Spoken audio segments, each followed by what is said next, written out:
Good evening, I'm Megan Wolf. And I'm Jeremy Dawes. Our main headlines tonight. Studying, starting! To every single one of you's a bit Jesus.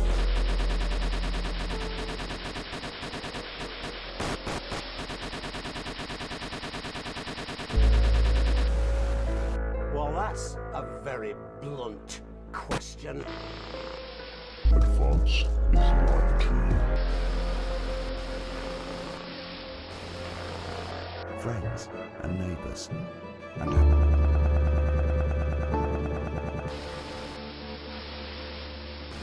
But now you start to see, yes, the people never happy. It's never enough. I cannot believe you, Ellen. Are you saying that advance have cured death? Jog off! We're still vassals, slaves, we're just in prettier cages. Oh, Megan. We're only getting started. Good evening, I'm Megan Wolf. And I'm Jeremy Dawes. Our main headlines tonight. Studying, starting! To every single one of you's a bit Jesus. What the hell, camera? What a wild ride this has been. Well, that's a very blunt question. advance is likely. Friends and neighbours, and have confidence that the team will keep you safe. But now you start to see, yes, the people never happy. It's never enough.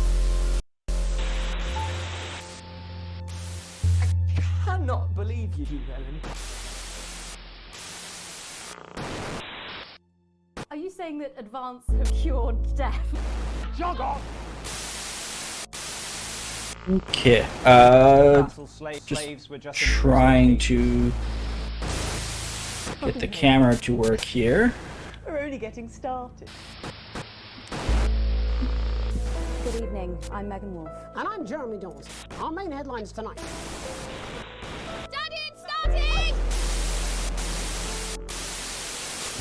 every single one of you's a bit Jesus.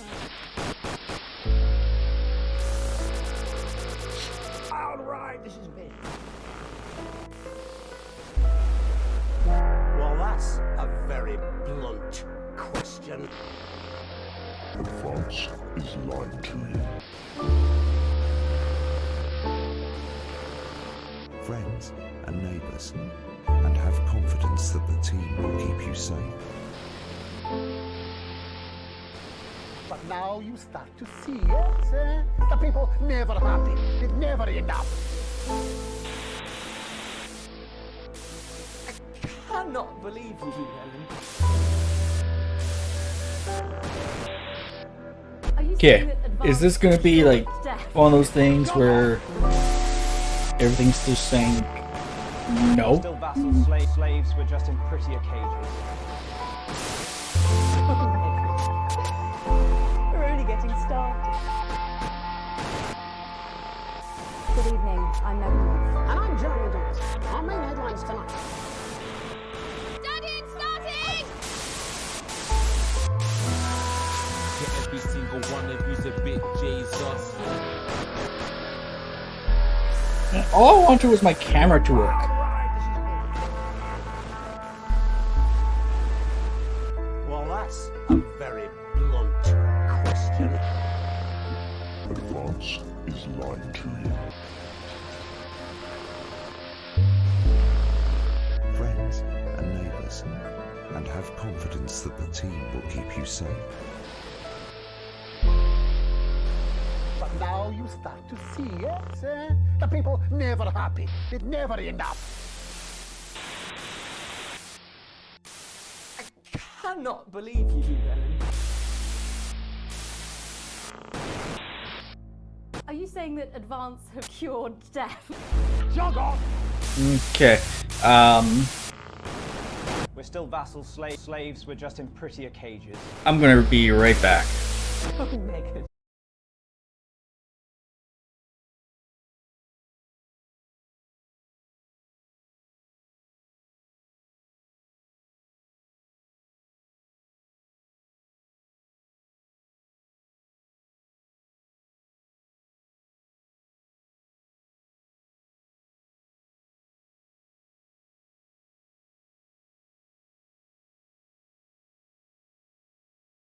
Well, that's a very blunt question. France is lying to you. Friends and neighbours, and have confidence that the team will keep you safe. Hey, But now you start to see, Okay. yes, the people never happy. I'm not too sure what the hell was going on. But yeah, apparently I cannot believe you, Ellen. apparently camera did not want to Are you work. saying that advance have cured death? Jog off! But okay, so I know We're still vassal I said slaves, today would we're be just in prettier cages.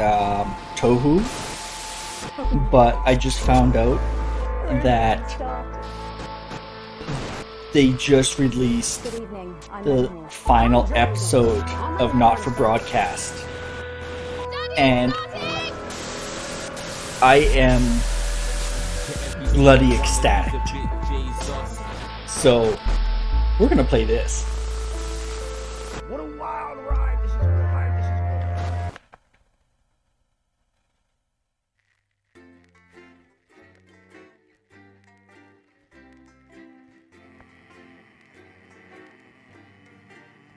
Yoshi, get down. Get down. Yoshi? Excuse me? Get your ass down. Get down. Get down.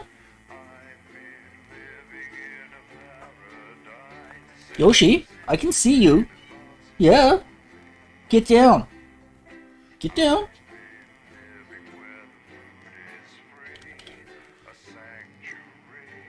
You stay off the table.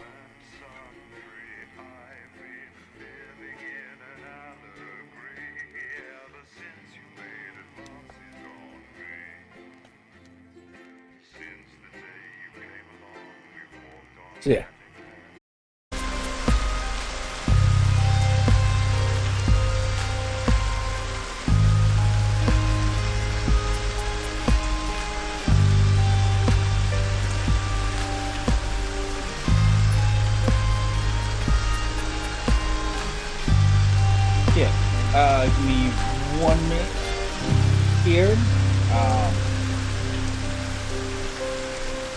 Swapped over to Twitch Studio.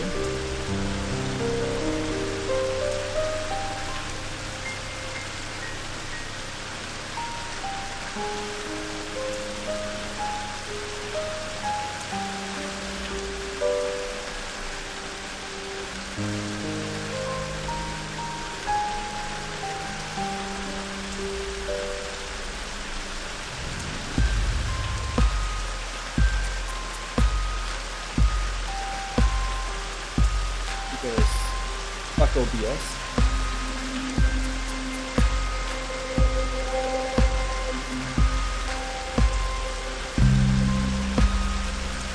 Okay.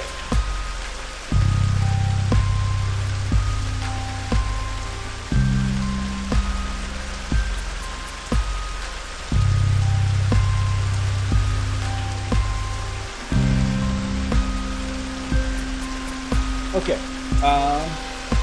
So yeah, we're back. The game just started, so you guys didn't miss anything. Since my camera's kind of away, I'll just read it out to you.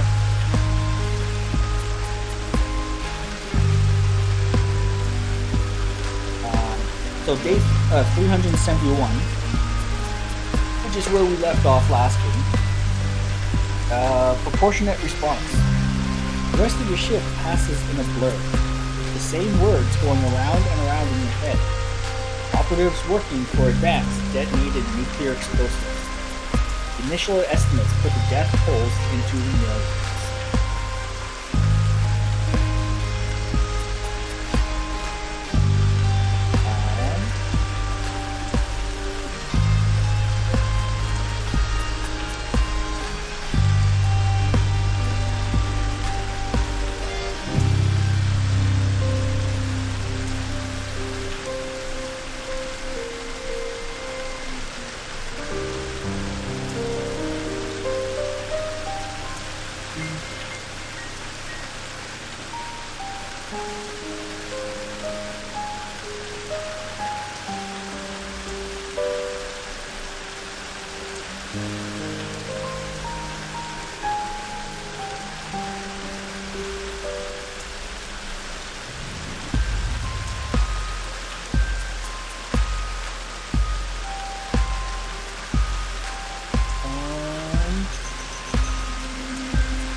Okay. Oh, did this really happen? You pull into the driveway with no memory of the journey home. The light in the front room is on. Clearly, someone else is still awake. The door creaks open into the living room, and you find Sam sitting on the sofa, staring at the TV. The screen is off, and they are clearly lost in thought. Take a seat beside them and put a reassuring hand on their shoulder.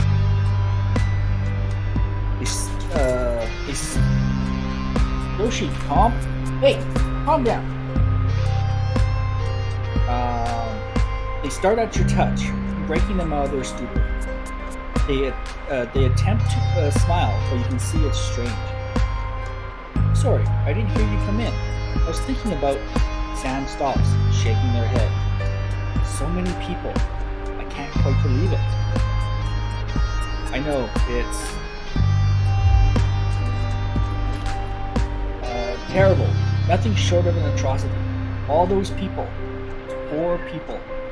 How can anyone think this is okay?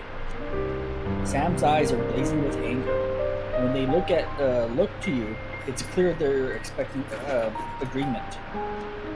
I know we've never seen eye to eye with the government in this house, but I never thought they were capable of this. Okay. So let's see. If it was us or them, they'd have forced us all to starve if Advance didn't step in. Or there had to be another way. Killing millions of people is never the answer. Yeah, no, definitely that one. Relief sweeps across Sam's face. Exactly. No reasoning in the world can make killing so many innocent people the right thing to do. Sam kisses you before heading to the kitchen, calling over her shoulder. We're lucky you can actually make a difference. Help people know what's really going on. But is it that simple? Like, we're a news broadcast. We have to remain unbiased. And that's what I'm trying to do. Holy shit. Fast forward almost like another year. It's a seemingly ordinary morning. But as you get into work, you find a small crowd gathered in the break room. When you go in to grab your first cup of tea of the day, you can't help but overhear some excited chatter. You didn't hear? Yeah, another one's gone missing. What? What's that bring the total up to now? Oh, I should think over 100 at this point. They won't all have been reported or noticed yet. What the fuck's going on? An excited young woman turns to you and begins to explain. Another professor went missing from Queensview University. With all the other disappearances over the last year, scientists, doctors, researchers... she pauses before lowering her voice to a whisper. It's clearly disrupt, targeting the people speaking out against them. I even heard advance are struggling to prevent further. A deep, familiar voice from behind you interrupts. What exactly is going on here? Silent overtakes the room as you all turn in unison towards the doorway. Boastman clears his voice before continuing. I told you before, I don't want to hear about these so-called disappearances. Come on now, people. Advance has been very clear that there's nothing to worry about. That's supposed to be that theirs, not they are. Which means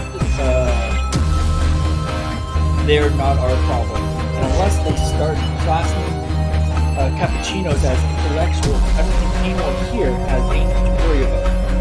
Let's get back to work.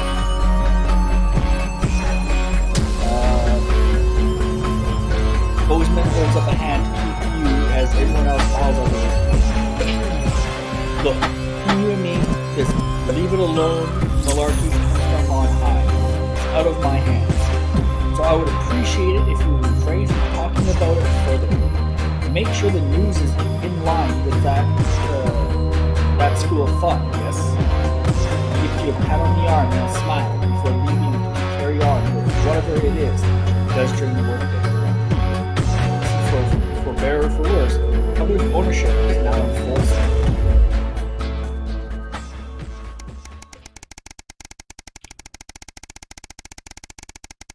Damn.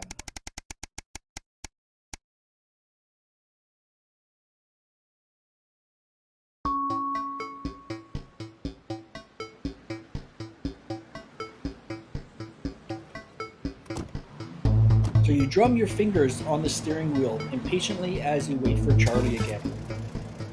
It's great he's enjoying the Cohesion Cadets, as it is so enthusiastic.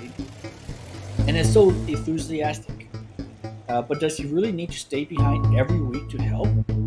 It's your Saturday evening too, after all. Finally, you see him exit the hall, a grin on his face. Can't help but smile back.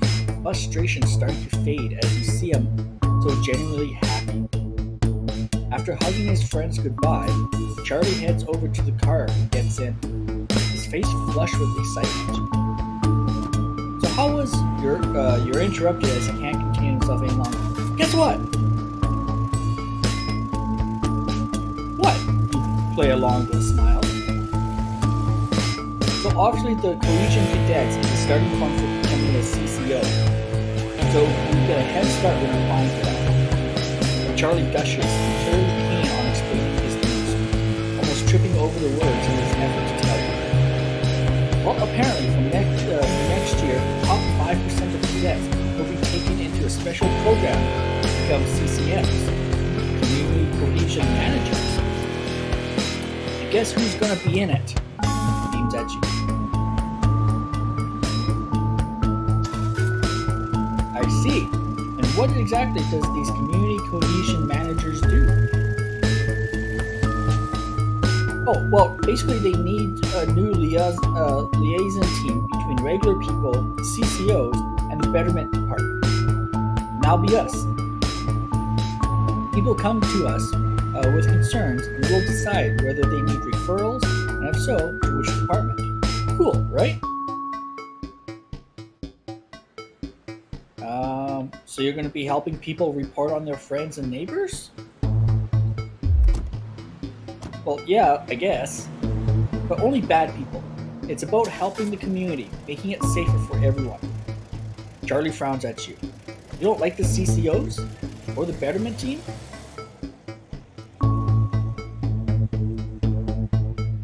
No, it's not that. Forget about it. Well done, bud. I'm proud of you. Or I'm just worried about them having too much power and turning people against them. That one. You're starting to sound like the people that Advance are trying to help. Charlie looks at you, a serious expression on his face. Don't worry, I'll make sure that everyone gets the support they need. This is a good thing for the community, and the team will be able to help everyone. He nods to himself and sits back to his seat. Who the fuck is he trying to convince, him or me? The mood in the car is somewhat icy for the rest of the journey home. I hope it's not a sign that we're a freeze bomb.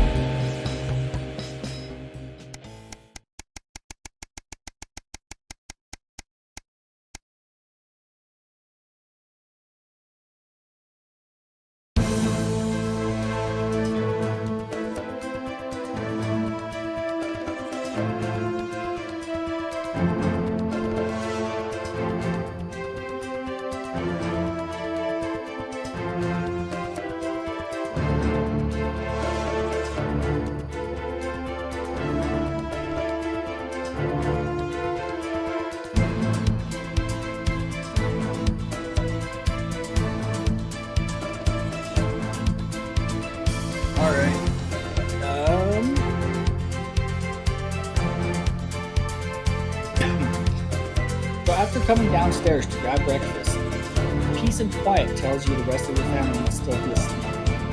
You decide to eat in the living room and watch the TV while you can, before someone else monopolizes it. This is breaking news. Reports are coming in from across the country that large swaths of farmland went up in flames last night as part of what authorities are calling a heinous and well-planned act of terrorism by the group known as Disrupt. Drop your spoon back into the porridge and turn off the volume. In addition to food stores, which government sources have said will put a strain on universal menu centers countrywide, a number of CCO and civic buildings were targeted last night's attack. According to Prime Minister Julius Salazar, specific prisons and re-education and betterment facilities were raided. A small selection of problematic and potentially dangerous individuals were forcibly extracted from lawful custody. You hold your breath, waiting to hear if anyone got hurt. Fortunately, the CCOs were well prepared for an event like this, and Disrupt appeared to be disorganized in comparison. While there were a limited number of fatalities, those were entirely compromised of Disrupt terrorists. Only 3 CCOs reported injured in the various conflicts across the country. A significant amount of Disrupt activists were arrested and incarcerated, awaiting transfer to a Betterment center. More on the story as it develops. Note to turn off the TV. You're interrupted by Charlie walking into the living room, bleary-eyed and with piece of toast. Anything interesting going on? Gestures through the TV. Mutely, you leave the news on as they cycle through the story again. Charlie watches in a hushed silence. By the end of the broadcast, he's dubbing it the Night of Fire. Everything's gonna be okay, right? We'll have to see. I'm not gonna lie to the kid, like he's trying to get into the government programs. I'm not gonna lie.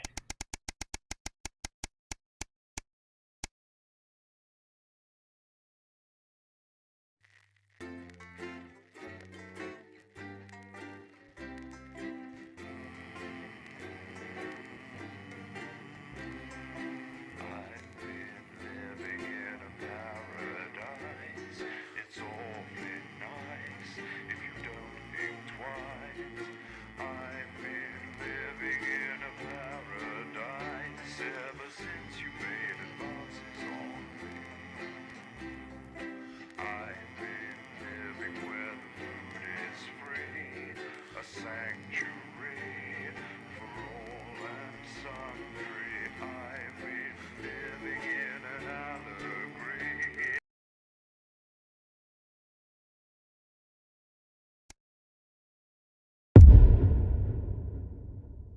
Day 912. A year and a half since Liberation Night. Alex? Are you receiving? Yes. Calling. Come in, Alex. Yes. Can you hear the signal? Pick up. There you are. This is Alan James. The revolution starts tonight, Alex, and to be frank, we need your help. I know you've never been that sympathetic to our cause, but since the bombs, well, you've seen what happened. They have to be stopped, Alex. You know it in your heart, and tonight, well, Where the it fuck might is be the our rest of very my last presents? chance. Play our tape at the second break. It's on your right. And please, when I hack in, let my message reach the people just once, just tonight, before advance can't be stopped. Son? So what? How's it doing? How should I Nope, know? nope, nope, that's not the one I want. He's a wanted criminal, Colin. So's my nan, but she never misses her birthday. Your grandmother's on the run, Colin. Yeah. Armed robbery, resisting arrest, double homicide on the same bloke. She's right, laugh. I hope he's all right, though. No, he's got this far, and your brother was fine. Going in 10 seconds, everybody. I know what they're doing. Annoying him, probably. Not probably, definitely. Going in 5, Fuck, I don't remember how to. 3. Good evening. This is the National Nightly News broadcasting across Yep. the territories. My name is Megan Wolf. Our top stories tonight. Future legend. It's been 40 days since Disrupt conducted multiple attacks across the territories. During the coordinated action, subsequently dubbed the Night of Fire, emergency services were kept busy at the agricultural centres, while a series of covert attacks were carried out freeing political prisoners, including former newsman Jeremy Donaldson. Nothing has been heard from the missing journalist since the violent Disrupt attack on his convoy 6 weeks ago. Donaldson was on his way back to Betterment after his notorious court appearance. All of us here at Channel 1 hope that wherever he is now, he's safe. Food, glorious food. With the last of the menu centres opening in territories 5, 8 and 14 today, Advance confirmed that the programme is now in full operation, providing free food for every citizen of the new future. What started as rationing during the 20-week war has blossomed into a social contract that is the envy of the unawakened world. Jack Tractorpants, spokesman for the menu centres, said today that while they can guarantee the contents of every box is nutritious, the actual quality of the meals you cook depends on whether you have a touch of Chef Jordan Rankley or the culinary skills of a professional footballer. Happy Hey, some talk. footballers Record could happiness cook. levels have been reported today across the territories.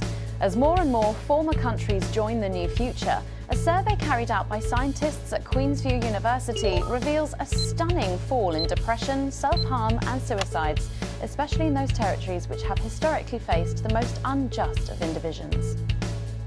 According to the professors, the binominal trajectories of the Bezier distribution show signs of becoming both inverted and protracted when dispersed over the square root of time. By applying Harrington's third law in conjunction with the Val's variation, we can clearly see that anyone things are looking understand that? mathematically good for Julia Salisbury and Advance. Something's coming. Unsubstantiated rumours here in Territory 1 of armed protests tonight by increasingly desperate Disrupt terrorists. Despite the best efforts by the government, the self-styled resistance movement has continued to carry out I a love the series picture of ever for, more extreme attacks. In the bottom left there. When asked Like about shows Disrupt's them future plans, eating a brain. inexplicably popular spokesman Alan James answered, "You won't have to wait long to find out." Thanks, Alan. Opaque as always. Meanwhile, 3 stories we've been following reach interesting endings this evening. Weeping Fours. Responsibility's overwhelming success in controlling pregnancy seems to have come with unforeseen consequences as sexually transmitted infections soar across the territories. Usually you can tell A the particular difference concern between is a new the super herpes mutation, pictures, which one but- sufferer described as like being fisted up my inflamed Remington. Not the legacy the CEO would want after a tempestuous 2 years at the top. She resigned this morning. It's just a body. A picture received today has shed some light on the activities of the academics that were left behind in Dante's taint. The image seems to show that after the simpler scientists were sidelined from salvation, they've eschewed scholarly study in favour of physical intimacy. Their abandoned families insist that they're carrying out complex biological investigations, while this anchor points out that as scientists, they were always bound to experiment. Full time. The sporting world mourned the loss of a former hero today at the funeral of footballing star Johnny Hamsleeves. Dogged by controversy throughout his life, the troubled striker's behaviour became more and more erratic in recent years. His tragic and avoidable death at the age of just 29 will come as a blow to his literally tens of fans around the world. Tens of that. All that, plus we'll be taking a trip to Dangley Parks for the notice board, as well as getting a sneak peek at the hottest ticket in town. That's all coming up on tonight's National Nightly News.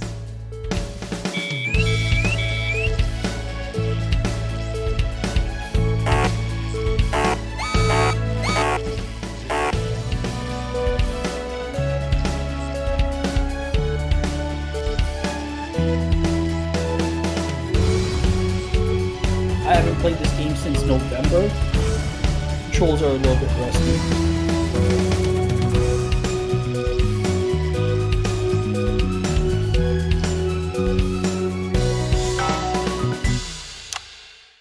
But first, 500 days after the loss of a fine leader and a great man, the start of tonight's programme is dedicated to remembering and celebrating the life of Peter Clement. Patrick Bannon is live from Parliament Park, where Julia Salisbury will be breaking ground on what will soon be a memorial garden in Peter's honour. Patrick. Listening to that old bitch lying through her teeth about missing that poor bastard. Patrick. I don't know what I'm going to do. We're live. Because I'm not being funny. Things were better with Peter, weren't they? Patrick. They were, and I don't mind saying it. They were, because he held her back. But now there's no stopping her. Hello, Patrick, we're live. Of course, can't say that, can I, Francis? No, not with public ownership. No, with public ownership, you can't say anything these days. There. Now, she's lost it, mate. She's completely off the rocker. I heard from an aide that... Hello, Megan, you join me here live from the what? Oh. Oh, Patrick. We will be going live to that groundbreaking ceremony just as soon as we can get Patrick back. Meanwhile, let me just say, I think the memorial gardens are going to be gorgeous. I've had a sneak peek at the designs and Alana Marsh has done a fabulous job. Oh, OK, all right, it seems like we have got the signal back. We can now go live to Patrick Bannon in Parliament Park. Patrick. Thank you, Megan. I'm Patrick Bannon, and we are indeed live here. Apologies for the technical difficulties there, but any moment now, Julia Salisbury will step out on stage behind me. Alex, Bozeman here. The boys in editing have just informed me that the eulogy footage isn't fully cut together yet. You're going to have to do it on the fly. For goodness sake, make sure you make them look good. Slowly gathering since this afternoon. This is Alan. You can undermine them here and help us win hearts and minds. Make him look bad, Alex. Really bad. And it seems like the ceremony is getting underway. I just want to do a good broadcast. Julia Salisbury, the picture of elegance, to begin her address. Good evening, fellow teammates and friends. 500 days ago, all of our lives changed irrevocably. Still reeling from the triumphs and tribulations of Liberation Night, another great loss befell the people of these newly united territories. The loss of a leader, a statesman, a dear friend, and a hero. Peter Gordon Clement. Peter's death at the age of just 62. Peter's death at the age of just 62, of course, announced by the team on the 24th of December, just 6 weeks after Liberation Night. Born to a working-class family on a housing estate in Rotherham, Peter first trained as a carpenter before getting his start on television. First moving and building scenery, and then developing into the personality that we all knew and loved so much. Just the Job first hit our screens over 25 years ago, running for 11 series, winning multiple awards, and charming audiences up and down the country. Peter taught us, all of us, not to be content with the way things are. not to accept inequities, no matter how small. But he also taught us what it took to fight them. Courage, integrity, empathy, like 5 seconds of each and one. hard, bloody graft. Across a career spanning 3 decades, Peter Clement was known for shows including Wake Up, It's Saturday, and much later, late-night chat show PT, which at its peak drew millions of viewers. Peter was by no means a saint. Trust me, he once told me he had more regrets than he'd had stolen dinners. He always did have a knack for a turn of phrase. But it speaks to the strength of his character that he chose to share with us his mistakes alongside his achievements, his faults as well as his talents. Peter had the heart to give it all he had for the people of these united territories. Yeah, I think I'm doing pretty good at cutting these. It's estimated conservative. Hey, God Gaming, how goes it? Clement uttered over 1.5 million swear words during his career, though some sources put this figure well in excess of 2 million F-bombs alone. Gripped by illness as he was in the weeks and months leading up to Liberation Night, he wasn't the man we loved. But his eyes still twinkled with that familiar joy for life, that spark of wit and wisdom of a life lived for others. Prime Minister Clement, of course, died from apparent liver failure after suffering from the long-term effects of alcohol abuse. Yeah, he was a drunk. I first met Peter nearly 20 years ago. Moments before I was supposed to give a speech. Not unlike this one, actually. Only I'd spilt coffee all down myself, and I was young, nervous, desperate to be liked, and from behind me I heard, "Christ, pet, you've either pissed your kecks or sprung a leak, but either way you got a problem." And before I could even say a word, he'd stripped off his dry trousers and insisted I took them. That was the sort of man that Peter Clement was. Kind, compassionate, sensitive, a brilliant thinker, a natural leader, but mostly a good man.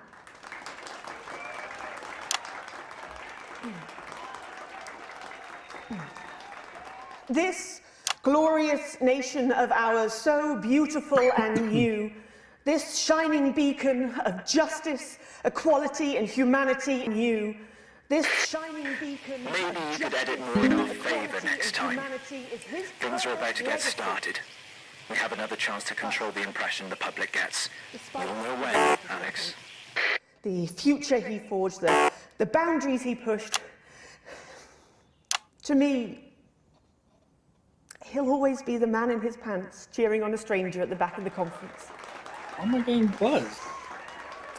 It is my great honour to give to you the Peter Clement Memorial Garden. Shall we see if we can get a countdown going? Everyone with me?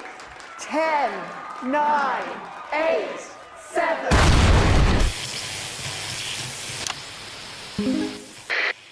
Now, Alex, control the message.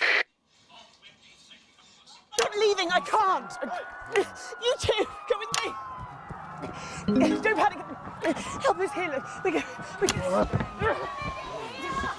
You're hurting me. Well, stop resisting then. Stop resisting and we'll let you up. I'm not resisting. Okay. You two, stay with him. Mum, we have to stay by your side. Turn the camera off. National Night News. We have the right to be here. I said turn the fucking camera off. Who the fuck are you? Oh, I can't hear you. I can't hear anything. Yes. Medics are coming. You sit down. No, I can't hear you. I'm from the National Nightly News. Well, then you can consider this payback.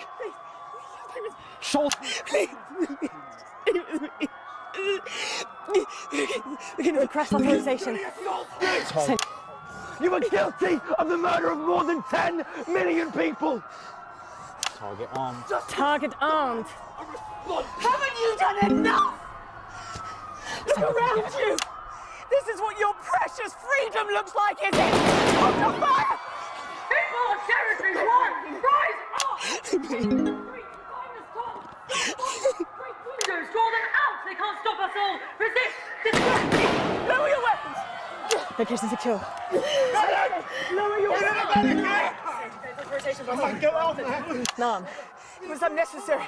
Can't you see? Will you turn that off, please, sir? No. I said, please turn that off. No. Shocking scenes from the capital there, exclusively on the National Nightly News, and our apologies to any of our viewers who might have found this evening's events upsetting. But at the National Nightly News, we believe in bringing you the raw, unedited truth as it happens. Damn straight. And we make no apologies for that. We'll update you on the latest from this disrupt attack later in the programme, but when we come back, it's time for happier pursuits, and you know what that means by now. Don't go away. We'll be back after this. God, does anyone know if everyone's safe? Are the crew okay? All fine. Alex, I don't know what else to say. We need your help. I'm begging you. Hey, Farner. Welcome. Thank you for the raid there. Welcome everyone. Outside and we're off to what's going on here? Park. So we control a news broadcast is what's going on. Basically, it's this like fake government that was set up, and yeah, we control the media. And the government has become like totalitarian, where they're trying to control everything. And then there's the resistance group that's trying to liberate everyone. I am doing my best to remain Chelsea unbiased. Squirrel 855 is now following. Chelsea, thank you for the follow. Welcome. DJ Bex, I see the raid there. Hey there, the Milk Squad, right? Yep. Welcome everyone. But yeah, so that is what's happening right now. Is this came out actually a while ago, back in, I can't remember when. I know it was like mid 2020 or mid 2021. What year are we in now? Yeah, mid 2021. And they only released 2 episodes and then shut down because of the pandemic. And just a couple of weeks ago, they finally released the 3rd episode, the final episode. So what's been happening so far is it starts off like your normal newscast. You make sure that the broadcast goes as best as possible. You cut in scenes when you're supposed to. You try and get the most viewers as you possibly can. And then as the resistance group starts to build up and the government tries to crack down on control, you have choices to be made. Either you can support one, the other, or you try and remain as unbiased as possible. There's also these, I want to call them like side quests types of your family as well, where if you're not in the broadcast, you're dealing with your family, where like your brother-in-law asks for your passport so they can leave because they are wealthy, and the government's trying to crack down on the wealthy by taxing them, and those that don't pay their taxes get their passports taken away and they're not allowed to leave the country. Quite an interesting concept. It is. And then there's your son, which wants to join the government programs that they have set up for the youths. So you have to kind of navigate around that. Either you're supportive, you're not supportive, things like that. There's your daughter that wants to go off to college. You have your mother living with you, so there's also kind of a wealth benefit there as well. Where you gotta like make enough money to support everyone, but you're also not living like below the poverty line. As you continue on, you also do get stocks as well from the company, and they give you choice of 3 different companies to choose from. And the way you can make those stocks go up is by playing their ads during the broadcast. So when you're supposed to play an ad, play the company's ad that you have stocks in, because at the end of the day, at the end of it all, your stocks will go up. You'll get more money. What's the acting quality like? Actually, pretty good. These guys actually won a Guinness Book of World Records for the longest amount of hours put into a full motion video game. I believe they have 45 hours of recorded video. No, 45 hours? Yeah, 45 hours. Where the previous record was like 10 hours. So, and the acting is actually fairly decent. There are some comedic points in here. So everything's not completely serious, but yeah. So what happened last episode was, at the end of it all, the government detonated nuclear devices. And that's where episode 3 picks up. It's, okay, the millions of people are potentially going to die because of the government overreacting. And now the resistance team, which is called Disrupt, is starting to take more action. And now all the food supplies in jeopardy because a bunch of farmers' fields got lit on fire. And then, like, even here, there was a memorial set up to the former minister who died due to being an alcoholic. And so there was a terrorist attack that just happened. And on one side, you got Disrupt saying, hey, can you make the government look bad with the footage cuts? And then you got your boss going, hey, do not make the government look bad. Make them look good with the footage cuts. So I've been going back and forth, trying to balance it out. Because I'm trying to remain as unbiased as humanly possible here. Disrupt keeps trying to hack the broadcast so they can do their own pirated broadcast as well. I've been saying no to that. I am willing to play their ad on TV, but that's about as far as I go for an unbiased thing. And if I play their ad, I will play the government's ad. I'm trying not to choose sides here, as hard as it is. While those ads are playing and all that, you can even go onto the cameras and watch behind the scenes of, like, the news broadcaster and the staff. Drink, bitch! Talking as well about things that are happening. So you can kind of get a sense of what to expect on the next scene. You're going to have to pick a side. You always do. We'll see. Because I don't know how many endings there are to this game. It has multiple endings. Even with the Steam achievements, one of the achievement is remaining unbiased, not picking a side. So there is a way to do it. There is that option of, like, yeah, you see most news broadcasts, most TV stations really picking one side or another. You don't really see many unbiased stations. I'm trying to break that. That's journalism, apparently.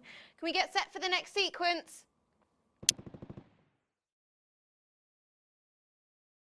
Yeah, see, my segment grade was D. I'm thinking because at the beginning, I haven't played this game since November, so the controls are a bit rusty to me, and trying to figure out what button does what. Of course, not everybody wants that. Only last week, Disrupt terrorists burned farms across the territories. They destroyed food meant for your table. The radicals want you to starve. But we'll make sure. Alex, During this next section, a cameraman working in the newsroom who's one of us is going to get a coded location out. We don't know yet which camera he's on, but if we find out, I'll let you know. Just keep your eyes out for the fist and try and keep it on the ear for at least 5 seconds. Our operatives will do the rest. Lovingly prepared and absolutely free. Isn't that how you've always wanted food to be? What? No. 10 seconds, everybody. Sorry, Craig. It's a no. So yeah, like Okay, we are going in that was 5, from Disrupt 4, going, hey, 3. help us out here. Welcome back to the National Nightly News with me, Megan Wolfe. Very shortly, we'll be heading on over to the final episode of what has quickly become a hugely successful feature, the notice board. But before we do, let's chat with Philippa Radon. Tell me, why do you think the public love the notice board so much? It's real. There, I said it. It connects with people. You know, people look at us and they say, those are real people struggling with real problems. That's a really interesting point. Yeah, I mean, I was saying to my And the lights that you see on the cameras, the green, orange, and yellow, that controls to see normal, authentic people like them basically on the TV. audience. So people like you. Yeah, if you go to a camera that has a green light on then I was it, you'll get more interrupted by people some watching. dreadful wretch If you who go wanted an one autograph, with but an I was orange, kicking not from so many. security, They so you get, put him back in get line. bored. Once with red, I think it's they'll really switch good that our channels. screens You'll are filled lose with that such audience, relatable and you stories. don't want that. So the notice board is coming to an end after a sensational time at the top. What do you think has made this show so successful? It's a combination of so many things. My hard work, my talent, my look. Wow, we really have a lot to thank you for. Hey, hey, hey. You're welcome. And you don't want to stay on one camera Just heard. Our man's on camera 4. for too long. I have a real sense of Otherwise, you start losing the audience as well. A sense I've been entrusted with something precious and that I should use that platform for good. That's because they are talking, so it's more interesting. I think that's really important.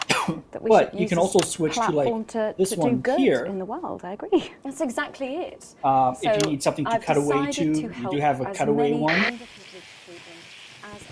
You blew that one, Alex. You there. See if you can get a message to... Better access to education, or reducing child poverty. No, by adopting as many as I can get my hands on. Oh, okay. How many children have you adopted? Oh, we're well into the double figures now, Megan. I stopped counting in the late 30s.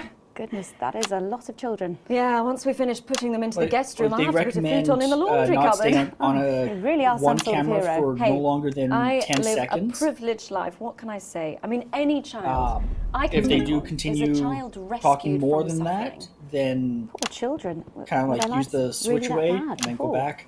Oh, they're northerns, I presume so. Okay. Or even get like reaction Yeah, it's shots like shocking to that. think actually that only 1 in 10,000 children have a celebrity parent.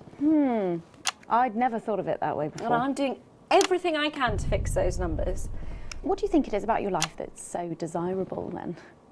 Well, it's mainly shame and panic interspersed with Keep carrying expensive something bottled out water. there. So actually, if anyone wants to, I'd happily trade. Now that I can relate to. Right, you better go off and get ready. That was Philippa Radon sharing some thoughts about her lifestyle. I think it's really important to stay grounded and keep everything in perspective. Clearly, not everyone else agrees, but that's enough for me. Let's go now over to Dangly Parts for the final ever episode of the notice board. And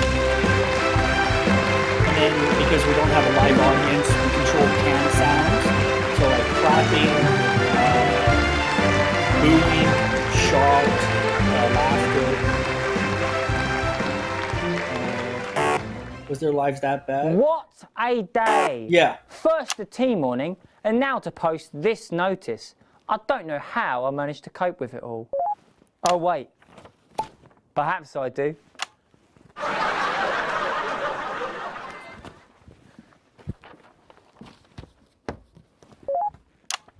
Oh!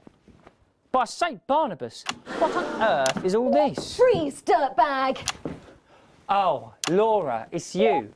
I thought for a moment you were a knife-wielding mugger or stabber. No, I'm afraid not. It's just me, a community cohesion officer, responsible for keeping crime at record lows. Of course.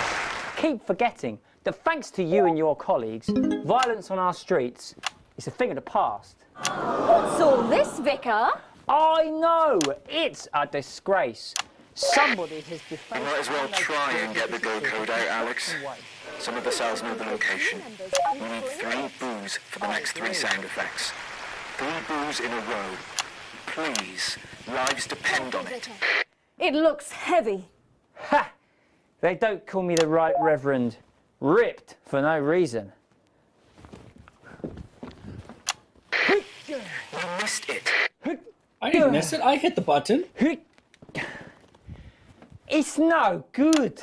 It looks like all those crucifix classes were a waste of time. Perhaps you, a young CCO, would be able to move it. Oh, you're fucking us, Alex.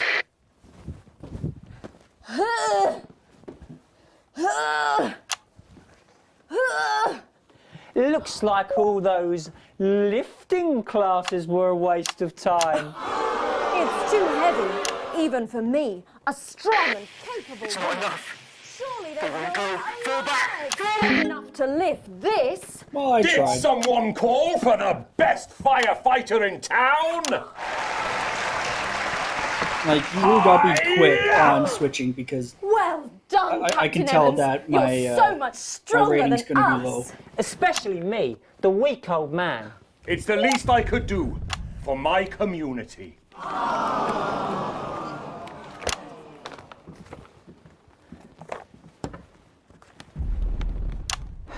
No luck catching the little devil then?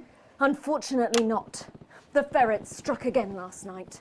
When Ray opened the post office this morning, he found that every single stamp had been pre-licked. My God! Some people have no decency. Sadly, if we don't catch him before tomorrow, we may have to cancel the village fete. Don't worry, we won't let that happen. Will we, Vicar? No, no, no. Laura, tell me, why do they call him the ferret? Some say it's because of his sneaky nature. But really it's about to get because beaten whenever hard, he strikes, right? he Or blown always up. leaves behind the foul stench of urine. Never fear, officer. We'll catch this pissy nuisance and save the village fate. Or my name's not Captain Danger Evans. The community cohesion team are doing their best. And then there's but also a they censor simply don't button have too, the so smarts if to solve this they mystery. swear, you But can I know choose to someone either who censor does. it or not. Someone who's about to blow this thing wide open. Me! Blackout!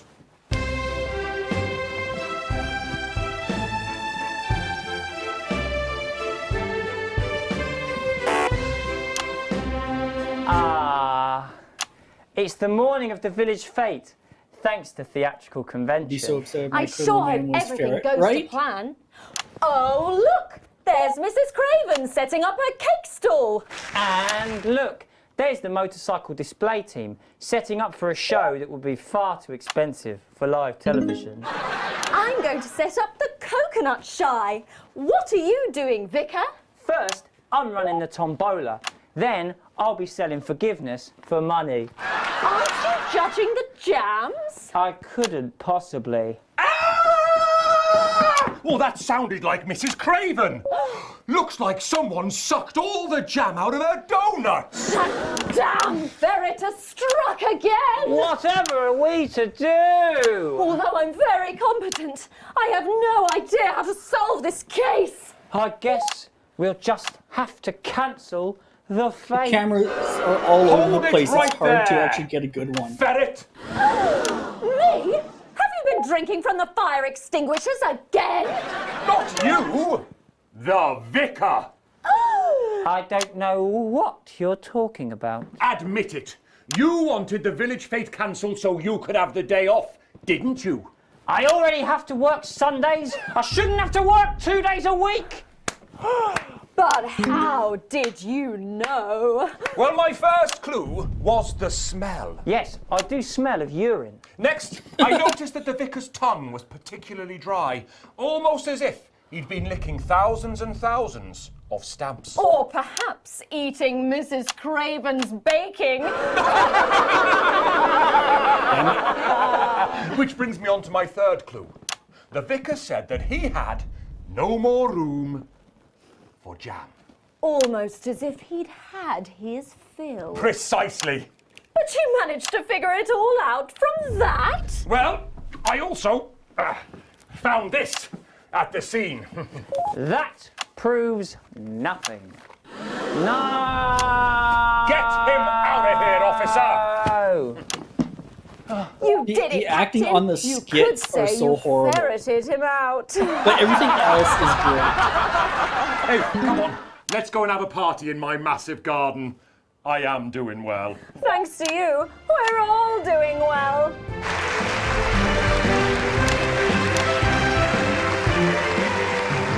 That was it, the final ever episode of the Notice Board, and what a way to end it. Thank you as always to Jeff, Philippa and Tommy. The champ. After the break, Thank you we'll for the be follow both there. dancing Welcome. and Duck learning. Camp 420 so don't is change now that channel. following. We'll be right back. Hey, listen. That's the ads.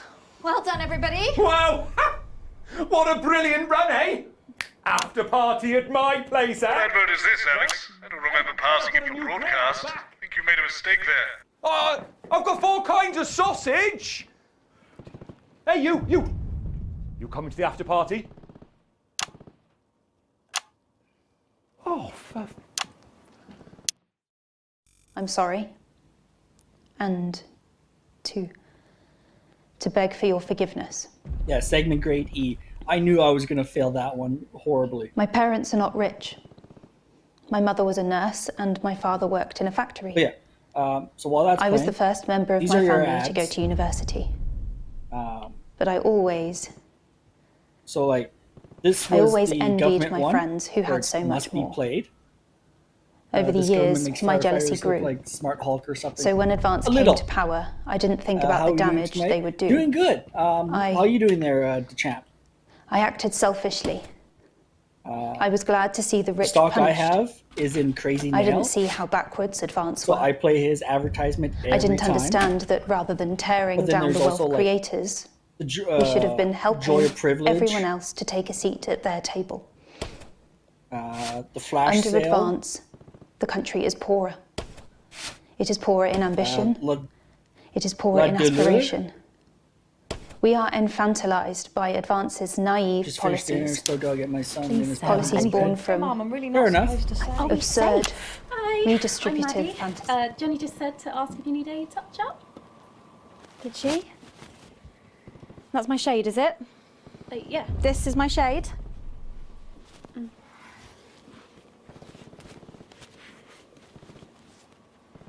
can run back to Jenny now. Oh, wow. Sorry about that, Sarah. Nothing you can tell me. At all, like at all. They said no one's died, that's all I can say. 10 seconds. What's wrong with you? She is in tears. Ugh. Going in 5, 4, 3. Welcome back to the National Nightly News. Later in this segment, we're hoping to be able to go back to Patrick Bannon at the scene of tonight's shocking Is this the game? disrupt I'm attack. confused. Yes, it is. But first, I'm delighted to be joined by... It's called what was it? Full movie. It's a FMV, either full movie video or full motion video, where basically, you are in control of some sort of scenario, whether it's someone's life, some job, whatnot. And in this game, you're in control of a broadcast station. You are controlling the broadcast panels. So you gotta make sure there's a huge audience watching. You can either decide whether or not you want to help out the resistance fighters, or help out the government, or just remain as unbiased as possible. You also get to choose what's also not for broadcast, hence the name. Not for broadcast. That is what the game's called.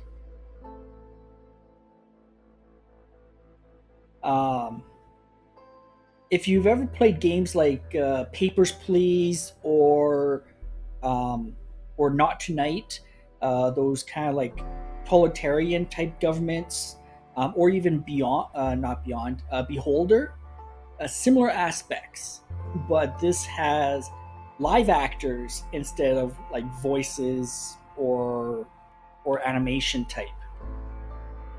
The cast of the smash hit musical everyone is talking about. I'll be speaking with the cast in a moment, but first, let's take a look at them in action. Please give a warm national nightly welcome to the Novaries.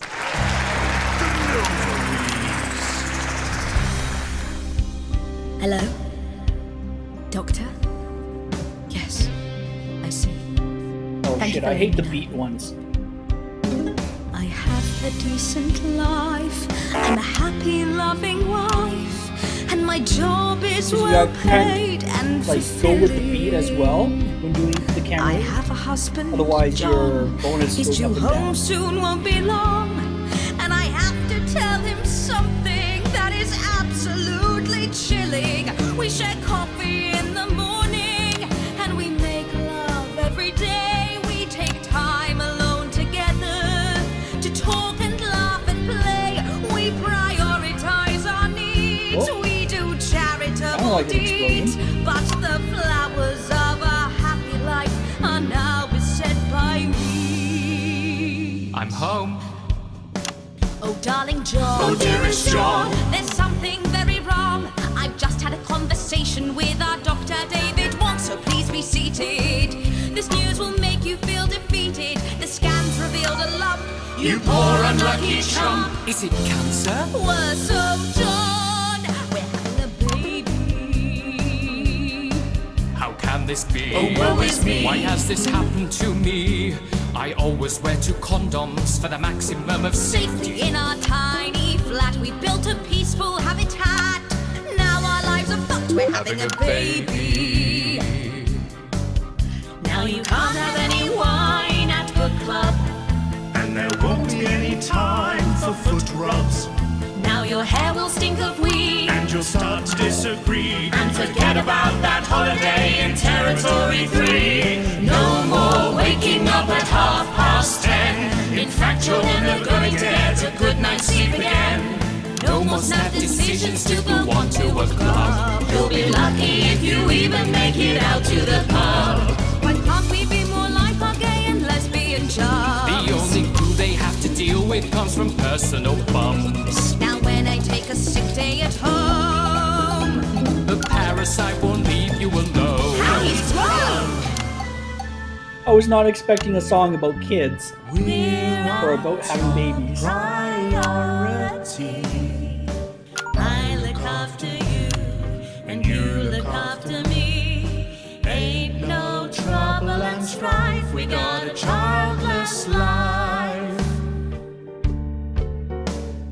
No one wails and no one bawls. No one draws things on the walls. A happy husband. A wonderful wife. We got a childless life.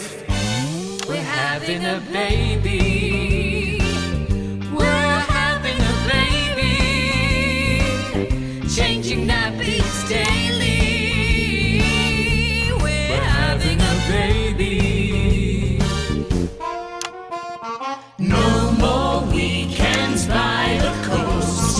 Now your kid is uppermost. It's more than a passing craze to have childless days. We're having a baby. Food and drink thrown everywhere. Death trap toys at the top of the stairs. Every parent prays to have childless days. We're having a baby. No more smiles and no more We're having a baby. 18 years on bills and leaves. It's time for a whole new phase. We're having a baby. One more thing before the show begins.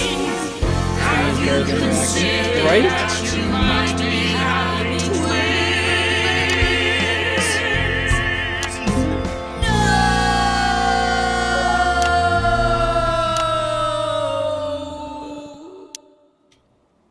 Damn it, missed the applause. Amazing. The Novaries there, treating us to their opening number from Elegy for a Childless Life, which is currently the hottest ticket in the Capital Theatre District, and will be touring the territories later this year. Right then, come on you lot, come on down, let's go, don't be shy. Hello. Hi, Megan. Hi. It's an honour to be here. Oh, really? Are you fans of the show? Yes. Used to be. Well, listen, let's get stuck in. Your amazing musical. Now, I mean, not only do you perform this show every single night... With matinees on Wednesday and Saturday. Right, but you're also the show's creators, am I right? Well, everyone contributed their ideas, and then some of us went away and did the actual work on the script. But no, it's very much a team effort. Oh, that's fantastic. How rude of me. I've not introduced any of you. I'll be the one being replaced next. Let's go down the line, shall we? Hi, I'm Jack. Jim Blunt. Pleasure to be here. Jennifer Boreham-Woodley. Hello, I'm John Sapley. Used to be in the business professionally. My name's Jill, with a J. And I'm Janet. I'm the youngest. That's incredible. And you were all friends previously. I mean, what a coincidence, right?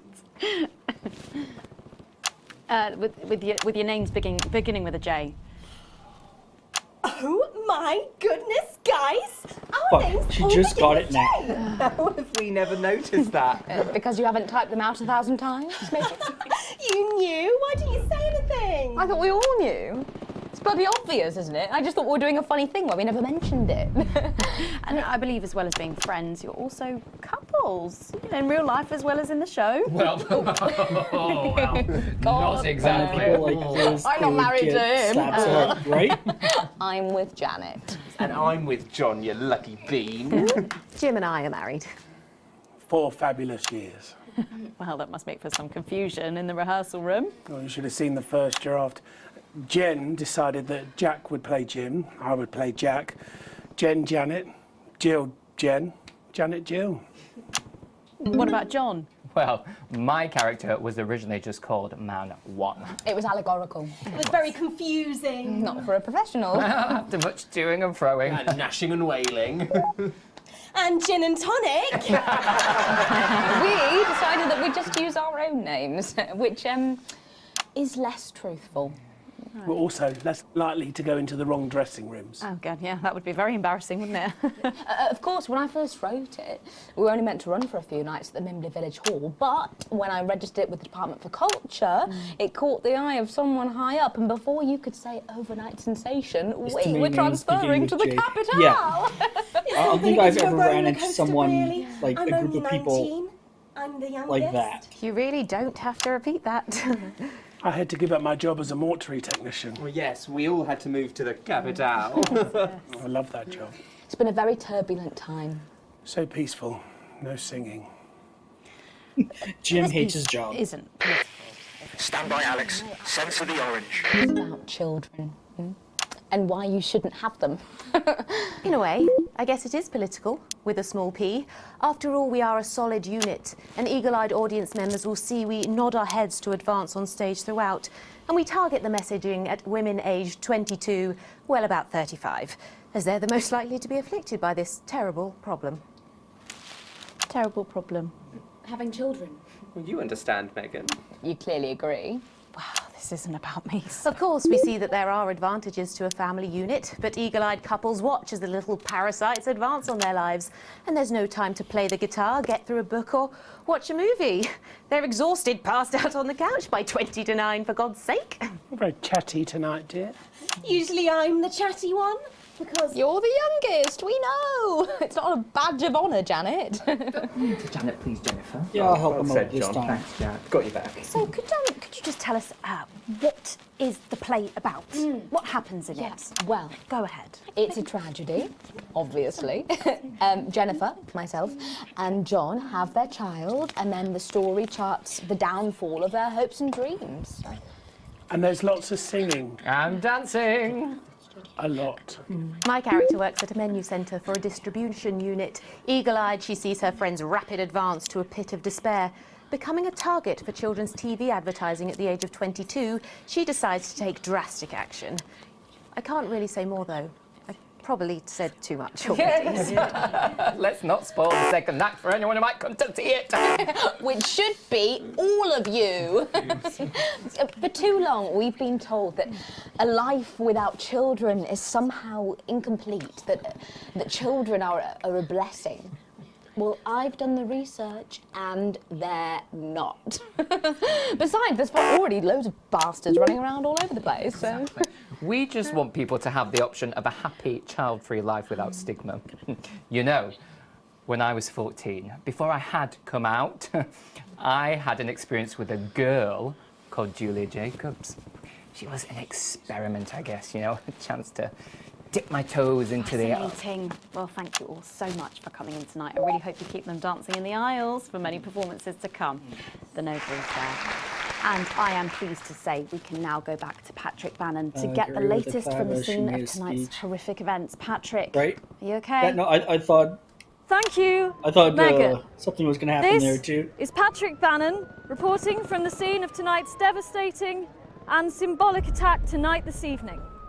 An attack which I myself have been found myself caught up in.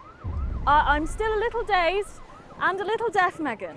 So I hope you'll forgive me if I seem that it's time to speak with the Prime Minister. Mrs. Salisbury, that's you. You're It's still like someone here. tongue slapped her sleep. The Prime Minister. She was caught in I couldn't an believe explosion. Not when there were people that needed help. Any team player would have done the same. I don't deserve praise for being human. Yes, no accolades here. Or Palisades. Or lemonade. Right. So, is the situation now, are we safe? Yes, the security services performed their duties without hesitation, and I would like to assure the public that although there have been some injuries, there were no civilian deaths here this evening. Oh, that's good news about the Sorry, did you... Bullshit. Did you say no deaths? That's right. No civilian deaths. Just the 4 disrupt terrorists curtailed by law enforcement, who were, as always, so cohesive. If I may, I have a message for your viewers. in the explosion? The camera, speak there, on the camera there. Stay at home tonight. Do not become another casualty of war. Disrupt have had their moment, but, as the dear departed Peter Clements once famously said, it ends today. Thank you, Prime Minister, for those strong words of strength. Back to the studio. Megan, now in the studio with Megan Wolf now. Patrick Bannon there, bravely reporting from the front line of tonight's horrifying bombing. Maybe you need to get checked out. Well, that brings us to the end of tonight's National Night News. But before we go, one final thought. Throughout the programme tonight, we've been receiving reports of disrupt activities throughout the territories. Through a series of coordinated attacks, these terrorists are attempting to undermine Advance's vital work. However, sources at team headquarters have told us that this acid revolution was not only predicted, but allowed to happen. Our government have lured Disrupt out from the shadows, and they are not the overwhelming force they would have you believe. The military have been actioned, and, well, it's pretty scary out there tonight, so stay at home and stay with Channel 1, because the team has assured this programme that the turbulence will soon be over. There we go. And once again, focus our minds on building the new future with equality, fairness and resources for all. My name is Megan Wolf. Let's make tomorrow better. God, we've made it to the roof. Set up the rocket launcher. Let's silence the monster. Look out of the window, Alex. Watch the tower. Fighter jets. That's too long. That's too long. Take cover.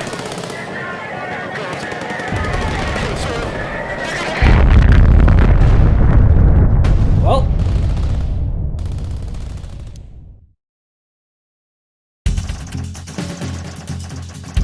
Oh, I got a C for that one. Disruptor was crushed. Some words were broadcast. Oh, really? Interference-free show. An exceedingly poor edit. Yes. Played one advert too late. Yeah. Advance angered by content. Disrupt effectively silenced and silenced. Okay. Did something explode? Yes. The building that Disrupt was on, fighter jets came and blew them up. So, as shows on the notes here, Disrupt was crushed. Financial report. Slight document pay. That's fine. My current wealth is comfortable.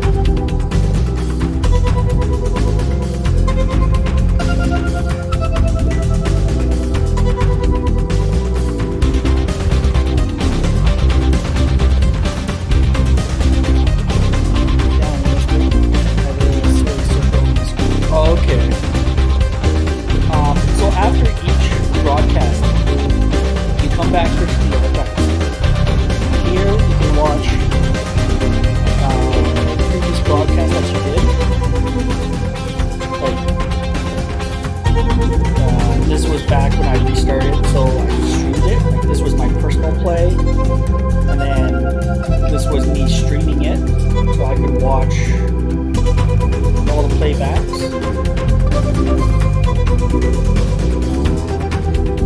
Rushes.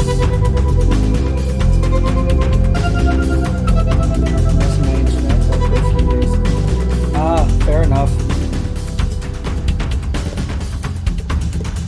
Arsenal, howdy howdy.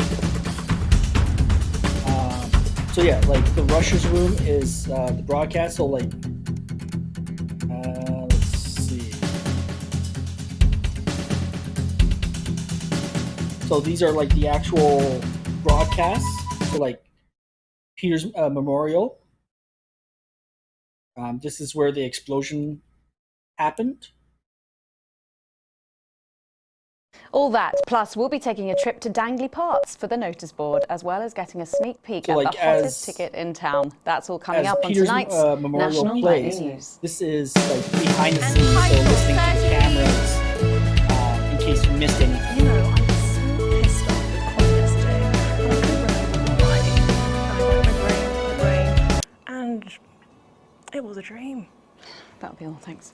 He had the body of a goat and the face of my mother. I'll tell you all about it later, yeah? Yeah.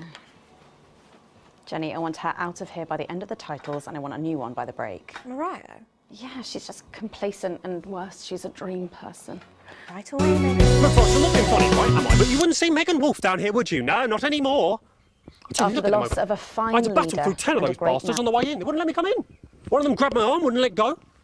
I'll tell you, it's lucky I've been managing my own form of self-defence. Worked myself out because bang! Straight on the floor, down on the ground. Good night, Mr. Tom. He's not getting up. I'll tell you what, I'm getting sick and tired of this. If I had to stand around here for too much longer, listening to that old bitch lying through her teeth about missing that poor bastard. Patrick. I don't know what I'm going to do. We're live.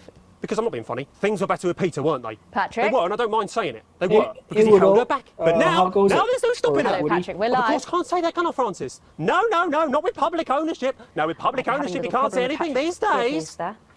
Now, she's lost it, mate. She's completely off the rocker. I heard from an aide that... Hello, Megan, you joined me here live from the what? Oh.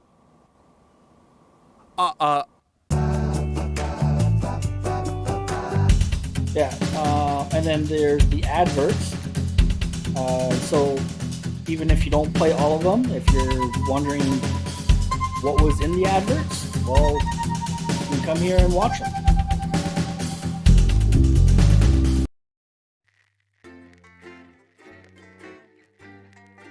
He's so getting fired, right? Pretty sure he did. That's why the girl was on there posing as him.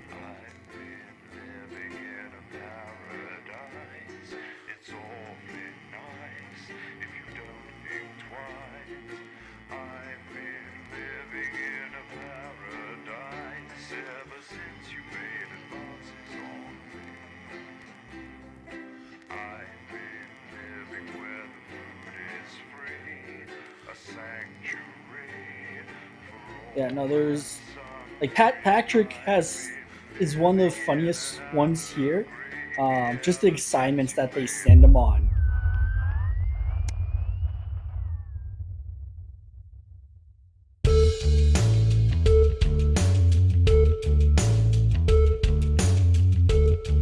So yeah, here's the ones dealing with your family. You arrive at work a little early, despite a stressful journey in. You still aren't quite sure of everything that happened, though if the swarm of CCOs all over the building is anything to go by, this isn't just a Channel 1 matter. This is confirmed when you're informed you need to speak to Boss Bozeman immediately and are escorted to his office. You sit nervously outside, waiting for the boss. A few minutes later, the boss man arrives, disheveled and with a stern-looking CCO in tow. Yes, Winston, good. This is Specialist Ables. She will be observing this interview. Please come inside and take a seat. The ruddy-faced man bustles into his office and leaves the door open for you to follow. The few times you've been here before, it was immaculate, with everything in its proper place. Not so today.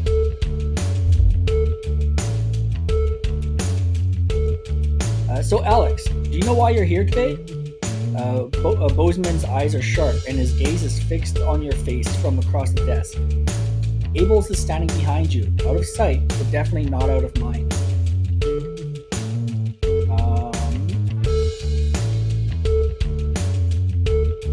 You read that as Bossman, not Bozeman? I know, the first few times I read it as Bossman as well. And it's like, okay, he's the boss and his last name is Bossman. Sure, why not? Let's see. No, not really. I wasn't involved with anything that happened yesterday.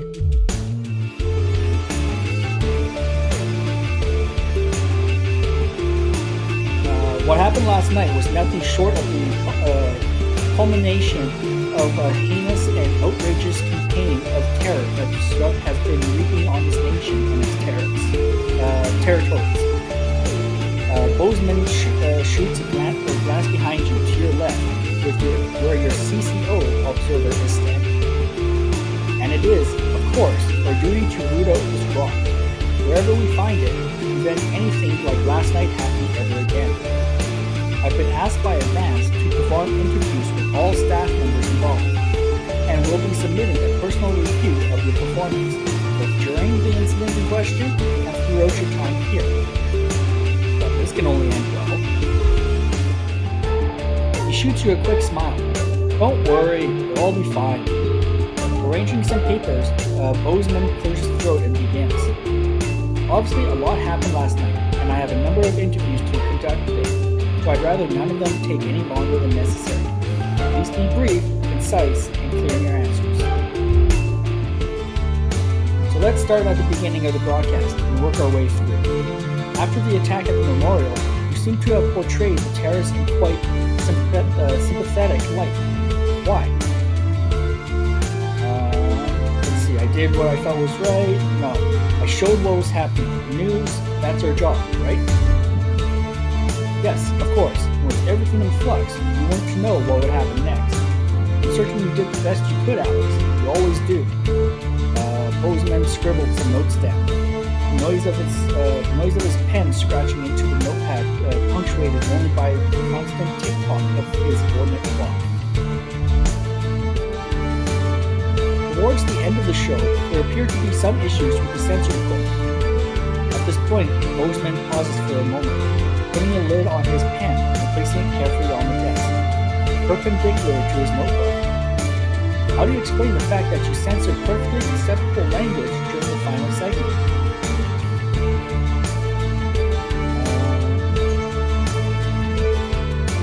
I just do what the display tells me. I don't decide what's supposed to be censored.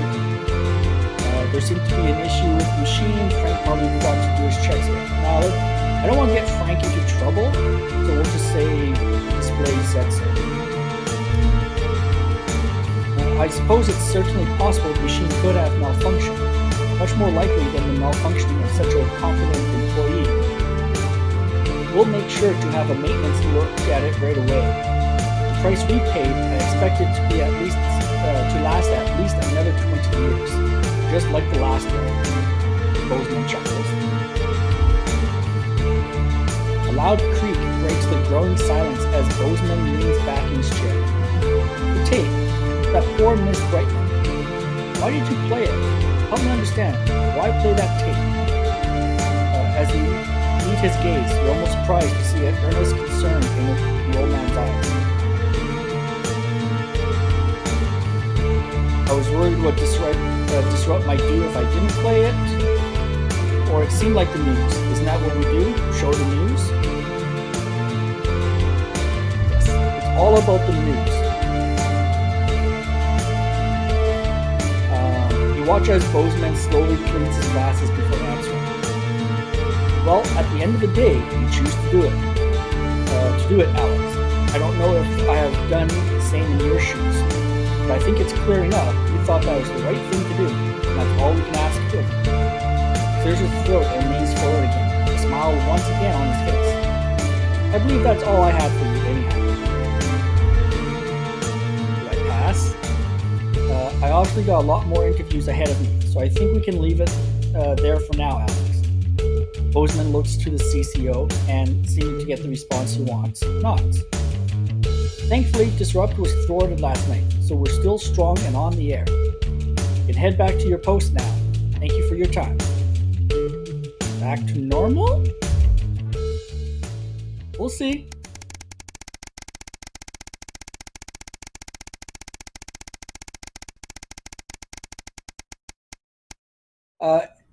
Arizonal, when you do exclamation hug, you also gotta put the person you want to hug in there as well. It is your anniversary, and this year you've got a plan. A week away could just be what the doctor ordered for you and Sam, and it won't be cheap. Think you got all of that? I'm hoping so. Like, I'm trying to remain unbiased. It's like, well, not getting your friend in trouble. I don't even know who Frank is. I just don't want to get someone in trouble. Let's see. Okay, so yeah, we're going for a week away with Sam. It won't be cheap. Is Sam worth every penny, or spending that much on a holiday might be a bit frivolous? You know what? Our current wealth is comfortable. We can do it. Sam still hasn't forgotten that missed anniversary, but you're not make that mistake again in 3 years since. Damn Bozeman. So yeah, what happened with that was we got called into work for an emergency broadcast, and we had to cancel our anniversary.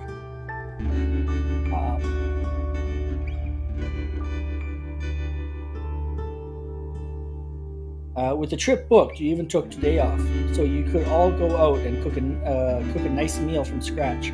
Fancy! Sam's gonna love it. Even you and Chris, which is our son, seems to be on the same page. For the first time in years. Maybe it's been long enough for them to forgive you, or perhaps they decided they were unfair to you, unfair to ask you. But either way, you're grateful for the newfound peace. They even helped you clean up the house today, so when Sam gets back from work, it'll be pristine. You hear keys in the lock and put the final touches to this. Okay, so the one other thing I like about this game is there is technically no gender with you and your family. They use all gender neutral names, so you could play it how you could have your family however you want. Alex, Sam, Chris. For the life of me, I can't remember what the other person's name is. The other kid's name that went off to college. But yeah, they're all gender neutral. So it could be like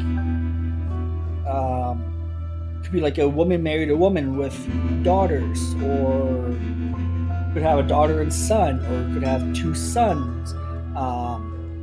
Could be two women married together. Could be husband and wife. Could be two husbands. Doesn't really matter. It's the combinations. You can make it whatever you want. And even when they describe them, they never use gender pronouns. It's always they and them that the company uses. And really, this is the first game I've actually seen do this. And it's kind of nice to see. As Sam steps into the hallway, they're waiting in the doorway to the kitchen, dressed to the nines and acting as nonchalant as possible. Alex, what's all this? Oh my God, did you clean? I like how that's his response. Did you clean? Like Alex never cleans. And what's that smell? They give you a quick kiss as they step past you into the kitchen. Oregon Duck, welcome and thank you for the follow. Oregon Ducks 5412 is now following. There they give you a quick kiss as they step past you into the kitchen, where the banquet is laid out, candles lit, with Chris and the children standing quietly grinning. No, wait. Chris? Is Chris the...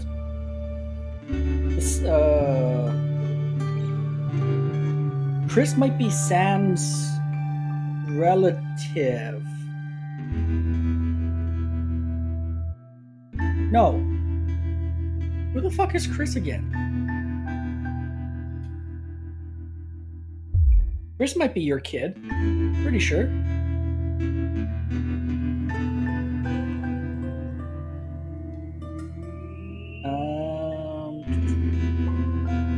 No, Chris. Chris is the in-law. Is Sam's sibling, the one that asked you for the passport at the beginning of the game. In this one, I rejected. I said no because I was trying to be as unbiased as possible. So it's our passports. We could get in trouble for giving them to Chris and their family. So I said no. In my previous playthrough, my personal one, I did, and Chris went away. They escaped to wherever. So I think if I continued that game, Chris would not be here. It would just be the kids. Charlie is the child that wants to join the government program. And again, another gender neutral name there, Charlie.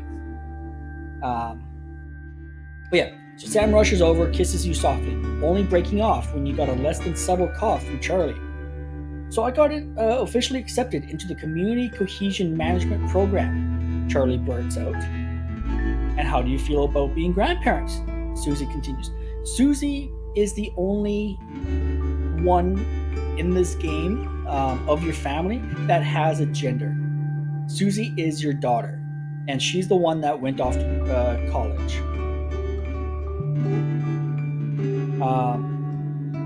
And apparently Susie is now pregnant. Oh, no, kidding. I'm kidding. Thought it might be sooner than you think. Susie laughs as Sam grabs the doorframe for support. All right, you two are coming with me before you give your parents a heart attack. We'll see you later. Tomorrow, as in not tonight. With a wink, they finish ushering Charlie and Susie out of the house. Pull Sam's chair for them. Why, thank you, Sam says, taking a seat and grinning at you. Sounds like the kids are keeping busy. They shake their head as you take your own seat opposite of them. Tomorrow. For now, you really didn't have to do all this, Alex. I know. I wanted to. I love you, Sam.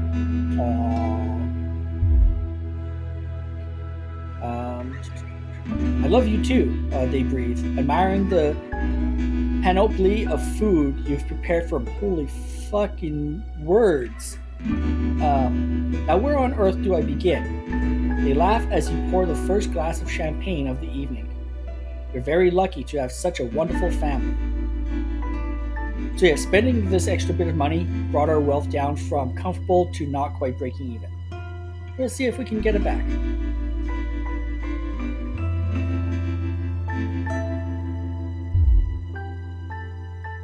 Oh, come on, game. There we go. Day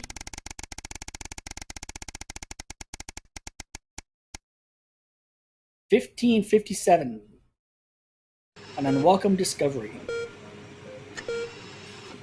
Sam's call has been brief but urgent. Susie was in hospital and asked for both of you to come. Why is my daughter in the hospital? You left work immediately.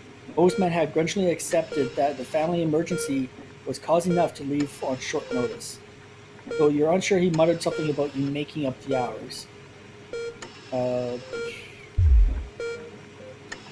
You run up the 2 flights of stairs and along the corridor until you find the right room. Another one? That's what? 5? The 2 nurses outside cut themselves off as you push past them to the room. Sam is at your daughter's bedside, speaking with the doctor. Susie is in a medical gown. Both faces are streaked with tears. What's wrong? What happened? The doctor looks sympathetically towards you as you move to put your arms around the pair of them. Susie should be fine after some time to rest. However, I'm afraid we were unable to save the baby. She was pregnant. Sam hugs Susie as your daughter breaks down in tears. I know this is hard to hear right now, but it looks like it could be difficult, if not impossible, for you to conceive again. For you to conceive. Again, I am terribly sorry, but if you have any questions at all, I'll be just outside. 3 of you are left alone in the room, hugging tight as if that somehow could fix this. Your poor little girl. You wish there was something you could do. Anything. But there isn't. Now all you can do is hold her close and protect your daughter as best as you can. Yeah, that's sad. So she was pregnant.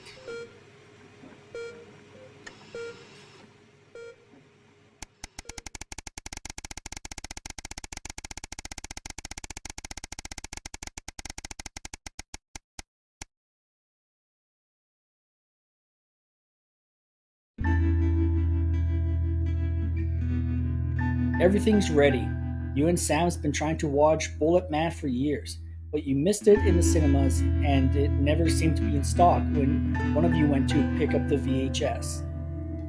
Now you're just waiting for them to get home so you can start. You hear the front door open as you put a bowl of popcorn on the coffee table. We're all ready to go. Get your butt in here. Sam comes in with a vacant stare, ignoring both film and snacks as they sit down next to you. You have to actually nudge them to break their stupor. Sam? What is it? I've just been let go from work. Sam is just staring into space. Apparently there's just isn't a need for 2 nursery teachers anymore. Not enough children. So they can't justify the expense. Honey, I'm so sorry. It'll be okay. You'll find another place. No, you don't get it. There's just isn't that demand for younger years teachers anymore. Not just here, anywhere. I don't know what I'm gonna do. What we're gonna do. You pull Sam into a hug. I know things are tough, but we'll think of something. This game has completely changed, right? This game controls hits every point of life, from going from news broadcasts and terrorist attacks to your personal life and the twists and turns and darkness that can go into. This talks about your life completely. How, Alex? We're barely scraping by as it is. And now? Sam started to sob. We're going to have to sell the house. I can't see any other option. We've got too many debts to pay. That's what we have to do. Fine. It's only the 2 of us living here now anyways. So this part, I wonder if this would be different if we were wealthier. Because we are currently not quite breaking even. If we were comfortable or wealthy in that, I wonder if this conversation would have been different. I suppose you're right. Still, I hate the idea of losing this place. Think of everything that happened here, Alex. They fall silent, thinking. Eventually, you start the film, but neither of your hearts are in it. Too busy thinking about the future. Still, a house isn't everything. It's the people who make it a home. Home is where the heart is, after all.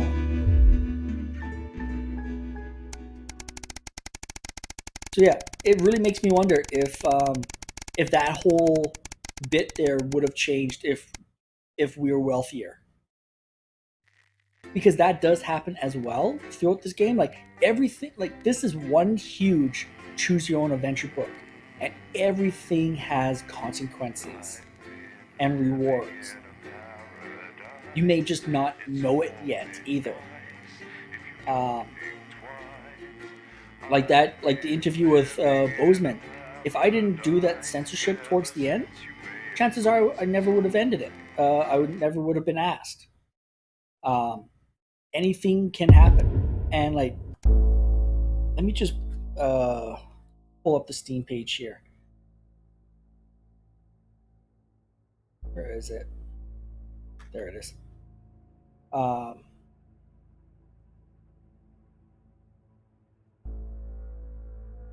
Because yeah, like the achievements I got today, like one of it is see disrupt fall to advance his new future. If we helped disrupt and succeeded, I would have had a different achievement. Same thing with a change of scenery, move out of the family home.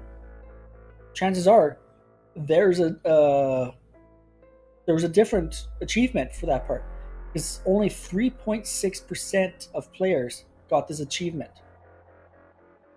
Same thing with disrupt, only 1.3% of players got that achievement. But let's see here. So yeah, their Guinness World Record, 42 hours, 57 minutes, 52 seconds of news, ads, and interviews were shot. And that's what got them the world record. So yeah, with that much time and commitment, they planned for everything in this game.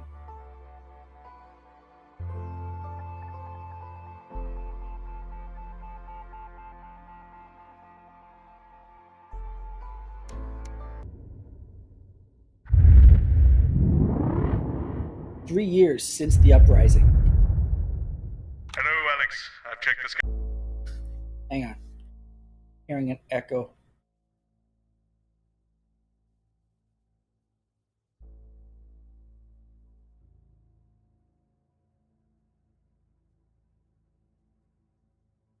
Although I'm not sure where from.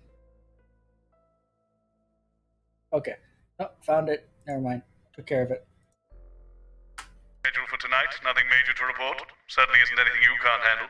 Still, at least my daughter's in for Advance's new initiative. That should liven things up a bit here. Keep up the good work. And that was Bozeman.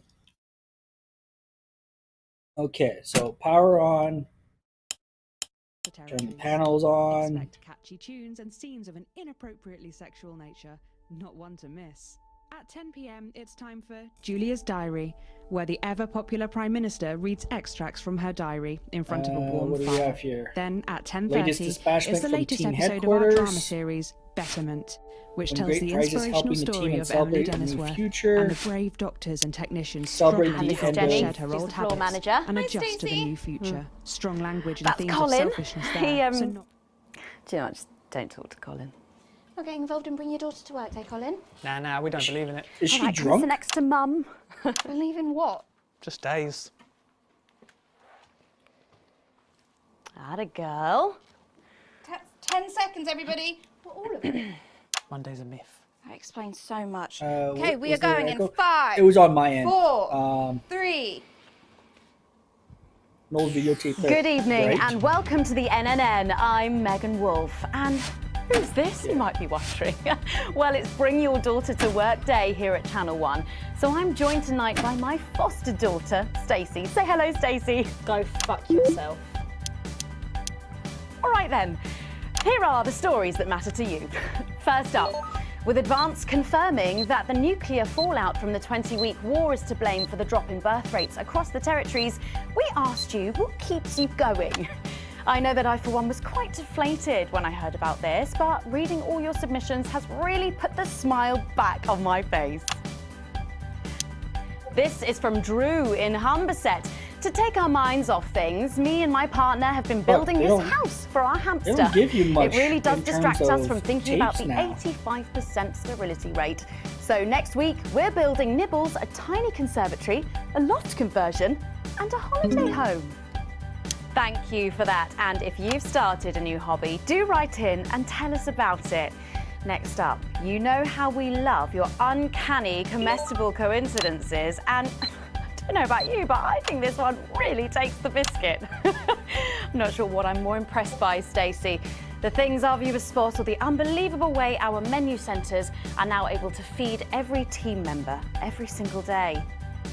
Catherine from Berkeldown sent us this, saying, I couldn't help but spot the face of poor departed Peter Clement in my 4th lager this Where's morning. the advertisement for my I'm stocks? not sure if I see it, Catherine, but then again, I'm only on my 3rd. Do keep those coming in. Come on, have a go. We've just got time for one more of your stories, and this one is an inspiring story of rehabilitation. That's it, just tell us who it's from, yeah, and then read it out. Apparently, this is from Sherry in Tendon. Here I am, just 6 months out of betterment. I'm Stepdaughter's like so healthy, uncomfortable to be sober there. and working thanks to the I don't facilities blame I her. had access to on the inside. I'll never have to go back to my old life of stealing cars and burning down charity shops. I just wanted to share. We absolutely love hearing the way our neighbours and team members have been able to become better people. So do let us know your stories here. You can do this bit, Stacey. No, you're all right, thanks. Come on, give it a try.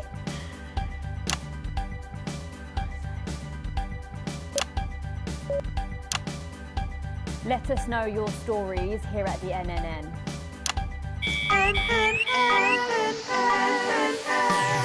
Right, bit of a change of pace coming up here. You'll need to use the S effect buttons for the next segment, but Advance have already selected when and what to use. Simple stuff. Just follow your government orders.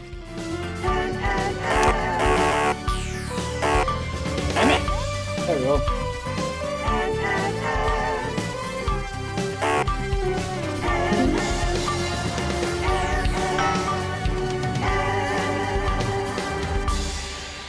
First up tonight on the NNN, it's time to celebrate this week's team lottery winners live from the Shakespeare Theatre right here in the capital. We're going to hand over to Julia Salisbury. I suppose you don't think much of her either, eh, Stacey? She's got a lot more going for her than you wankers. OK, surprising vote of approval there from Stacey. Let's go live to that right now. Good evening, everybody, and welcome to this week's Team Awards. Of all the many duties I have as team leader, this is by far the most pleasant. As I so often say to you, the uneven past is now, following the demise of Disrupt, firmly behind us. This is the new future, and I say to you, it's better now. Yeah, I wonder what would happen if Disrupt succeeded. I am delighted to be joined here tonight by one of the oldest people in Territory 1. He was born over 107 years ago.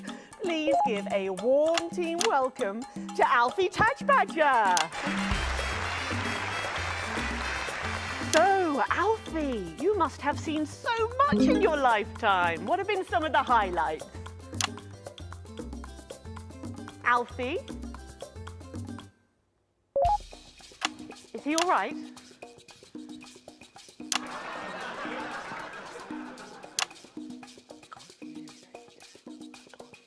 His hearing aid isn't turned on. Oh, could you turn it on?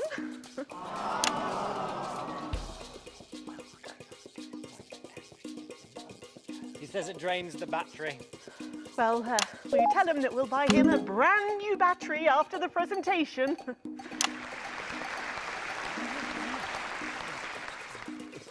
Yeah, he says that's fine then.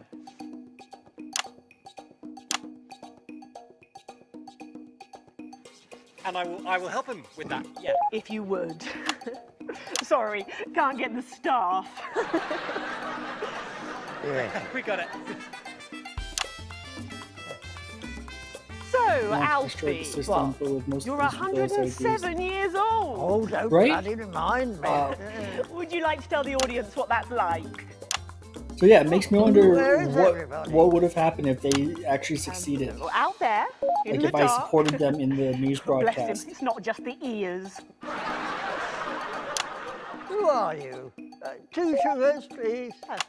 I'm Julia Salisbury, the Prime Minister. I like this story. Who are you really? No, I really am the Prime Minister. Oh, you're a you know, A woman? Yeah, a woman. One of Women them. can do anything men can do these days, Alfie.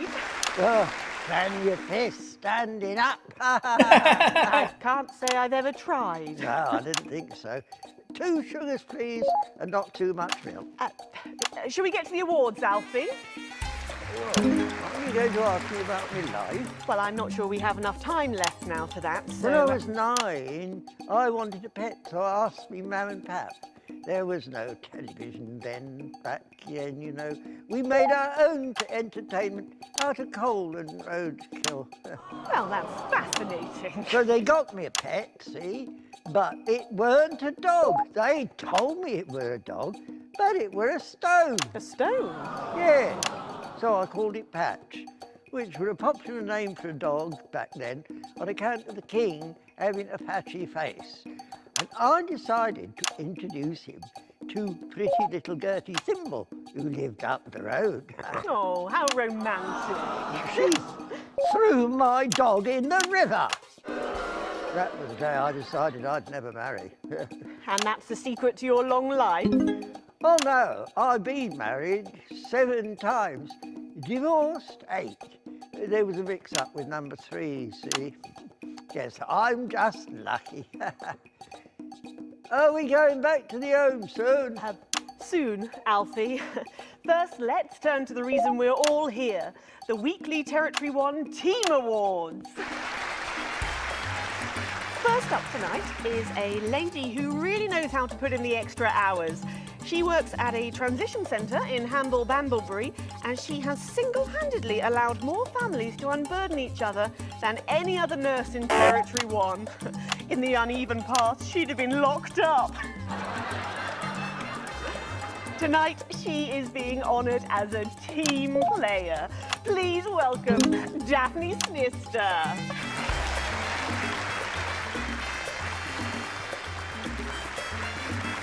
She's a happy Are one, you right? here to change me? Just give her a medal, Alfie. There's a good boy.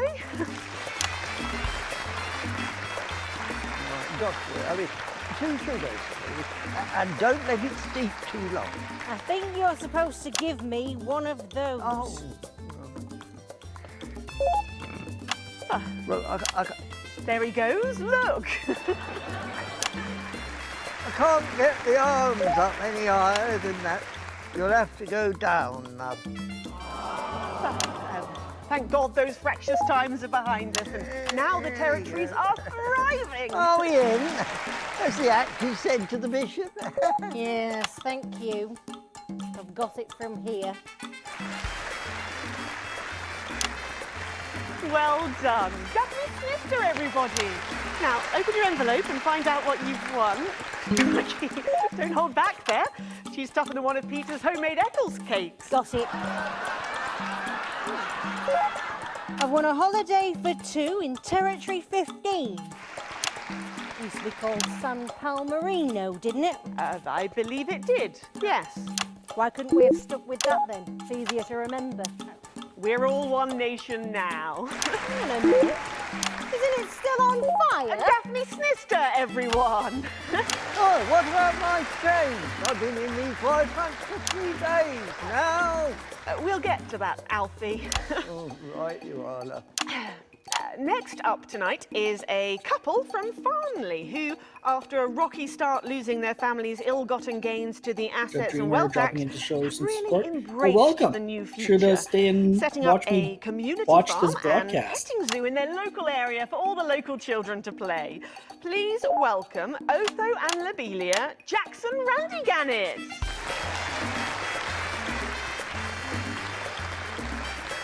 Medal, Alfie. You know, when I was in the trenches, I had a pal called Scotty Wilson. He was from way up north, so I didn't understand a bloody word he said. But he were my best mate. Probably for the best. And his best mate was Smudger Ace. There was them two, Fiddly Eric, Unstable Terry, and of course, Leggy Sydney. She were a girl, but she had a boy's name, so they shipped her to the front anyway. First girl any of us has ever seen close up. She's dead now. They all are. Smudger and Scotty never made it home. Fiddly got shanked in Frankfurt prison in an argument over an olive. And Terry, he exploded quietly at home. He exploded quietly? Skin condition. Scratched herself to death. It makes you think. Thanks, Alfie. Great contribution. So, Otho and Lobelia, a petting zoo. After we lost all our wealth, we discovered there were actually people who had never even owned a pony. I used to have 3. So we decided to do something about it. That's the type of people we are, you see. Advantage of a private education, probably. Well, I'm sure we could debate that all night, but there's no time. So, let's see what you've won. Yes, but before we do, there's something I wanted to say to you. Oh, absolutely. Every citizen of the new future has my ear. When advance came to power, you took all of our wealth. You took the shirts off of our backs. Quite literally, in my case, I used to collect shirts. Well, you might as well have the rest of it, too. Oh, security! Oh God, not again. I said it once, I've said it 1,000 times. Pennies and the news are not good bedfellows. Keep those flappy bits off my channel, Alex. Tag better. And you are? Oh, nice. Got to go. Oh. It isn't right and it isn't fair. You tell him, girl. That's my wife, you know. Only you don't. You can't mix pearls with swine. It isn't right. We used to have 3 horses, fended and fettled and hung well. And now what have we got? 2 mangy goats, 1 mongrel dog called Kenneth, and a rooster that would bloody Is this a TV show? Can we get this over No, quickly with it's a news As broadcast. the actress said to the bishop. Oh, here we go again. Hello, Alfie Tag Badger. Pleased to meet you. Ooh, that was a nice hit. Oh, don't worry, love. I'll protect you. Oh. You better blow what he knows. You know, this reminds me of when I was in my 20s and we go to the promenade at Shining on Sea and watch all the pretty girls on the beach. Everything was black. I like Alfie. Then, of I hope I course, see more of him. we'd visit the Penny Arcade and try to win a block of lard to take home for the family. You couldn't buy lard in those days. You had to win it. Oh, it was so much simpler back then. Boys were boys, girls were girls. Everyone else was recruited by the circuses. There were loads of them, you see, circuses, with their big tents and their candy floss. You'd hear the music, the pipe organ, drifting over the nearby fields. My mum used to call it the most magical sound in the world. This was before she lost her hearing after giving a particularly loud round of applause. Did you ever go to the circus? What's that, Alfie? The circus. Oh, never mind. Yeah, just a tea, pet. Well, that was an unexpected dose of naked nostalgia. Some people simply can't let go of the past. That's why I look in joy and fervent admiration at the younger generation. So cohesive, such a team. And with fertility falling throughout the territories, we should value our fabulous new generation now more than ever. Our final winner tonight is a go-getter who really went and got 'em, helping to root out more than 170 Disrupt collaborators in his own neighbourhood. Since then, he's gone on to be a senior cohesion cadet leader and organised all of the entertainment at last year's Camp Cooperation. Our final winner tonight, Edwin Neverley.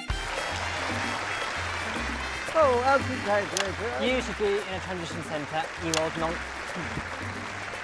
Prime Minister. Yeah, it's an absolute pleasure to finally meet you. We're very similar, in my opinion. Well, I've never been much of a role Those model. cheekbones. Nonsense. Prime Minister, you have saved this country. You have fought enemies, foreign and domestic, with an iron fist. As with my own tiny fists have I. Well, let's open the envelope and find out what you've won. Maybe it'll be a fist enlargement. Oh, and yeah, they even had like the nerdy styles laughing snorts.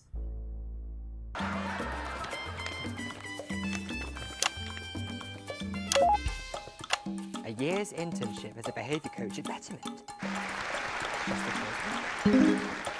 Let's show the fools where they went wrong, eh? Well, actually, Betterment is about rehabilitation, Edwin. Absolutely. And if they don't reintegrate, we retaliate. Just like you did on Liberation Night. Thank you for this award, and stay vigilant. Report the non-cohesives. Be a team player. Oh, the government brainwashing strong in that when one. hopefully things will be a lot more normal. Back to you, Megan. Prime Minister Salisbury there at a highly eventful team awards ceremony. Any thoughts on this week's winners, Stacey? The nurse was fucking scary, the pretties were saggy, and that little prick will never lose his virginity. Okay, well, succinct She has a put there, point. if a little profane.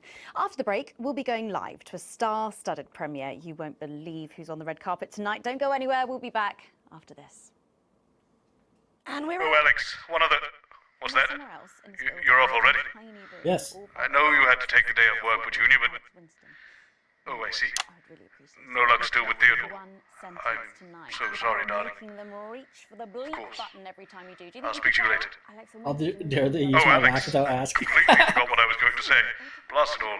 You're lucky your Susie is a key worker and exempt for today. spiraling out of control into some kind of tragic comic disaster. Yeah, that. It's just like having him back in the chair. Do you reckon he's watching us somewhere? Laughing. I think he is. Jeremy, are you watching us? Are you receiving us? Are you fucking with us? Oh, right. So she can swear. Segment grade D. Yep. For a steadfast society. No previous songwriting experience is required. All you need to do is record or notate your anthem and, if possible, arrange it for a modern 39-piece chamber orchestra or 44-voice choir. The entries will be judged by acclaimed composer Jonathan Williamson, responsible for the soundtrack. They do know I have a Queen's View degree in journalism. Bet you wish you'd studied something useful now, eh? All this bring your daughter to work day. What a joke. Where is our honoured guest? I don't know, she's probably sniffing around that boy band hotspot. Heat Rash. Hotspot won it last year. Heat Rash. Oh God, they're running out of names, aren't they? I hear the computer comes up with them, the songs too. Ah, there she is, and just in time too. That's 10 seconds, everybody. What have you been up to? What's it to you? And we are going in 5, 4, 3. Welcome back. Stacey's still here. Wishing she wasn't. Thanks, Stacey. And in this segment, we're delighted to have sent Robin and Patrick to the movies. Yes, tonight is the world premiere of The Automated, starring Lawrence Blunderclatch and the late, great Helena Canterbury Boatshoe. And all the stars are out tonight. We first covered this film almost 5 years ago, back when it was called The Medicated. Then, for mysterious reasons, the film was suddenly pulled the night before its release. Well, since then, executive producer George Focus has spent 5 long years polishing the film and turning it into a special edition premiering tonight. With extensive state-of-the-art visual effects and a top-quality voice team, George says it's the movie he always wanted to make. Now, let's take a look at it.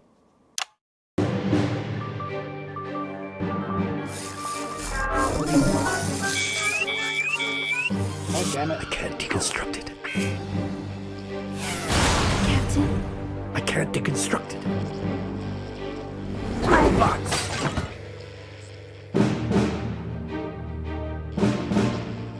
Is this a wig? You think I don't grow that? No, Dick, I'll kill you. Think of Saturn. There's something on your face, Chief Harrison! I wish you were real, baby. Flesh and blood. Captain Quasar. But you're just ones and zeros, baby. If only I'd noticed. Captain Quasar. You rusted, but I didn't notice. Captain. I'm buffering, Dick, you said? Got one on you. God damn it, blast it off!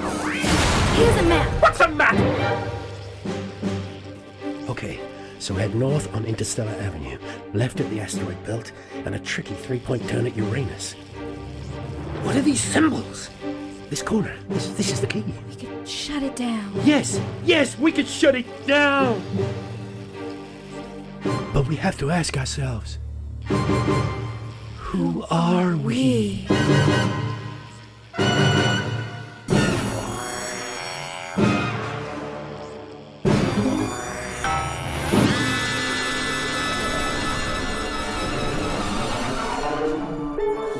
Gosh, thrilling stuff. What did you think, Stacey? Come on, Stacey. The robots were all right, I guess. They certainly were. Let's go over to Robin Short now in Western Square, who I believe has got the star of the show. Robin. Right, you, shall we? Yes, we are live from Western Square with a man who needs no introduction, Florence Blunderclatch. How has your evening been so far? Magical. Absolutely magical. My most dear friends all gathered here to celebrate my work. One really couldn't ask for much more. Good one. Well, on that note, with award season just around the corner, are you hoping to add to your collection for a 3rd time? Well, I really couldn't say. But if the association deigned to honour me for a 4th time, well, so be it. It's really not for me to say. But let's just say that I know of 3 little gold men who are getting rather lonely. Absolutely. Because I've won 3 little awards. And each more deserved than the last. Well, it's safe to say that your career has gone supersonic in the last couple of years. How's that been? Well, as I was saying to Stephen only yesterday, that's Stephen Spellman. The Stephen Spellman. Spellman instead of Spielberg. Unbelievable mind. I said, Stephen, this really has been quite the ride. Did you know what he said? He agreed with me. Wow. And what do you attribute your success to? Well, if we're talking actual numbers, I'd have to say 60% talent, 30% looks, and 10% passion, brackets general. Not to mention the incredible coverage on election night. That really was the start of it all. That and my own range of sick bags. Lawrence's Chundercatch. Wow, who could forget? Well, it's been a delight talking to you, as always. Thank you so much. Well, Patrick Bannon should be with Lil C for a conversation that doesn't involve vomit. Patrick! Thank you, Robin. Let's hope not. Yep. I'm actually joined Yeah, here so yeah, the other by- Patrick. Billy Bob Jean Short, and surely you recognize my Chances are the youngest other Patrick pop is sensation, Lil D. Her Lil C covers album drops next week. Actually, we weren't expecting Lil C. Is she... She's around. She's not been feeling very well. She's put me in charge. Has she? Well, the courts have. They gave me stewardship over her estate, her finances, and her eternal soul. Praise Craglar! Praise Craglar. Wow. But is she coming just because we've got some questions for her? Well, she might be along later, but as her legal and spiritual guardian, I'll be happy to answer any questions on her behalf. And Lil D, was it? Well, you look great. Oh, thank you. You know what? I feel great. Well, who are you wearing? I'm wearing Little C, and you could be too. Really? Little C's new line launches tonight. This is one of my favourite looks. It's called... Ah! Oh, what a unique name! Hard to spell, though. But of course, Lil C is basically fashion royalty now, with a veritable clothing empire to her name. Yeah, well, the label's gone from strength to strength since our initial TV launch on this very show, actually. Oh, yeah, that's right. So really, we have all you to thank for all this. You know, this hat cost more than my second jet. Feel that? Feel that? Yes, it's a nice hat. Person. And Forbes magazine has named me the youngest self-made success story ever. And do you have any advice for anyone wanting to follow in your footsteps? Absolutely. All you need to succeed on your own is your family's financial backing and pre-existing fame. It's not rocket science, people. Oh, well, but in sadder news, am I right that Lil C is going to be retiring from music? Yeah, I'm afraid so. I'm sure you can imagine. At 25, she's far too old for pop music now. She can't keep up with these young stars. So her best 25 is too old for pop music. And she's touring that later this year. And then her farewell tour the year after that. And that's her last chance to see her. So until the reunion tour and then the classic tour after that. But it's been a long and varied career, as you can imagine. She's very, very proud of herself. Oh, and if her health's bad, then maybe it's for the best. What's wrong with her health? Oh, yes, her health. Her poor health. And it's surprisingly expensive treatments. Curse you, Zaytan! Damn your intergalactic justice! Oh, yeah. Well, we better be letting you get back. Those babies aren't going to sell themselves, or possibly at all. Billy Bob, Lil C, D, thank you so much for joining me, and do pass our best wishes to Lil C. Who? Oh! Now, it looks like Robin is with a music legend who actually is irreplaceable. Is that who I think it is, Robin? It absolutely is, Patrick. Jesus, I almost can't believe you're here. How have you been? You know, I like to walk amongst the peoples every now and then. It makes them feel close to me. Yeah. Right, yes. And to be close A cookie to is to be whoever can human. tell me this is supposed to to be human. represent. His name is be Jesus. Oh, that was good. Write that down. Rachel, write that one down. It's good to see you've done so well for yourself. Thank you, my child. You know, I have you to thank for that. If it was never for your show supporting me and my music, I never would have transcended. Now, there are rumours going around that you might be running for office. Is there any truth to that? Yeah, that's absolutely true, yeah. But you're aware that elections have been suspended in the territories? No, I'm not running to be no Prime Minister. Oh, you're not? No. I'm gonna be King of the Moon. King of the Moon? Yes. King of the Moon. No, sorry. You're running for King of the Moon? No, not running. It's my birthright. And does this have anything to do with promoting your upcoming hip opera, Jason Space? Hush now. Cynicism is so unmoon. Okay. And how long will this last? Will it go the way of last year's Living as a Mouse fiasco? Or maybe your foray into ventriloquist beats? I don't make the new rules. I merely live by them. So, are you looking forward to seeing The Automated? You know, I don't believe in film. Thou shalt keep thine image still and holy. That's track 4, Jesus Christ Megastar. Okay. Thank you for your time, and good luck with your new life in space. And with you, my child.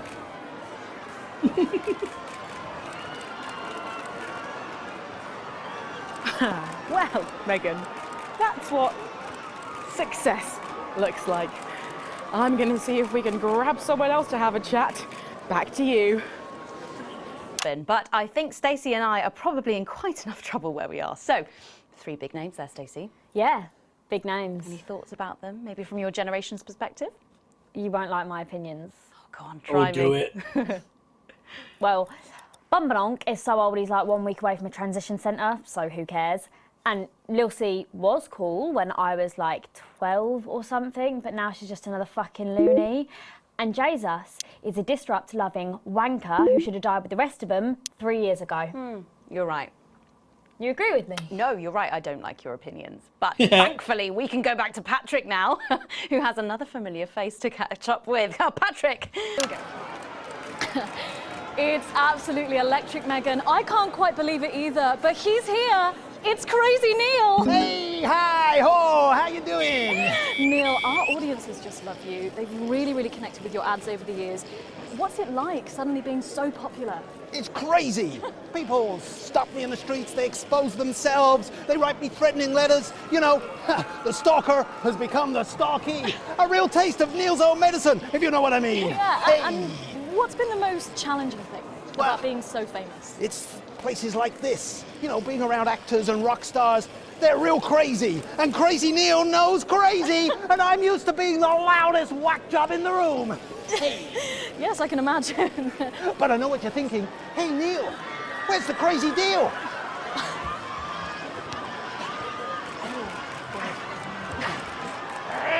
We got crazy deals on chairs. You ever sit in a chair that knock your socks off? No, I can't say that I have. Makes a mess of the carpet. But what do you say? We got a deal? Well, what about Betty Andrews' handbag? It's real leather. It's real cheap. And it even contains our heart medicine. Spicy. No, really. You've got the chair. Oh. You've got the bag. You're really busting my balls. What can I do to convince you? Let me throw in my wife, Mrs. Neil. It's the latest model. Not a scratch on her. Pearls like a charm. What do you say? Have we got a deal? Look, I can't take your wife. Yes, you can. I got loads of them. Oh. Come on down to Crazy Deals. We got crazy deals on He has chairs. loads of We got wives. crazy deals on meals. We got crazy deals on wheels. We got wheels on meals, meals on wheels. We've even got endangered seals. And we got meals with endangered seals. Yeah! Thank you, Neil. Well, it's always a dream come true to meet a hero. How about that, Megan? The man himself. Aren't we lucky? Back to you. Thanks, Patrick. What a colourful interview there on what looks like an amazing night. They certainly know how to make an entrance, I hope. And the automated really does seem to have unstoppable written all over it, because despite Boris Horsey in Hours magazine calling it Lawrence Blunderclatch's overly long suicide note, in a review which ends with the words, and he hasn't even had the decency to see it through, the film, which is free to all residents of the territories, has seen record pre-bookings and looks set to run for months and months. But let's go back to those lucky few seeing it tonight. Oh, I'm so jealous. Robin, you seen anything unusual there? Thanks, Megan. Well, will you settle for the territory's most eligible bachelor? 5 years ago, Steve Saxon was an unknown. Then a series of incredible performances in acclaimed productions, from Hamlet's Jam to the curious rise of Algernon Ding Dong, made him the most wanted man in drama. He's been voted sexiest man under 25 for 3 successive years. Now, let's see if he'll talk to the NNN. Excuse me, Mr. Saxon. Steve, have you got a moment to spare to talk to the NNN? Oh, hi, the NNN. You know, your show gave me my first chance at an audience. The raw me, Steve 1.0. I remember. Even then, everyone could see there was something so special about you. The whole thing is burned into my mind. A moment is the very least I can give your amazing viewers in return. Not that we're actually going anywhere. Where is she? Are you going to introduce us to your date? But of course, this I'm is... Charlotte Winstanley Hamilton. I was in Hey Friendship too. You know, We got some crazy that people scene on the you red burned carpet. into your mind. But all award shows have the crazy people. No. I mean, like, Sorry. the Jesus remember you at guy. all. Are you Come sure on, we you're all in know that? that's Kanye. I Stay with the pretty one. Tell her, Steve. Looks are really important. Well, if you say so, Steve. So, it's been a big year for you. I believe you've been tackling the Bard. Yeah, so I've been working with an enfant terrible called Quentin Sucker Punch. We've been doing all the Shakespeares. Crikey, all of them? Yeah, so we shoot one a week. I play all the parts, so I learn them at the weekend and then we shoot them naked in his steam room. The lighting in there is really good. Sorry, did you say naked? Yes, well, he is. I'm in a variety of hats. It's an old theatrical tradition. I had a single out. It was called Look at Me. And you did that advert, didn't you, babe? Is that your dental floss? And the sex tape, of course. Steve! Yeah. I don't like to talk about that. Although apparently it's available for $11.99 everywhere. Just ask your newsagent. So, what is your favourite Shakespeare play then, Steve? Ooh, I like the wordy one. It's starting soon. I'm going to miss the trailers and we haven't even got any popcorn yet. She'll be here. Oh, I'm sorry we're late, guys. What took you so long? There was an injured pigeon. I'll explain on the way in. Now, of course, I remember you from that legendary first appearance. Really? Her too? You were such a serious little thing. You had that horrible sister. Yes, that was me. I'm the horrible sister. Don't be so hard on yourself, babe. Looks are really important. Thanks, Steve. So, what have you been up to, Harriet? Actually, last year I was overseas bringing art to the starving children from outside the territories. They may not have food, but they can still have Canada. Good for you. And now I'm in an experimental physical theatre piece about the existential angst of Wicker. Amazing. So arts. We do it above a pub on Thursdays. I was also the girl who got murdered in the bath in Night Slasher 3. Haven't seen it. But she was brilliant. Thanks, Steve. Fucking hilarious. Yeah. Thanks, Steve. I think it's starting soon and I really need a tinkle. Oh my God, you need the loo now. We're going to completely miss the trailers. You were so selfish. Sorry. We've got to go. Oh, of course. Thank you so much for talking with us and enjoy the movie. Thanks. Love the NNN. I love you guys. Stop showing off. Sorry.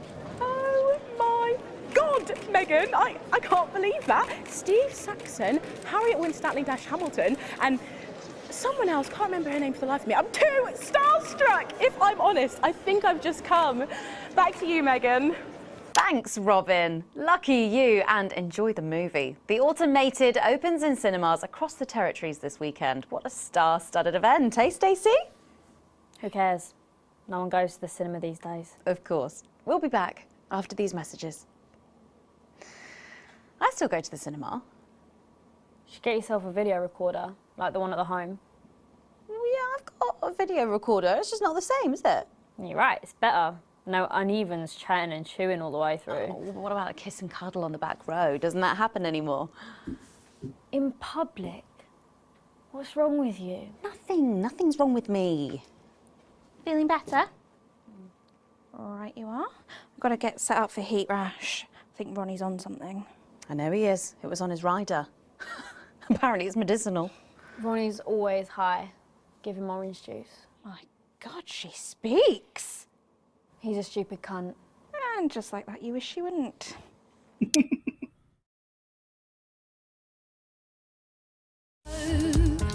How well do you know the people down the Hippity Be a bit bob. bunched up at the end. Oh, don't worry. It's so cool. It's what now? It's... Oh, here's Megan. She's going to be interviewing you. Hello. Hi. This is her. This is Stacey. Well, hello there, Stacey. Fuck off, Ronnie. Right. No, I'm sorry, but if we can't be polite, you're going to have to wait in the dressing room. Whatever. Do you want to go and wait in the dressing room? No. No what? No. Thank you. Okay. And sit up straight. You're ruining my shot. That's 10 seconds, everybody. No co. Fucking right, Noko. What's that? What's no? Bring in 5, 4, 3. Welcome back. For our final segment tonight, Stacey and I are delighted to be joined by Heat Rash. Their new album, Girls and Why We Love Them All, comes out this weekend. So, let me see if I can get this right. It's Nolan. I write the songs. Ronnie. That's what it says on my tattoo. Oh, you got a tattoo of your name on yourself. Okay. In case he forgets it. This raconteur, you must be Chinny. Stop. Why do they call you Chinny? It's because of this ugly old thing. I don't know what you mean. God, you're so fucking embarrassing. Dale. Crikey, Dale, you do not look old enough to be in a band. I get that a lot. I'm actually 23, the oldest one. I have a growth disorder. God, I'm so sorry. I didn't know that. It's so Preeti. I was only messing with you. He's actually 58. Okay, right, I see. You're going to be a handful, aren't you, boys? Mum. Gross. And you must be TP. What does TP stand for? Tiny prick. It stands for team player. I see. How long have you had that nickname? Ever since Nolan decided Terry Prodance was a shit name for a member of a boy band. No co, Ronnie. Yeah, no co, Ronnie. Sorry, what does no-co mean? It's the opposite of SoCo. Ah. Fuck's sake. SoCo. Yeah. So cohesive. You preties say cool. Right, okay. Thank you, Stacey. Sorry about her. Not your fault. She's uneven. So, you guys met through a popular show on one of our rival channels, didn't you? Yeah, Team Players with a Z. So, how did that work then? Well, actually, Dale and I knew each other from school. We were actually No one knows how to, like, classmates, make Fuck's a sake, Nolan, mate. Give someone else a chance. We all went on Team Players. We all auditioned. The judges put us into bands. And, yeah, we went to their houses and they just put us into bands. Okay. It's an example of how we're greater than the sum of our parts when we work in harmony. And occasionally singing it. So every week on the show, they get these bands and they give them a song that the producer just found from under the bin somewhere. Actually, I write the songs. And the public would phone in and decide which song they like best. Right, and then the losers would be eliminated. Yeah? Mum. What? No-co. Preeti, so no-co. The band who get the most approval get to play their song again. Sure. So what happens to the losers then? Mum. What? What do I keep doing wrong? We don't use the L word anymore. What, you mean losers? Would you please stop saying that? That word is a pejorative. It's a word designed to diminish. At Go Getters, I learned very early that we only win when everybody wins. But, sorry, that's not real life, is it? That's just sports board, no? Thought you were SoCo. Yeah, I am SoCo. Nah, you're a shrinker. Can't be friends with shrinkers. She doesn't know what you're talking about. She doesn't understand. So I do understand, actually, Stacey. What's a shrinker? Well, a shrinker. What's is... a preety, Mum? Well, I think it means someone who's older, doesn't it? Pre-territories. It's someone who turned 18 before the new future. We call End you the show preeties. now. Uneven. Mimi. I wish I could, but It's no. not her fault she's old. She can't help it. I'm not that old. I'm trying to help you here. Well, I don't think I need your help. See? Total This is Mimi. not safe for the children. Is that so? Yes, obviously.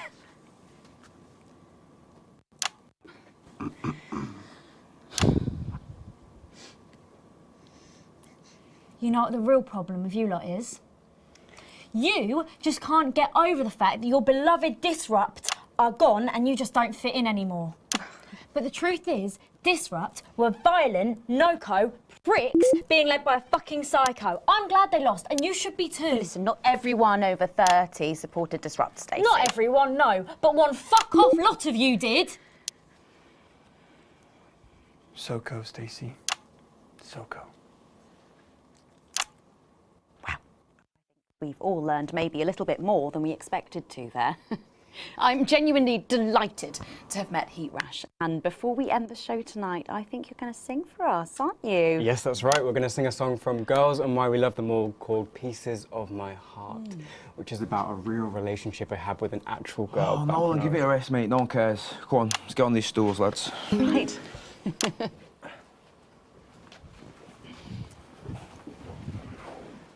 So, Stacey, can I get your contact? Oh, she's 15. Go on, piss off and sing your song, Terry. Christ. Right you are. Jeez. So, here they are with their latest single, Pieces of My Heart. Are you excited, Stacey? Not for me, no. I only listen to blip music and a bit of jizzcore. Pop music is... Ah, yes, I know I meant to mention this earlier. Here they are. Apparently, these newfangled boy bands change singer all the bloody time. Try and follow along, eh? Keep the shot on whoever is currently singing the lead vocal. Oh boy.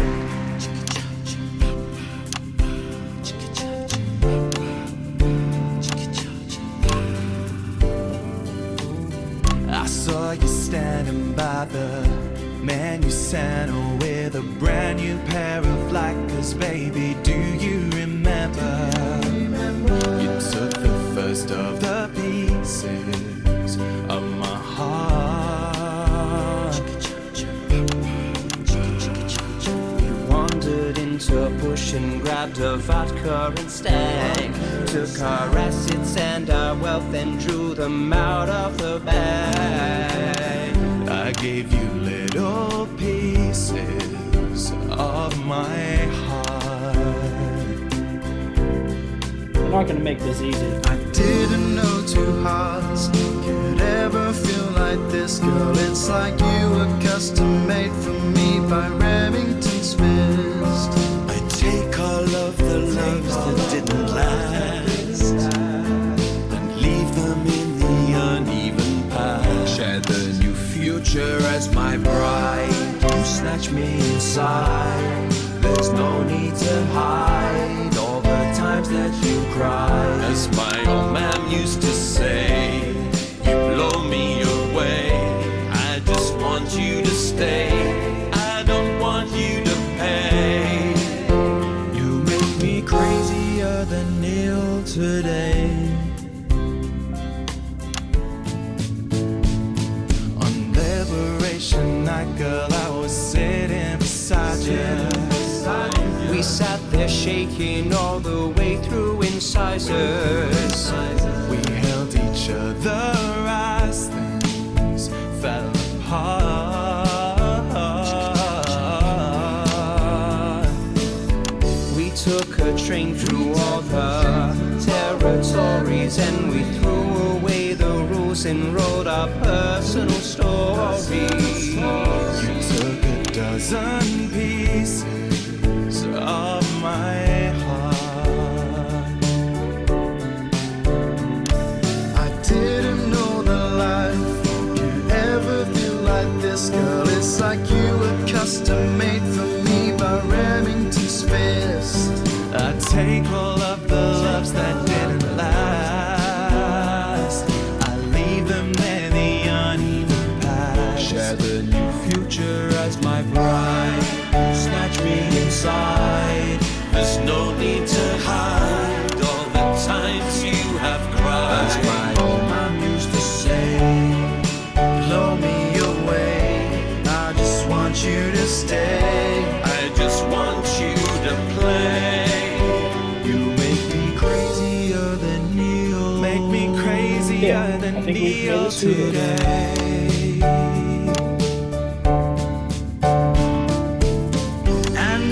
Staring at your membership card. There's your picture beaming brighter than a handful of flaws. I'm trying to find the pieces of my heart and leave them in the uneven parts. Share the new future as my bride. You snatch me inside. There's no need to hide all the times that you cried. As my old man used to say, you blow me away. I just want you to stay. I just want you to play. Right? Like they've done good on the vocals. Crazier than Neo. Crazier than Neo. Crazier than Neo today.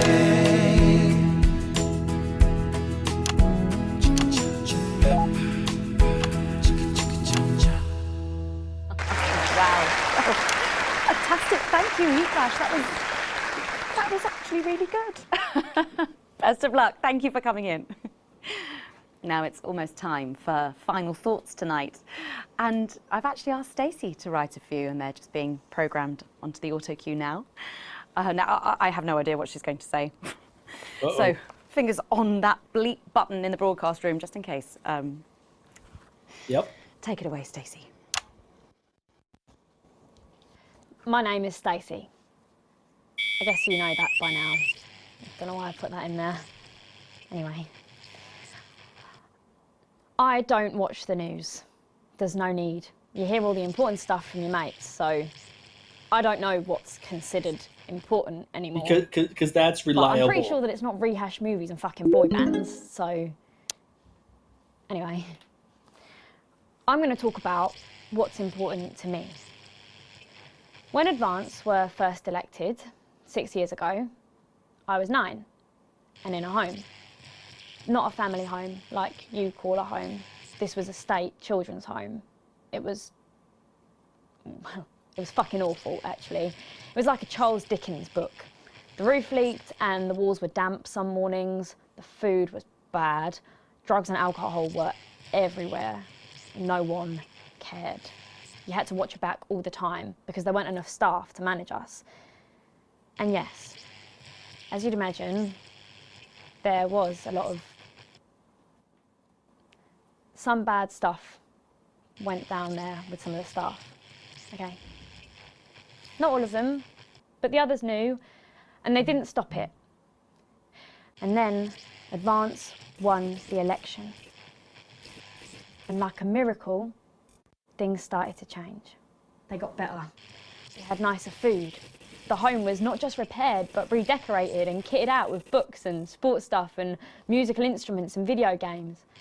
Most of the staff were fired, and the new ones, which there were more of, spent time talking and working with the bullies. And you know what? A second miracle.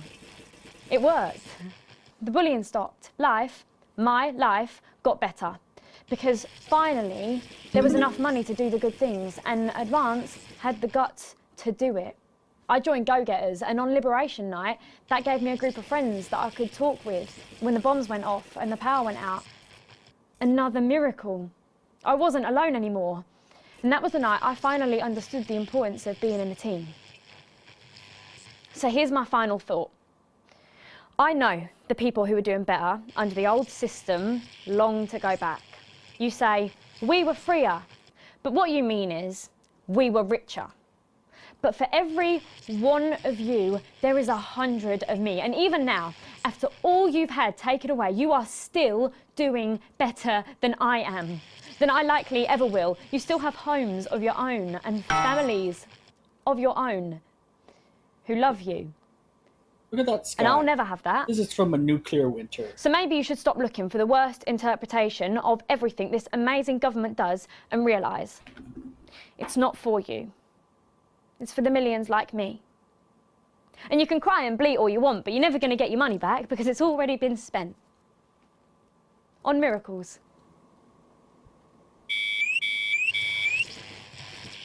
Wow, thank you. Thank you, Stacey. Kind of want to see what's coming through.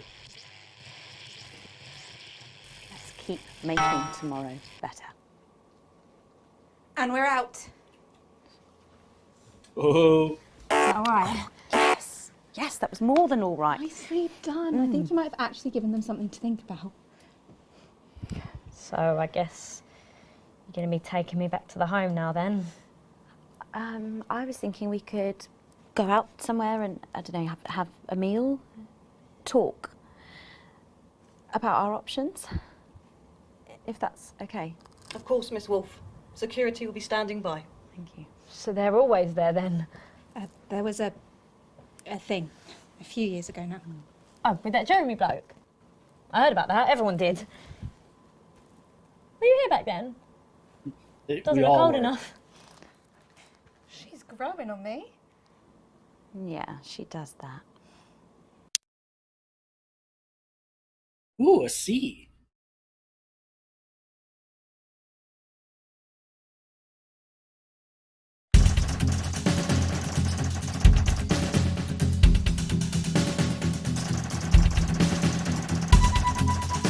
Aw, a slight Dr. Pay? God damn it.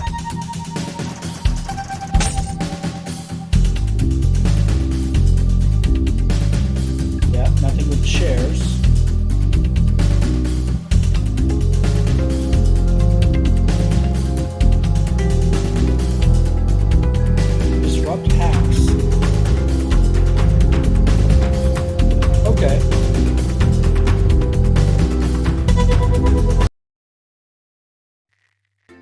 That's new.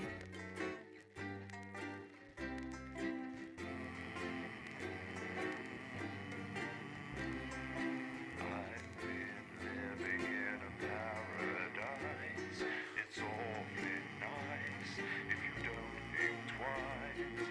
I've been living in a paradise ever since you made advances on me. I've been living where the food is free, a sanctuary for all and sundry. I've been living in an allegory ever since you made advances on me.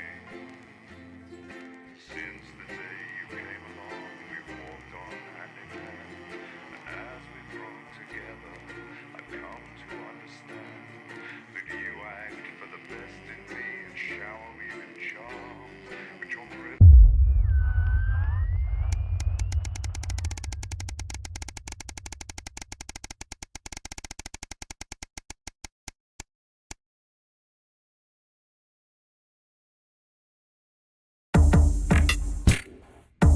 Okay. Once again, you find yourself sitting in Bossman's office. Everything is pristine and orderly, just how the fastidious man likes it. Though it's rare for him to be so late. The door opens behind you, just as you start to imagine the reasons why. Ah, Alex, thank you for waiting. It's been almost 6 years since you started working with us, Alex. A lot has happened in that time. From the unfortunate incident with Mr. Donaldson to the disruptive attack on this very building. He pauses to look at you. You meet his gaze. And in that time, you've done some good work. Not to mention, I've heard some good things around the office as well. So I'm happy to inform you that I approved a small raise in recognition. Bossman is smiling at you. Thank you, sir. Not at all. You've earned it. But that's not an excuse to rest on your laurels. I'm sure you've got work to be getting back to. And with that, he turns to some papers on his desk, clearly considering you're dismissed. You head back to your studio, a spring in your step. Cool. You got a raise.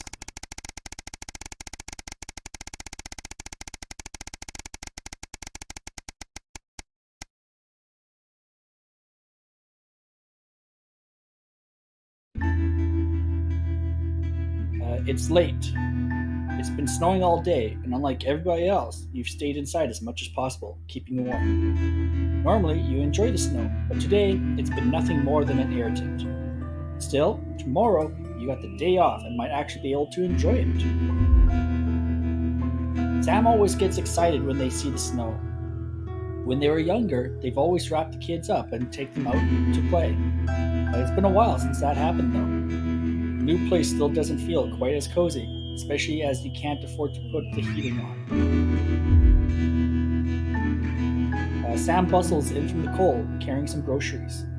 I could use a hand, please.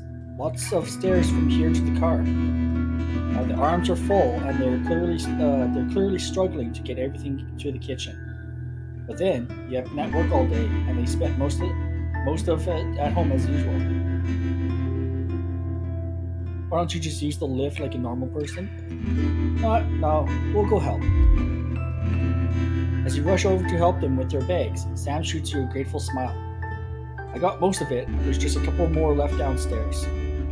You head out, getting most of the way to the lift before you remember it's out of order. When you grab the bags, you realize Sam has picked up everything to make fajitas, your favorite. Clearly, it's not all that bad. You forget the weather and the unpaid bills as you cook in your delightfully tiny kitchen, laughing together like you used to. For the first time since moving in, you think, as Sam flicks sour cream across the table at you, you're making happy memories again. Money isn't everything.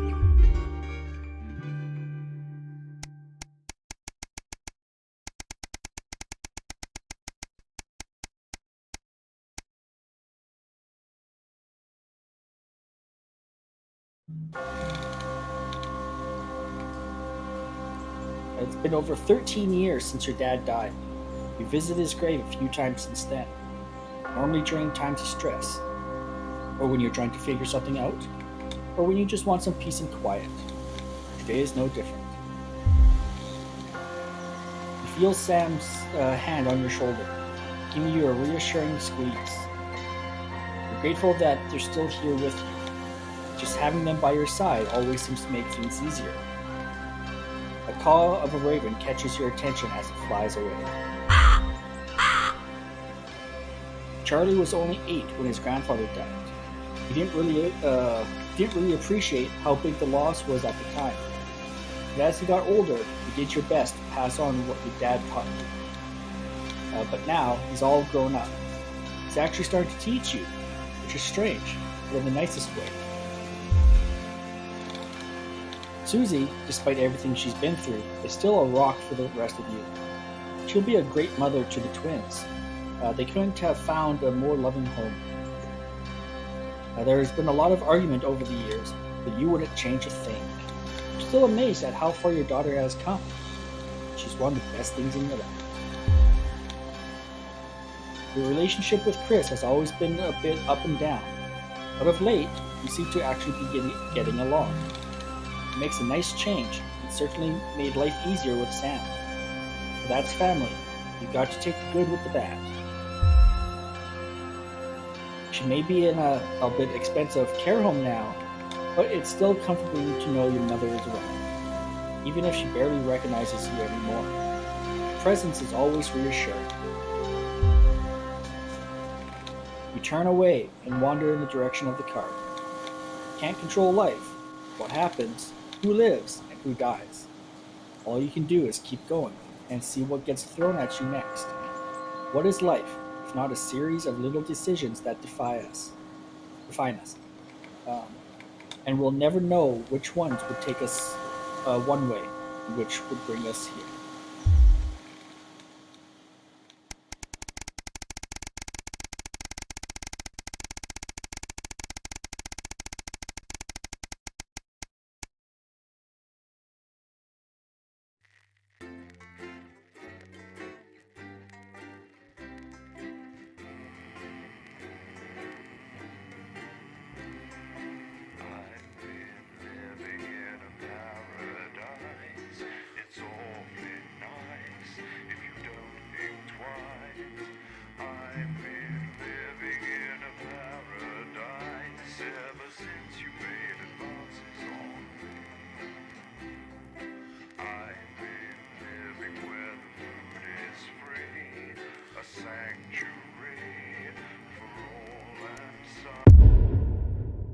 Boom.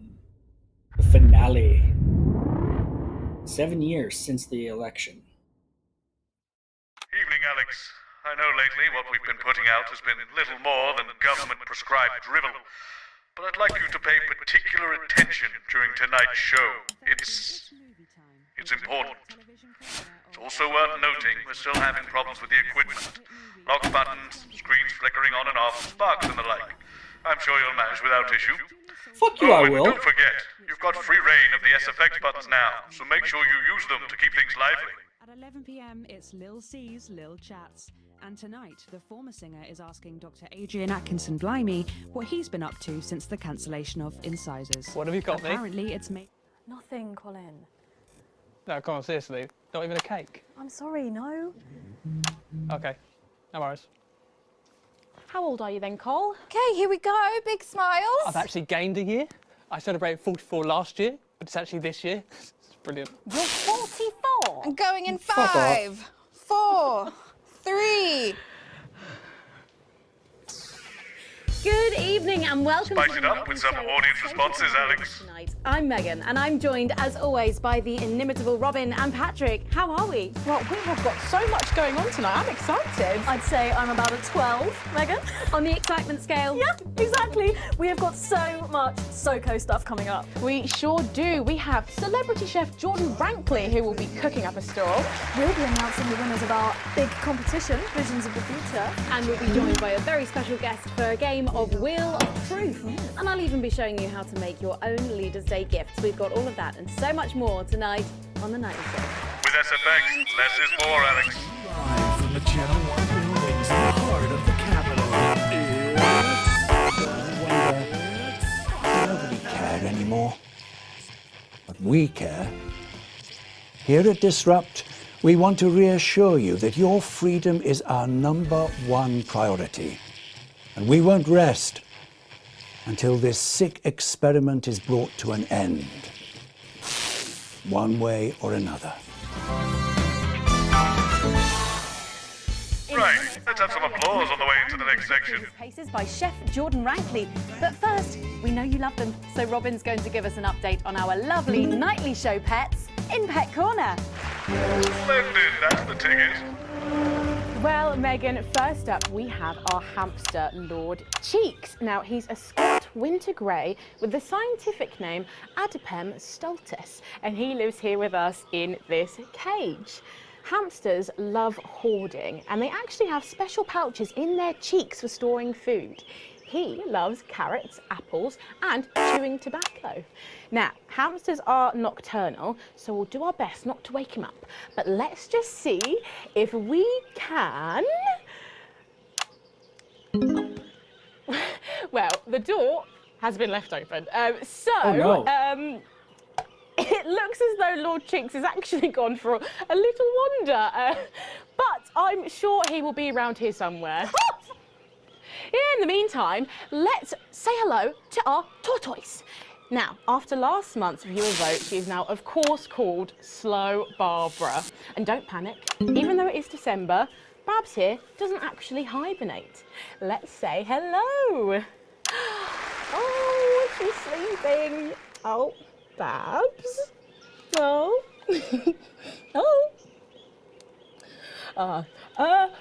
Those are our nightly show pets. Oh no, the Megan, turtle both was alive dead. and well, back to you.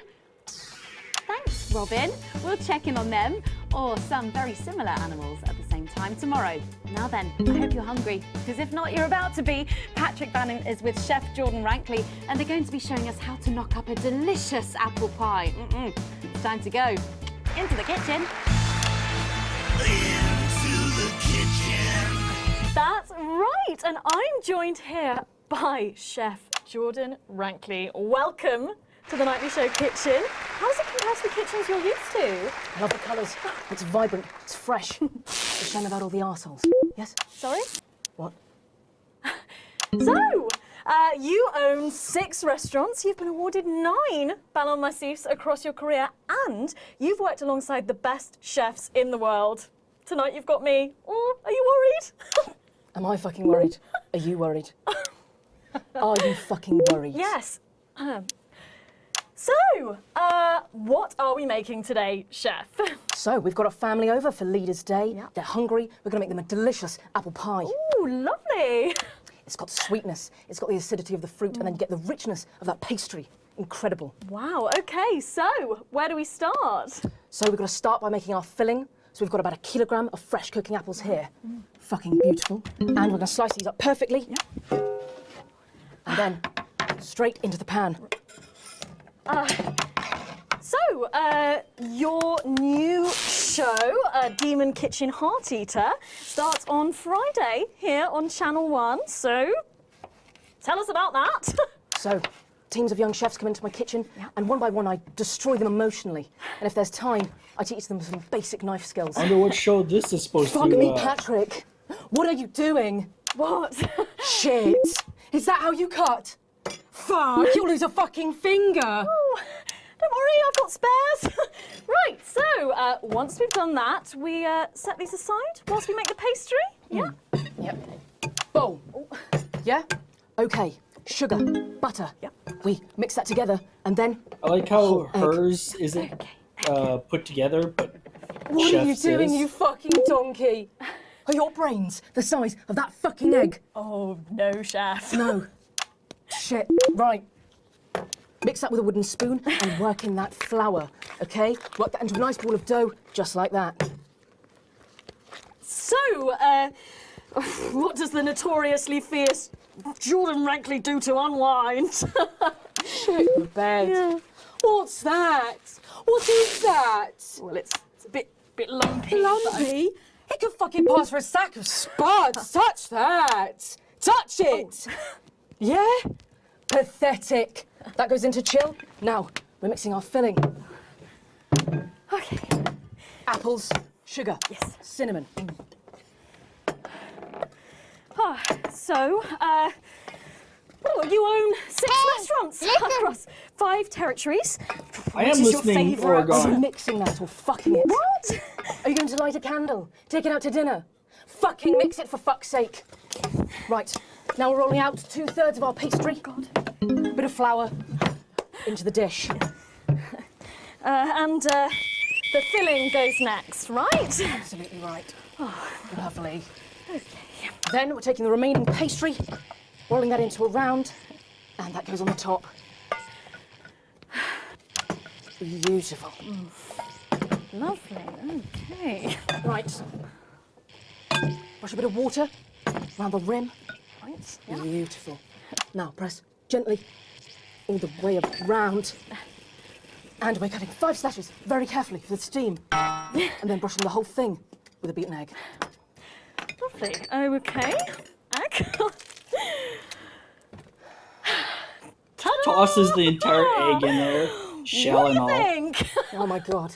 You, come here, you. That's a disgrace. I'd rather jam my eyeballs up my fucking arse than look at that. Yeah. I'd rather use my tongue to tie my shoes after a fucking shit-kicking contest. Do you understand?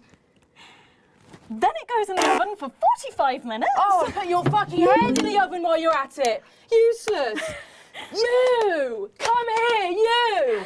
You're the worst fucking thing to happen to food since cyanide. Do you know that? I tell you what.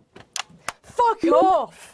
Get the fuck out of here! Fuck off! Yes, okay, well, while I do that, let's go now to Megan and Robin, who will be announcing the winners of our competition, Visions of the Future. Don't forget the SFX buttons. Well, that looks delicious. If you want to follow along at home, then make sure you write in with a stamped addressed envelope and we'll send you the fact sheet. So, Robin, look at all these amazing entries to the Vision of the Future competition. Yes, we challenged you to show us your predictions of the future, and we were just inundated with entries, weren't we, Megan? From wacky inventions to global problem solving, they are all amazing, and we had the best time looking through each one. It was so tough narrowing it all down, so we have some amazing runners-up. In 3rd place, drum roll please, we have Hamish, who's 3 from Lunwelly. He calls this Still Life and the Future of God, and it really blew us away. Just look at the line work here, and I can really feel every passionate stroke of the brush. If you look here, you'll see a beautifully rendered, what I thought at first was a smiley face or perhaps a cat. But I think if you really look, you'll see it's actually a representation of the seeming futility of death through the eyes of the living. Indeed. He's also chosen to just leave a lot of it blank, which I think is really interesting. If you know Hamish and his work, of course, he loves focusing on the negative space rather than the image itself.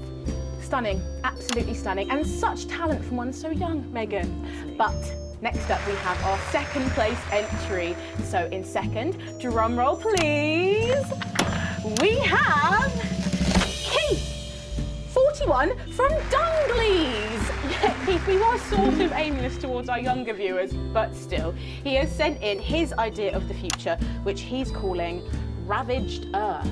Indeed, he says in his really rather detailed notes, deprived of basic resources, society will resort to a brutal system of weekly battles to the death where only the victor may breed.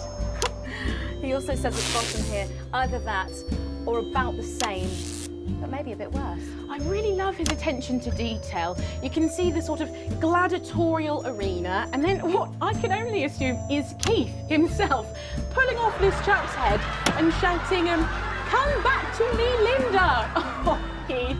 Maybe if you spent more time outdoors and less time entering children's competitions, she might not have left. Special one there. And finally, of course, it's time to reveal our winner. All our runners-up will receive a day out at an inflatable happy land on an industrial estate just off the A40. Sorry about that, Keith.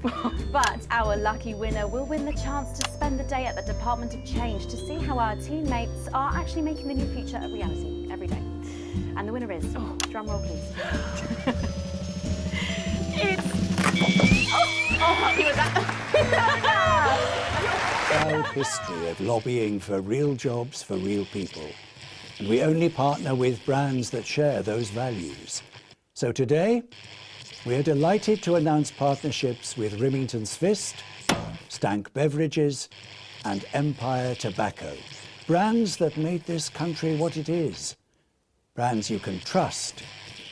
And brands that can help make us great. Dance, getting involved in the party, aren't they? This one seems to have gone a bit haywire in what I can only assume is an ominous sign of things to come. Lovely, Lola. Well, if our winners have inspired you to make some artwork of your own, do keep sending them in, and yours could be displayed in our gallery here. Well done again to everyone who took part. We're going to take a break now, but when we come back, we'll be playing the Wheel of Truth and making some lovely homemade gifts. Don't go away. We'll be back after this. Right, from what I can tell, the old vision mix is getting a bit worse for wear there, Alex. Just a Like little. your kit will be deteriorating a bit more in this next segment, so be careful. I can't stress enough how important it is that we keep the show going tonight. My flat's not far from here. Yeah, I'm on the bus. Not tonight. I'll get cars arranged for you both. Find me when you're done and I'll take you out through the loading bay.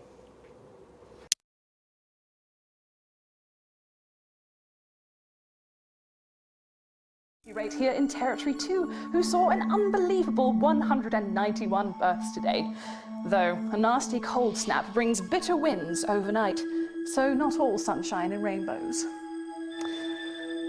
No rainbows in sight over Territories 3 and 4, as a Category 2 storm warning means we advise our residents to spend their Leaders' Weekend indoors.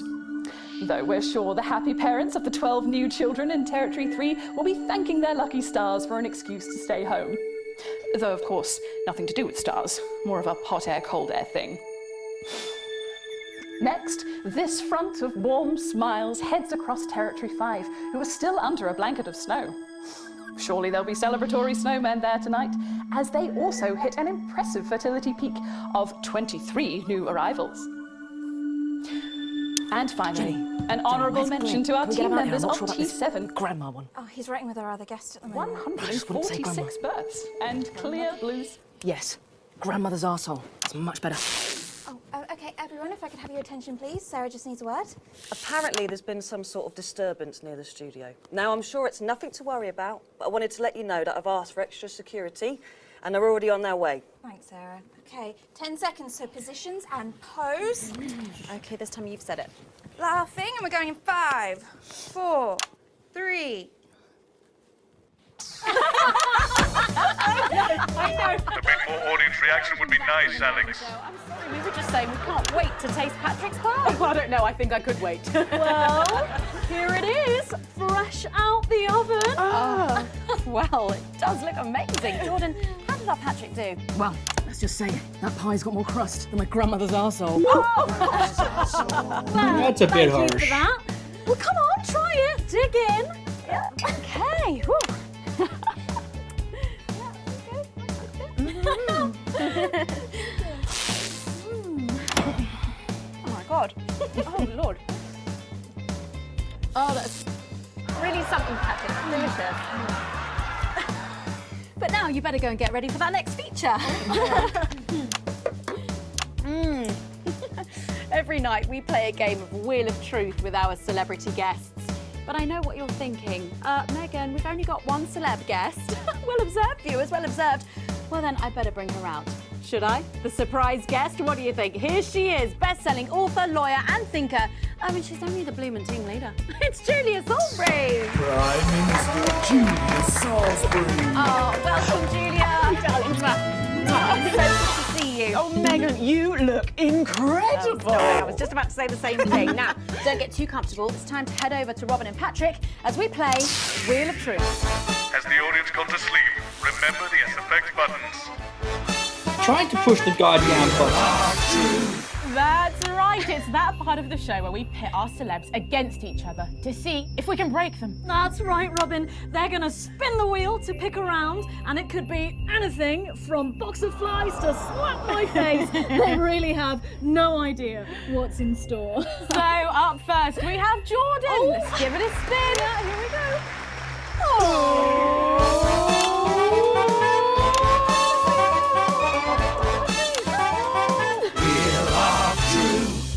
Okay, let's see what you've landed on.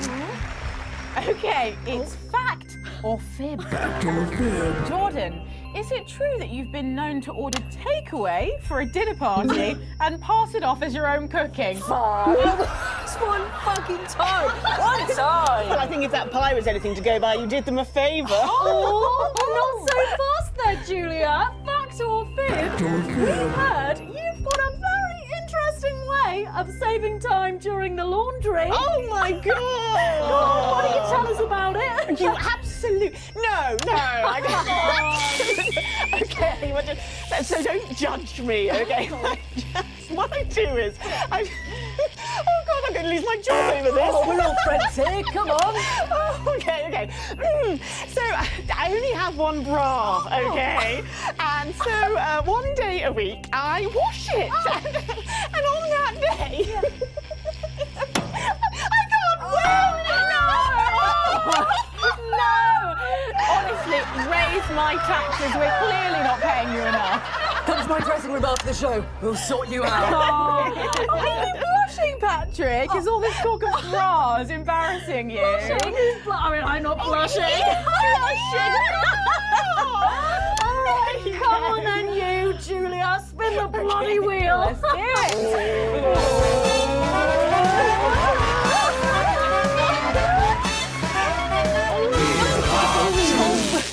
This has gotten weirder and weirder. It's Guess That Face. I'm going to show you a picture and you simply have to guess that face. Okay, you ready? Here we go. Julia. Oh, who's that? Oh my God! Is that you? Yes! Look, it was a very difficult time fashion-wise. That hairdo is fucking hilarious. No, I think it's Whoops. sweet. The mullet is as popular now as it's ever been. Oh, well, don't get too ahead of yourself there. Jordan. Oh. Who Oh. is this? Does that look familiar at all? Wow! Well, I'm glad I was getting fashion advice from someone who managed to make 7 look like 85. Shit, hell. Where did you find that monstrosity? I look like I'm haunting the fucking place. Right. We've got to move on. Jordan, let's have another spin. Okay, here we go.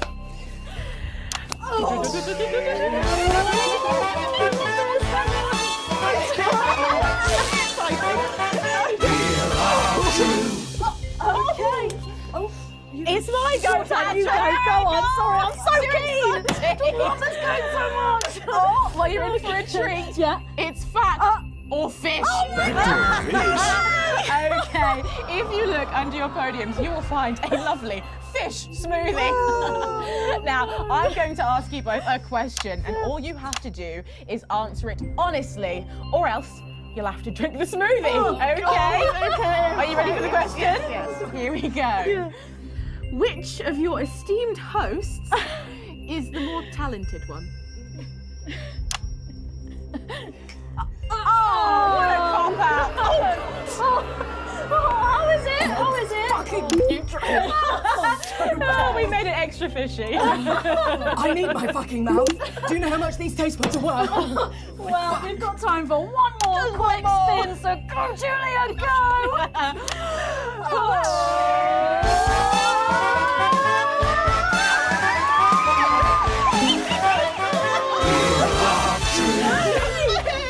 Here we go, my goodness. Okay, so, Julia, take a look in that box under your desk there.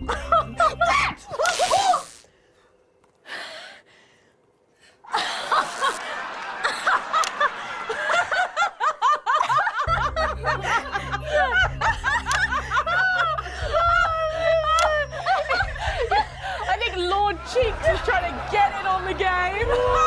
Bless him. Julia, what have you got in that box? It's not cheese, is it? Juggling balls? What am I supposed to do with these? Wow! Give it a go for us. But I have absolutely no idea what I'm doing. Come on. Do it. Do it. I won't Do do it. Do it. Do it. Oh, she's doing it. She's fucking doing it.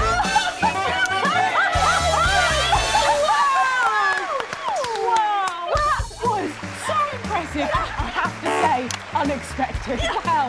Gosh, that was our game of Wheel of Truth, and my God, wasn't that fun? Oh God, it really was, wasn't it? But now it's time to head over to Megan in Crafty Corner. You're taking the piss now. That's right, you've joined me in Crafty Corner, where today I'm going to be ably assisted by Julia. Come on over here. Goodness me, I don't know how you're keeping your dinner down. I can still smell that fish. Well, to be honest, I've had worse. I used to eat at Peter Clement's house. Oh, well, I hope you've got your artsy hat on, because today we're going to be making something very close to my heart. It's our little studio. Look at that. Isn't it adorable? All of us there on the sofa. Wow. Oh, it's gorgeous. Oh, is that all you in there? Yeah, it is. If we can just get a little zoom in, there we are. Oh, I don't know about you, Julia, but I always leave my holiday shopping to the last minute. Oh, every year. I do it every year. Well, luckily these make amazing gifts. Shall we get cracking? Oh, yes, please. We're going to start with a shoe box here. And Julia, that's it. Grab those scissors. I just want you to get rid of this front panel here. Perfect. Will do. Are you big celebrators in your house, Julia? Oh, yes. No, in my house we show our love through food, like big dinners, loads of drink. Absolutely right. That's the best bit about any holiday. It's all that food. This bit as well. Absolutely right. Cutting along the line there. Do be careful with the scissors at home. Make sure you're being supervised if you are a child. There we go. Fabulous. There we go. Okay, so it's going to look a little something like this, and I've got one here I made earlier. We painted it with a bit of poster paint, white to match our lovely curtains here in the studio, but you can obviously have whichever backdrop you like. Like a nice shiny gold number. Well, exactly right. So we're going to make bits of our set now to put in the studio, perhaps a little desk. So I'm just going to grab this piece of card. I've just got it from a little cereal box packet. I think I'll give you this one, Julia. Shall I? Thank you There so you much. go. And all you need to do is cut along the lines there. Fabulous. So what's the best part of any Leaders' Day dinner, do you reckon? I don't even have to think about it. Really? I love the 3 potato pie. 3 potato pie, I don't know that one. You know, with the chips covered in the mash, all wrapped up in a jacket potato. Is that just me that does that? I don't know, but that sounds starchy. Well done, Julia. So now she's folding over a little bit there. What it's going to look like at the end is this little rectangular shape there. And we're going to pop it in the middle. Bit of sticky tape on the back there so it sticks down. Now we need a sofa. That's what we need next. We're going to make that out of a lovely paper cup. Knocking everything Knocking it all over. I got one though, Megan. Good, fantastic. You're just going to cut along the line here, down the middle. Exactly right. Then when you've done that, around the bottom and again around the top. Well done. When you're done, oh, there we go. It's going to look a little something like this. And look what I've done there. I've stuck some felt down. Nice and comfortable sofas. Yes, can't have our tiny Megan having an uncomfortable sofa, can we? Absolutely not. She'll be on the phone to her tiny agent and getting someone tiny fired. Yeah. Well, there's only one thing missing, isn't there, Julia? What is that? A higher calibre of guests. Nearly. It's people. So all we've done to make our little people is we've stuck a cocktail stick into a bottle cap. We just need a face for that now. I've got a good one here. I know it well. It's me. Lovely. I'm going to stick it down there. A little bit of sticky tape. Oh, my felt's going everywhere. There we go. Oh, I'm a bit lonely. Let's take Robin and Patrick over.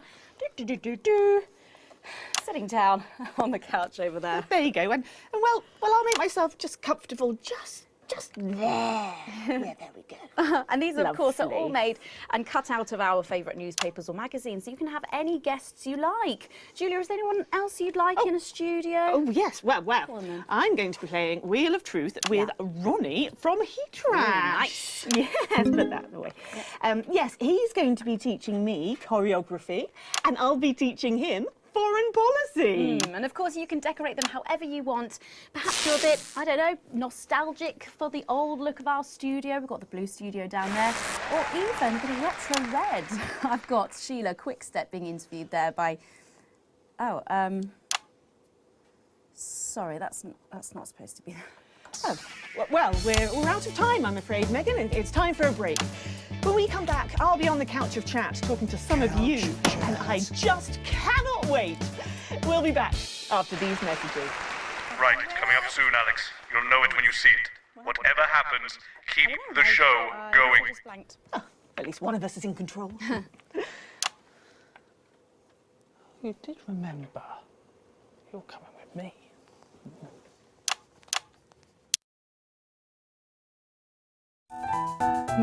I wonder what's planned. Sanctions, war, sterility, rebellion, and the loss of those we love. But through it all, there has been one constant. You and your unshakable support. And so, We thank you. for every... So we're not concerned with the resurgence of our friends? Thankfully, they're not strong enough to be a threat, Mum. Public opinion was never truly with them, even at their peak. Don't worry, I'll deal with it. Sarah, we've had a couple of the crew mention seeing suspicious activity in the loading bay. Men in balaclavas or some such. I'll check it out. I'll come with you. Thanks for letting me know. Just make sure we're not all about to get blown up, eh? I think that's unlikely. I'll go make sure everything's ready. Well, I hope when I take over as the new regular host, things become a little less chaotic. Sorry. What? What's that? Oh yes, didn't Bozeman tell you I'll be here every night? No, I missed that meeting. I was at an appointment. Oh, well, don't worry. It's not like you're being fired or anything. You'll be culture correspondent or some such. You'll be fine. Oh, please don't be upset. It's nothing personal. It's just good for the ratings, apparently. Of course, Prime Minister. 10 seconds. Jenny? I'm on it. Okay, we are going in 5, 4, 3. Welcome back to the Nightly Show, where I'm joined once again on the couch of chat by Prime Minister Julia Salisbury, who's agreed to answer some questions from the public. They're always my toughest critics, Megan. Indeed they are. So, first up tonight is a question from one of our elderly viewers, and she's on the line right now. Hello, can you hear me? Hello. What's your name and where do you live?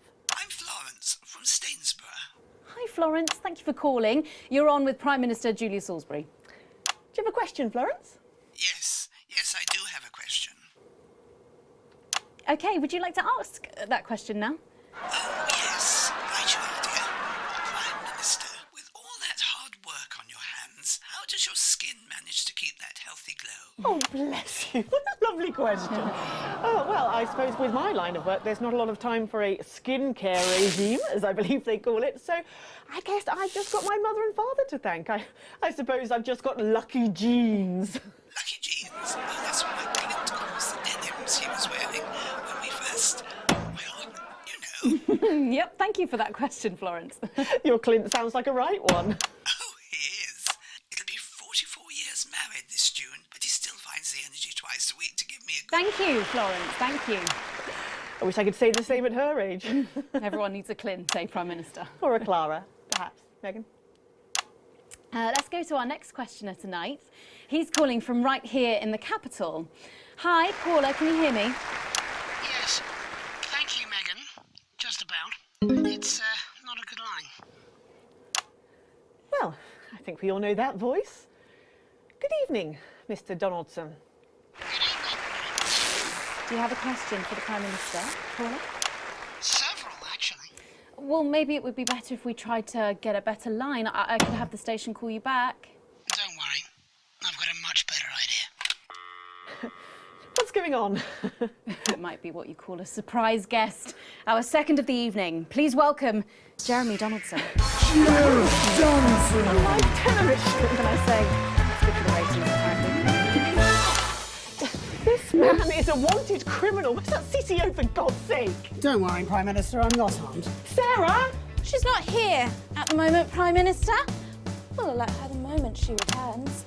If we can find the keys to the studio doors, that is. apparently they've been locked and no one knows where they are. That's uncharacteristically careless of you, Jenny. You know there's only one way in and out of this studio. A peculiarity of these old buildings. I'm sure they'll turn up. We'll have you all arrested for this, you know. Come, Prime Minister, what are you so afraid of?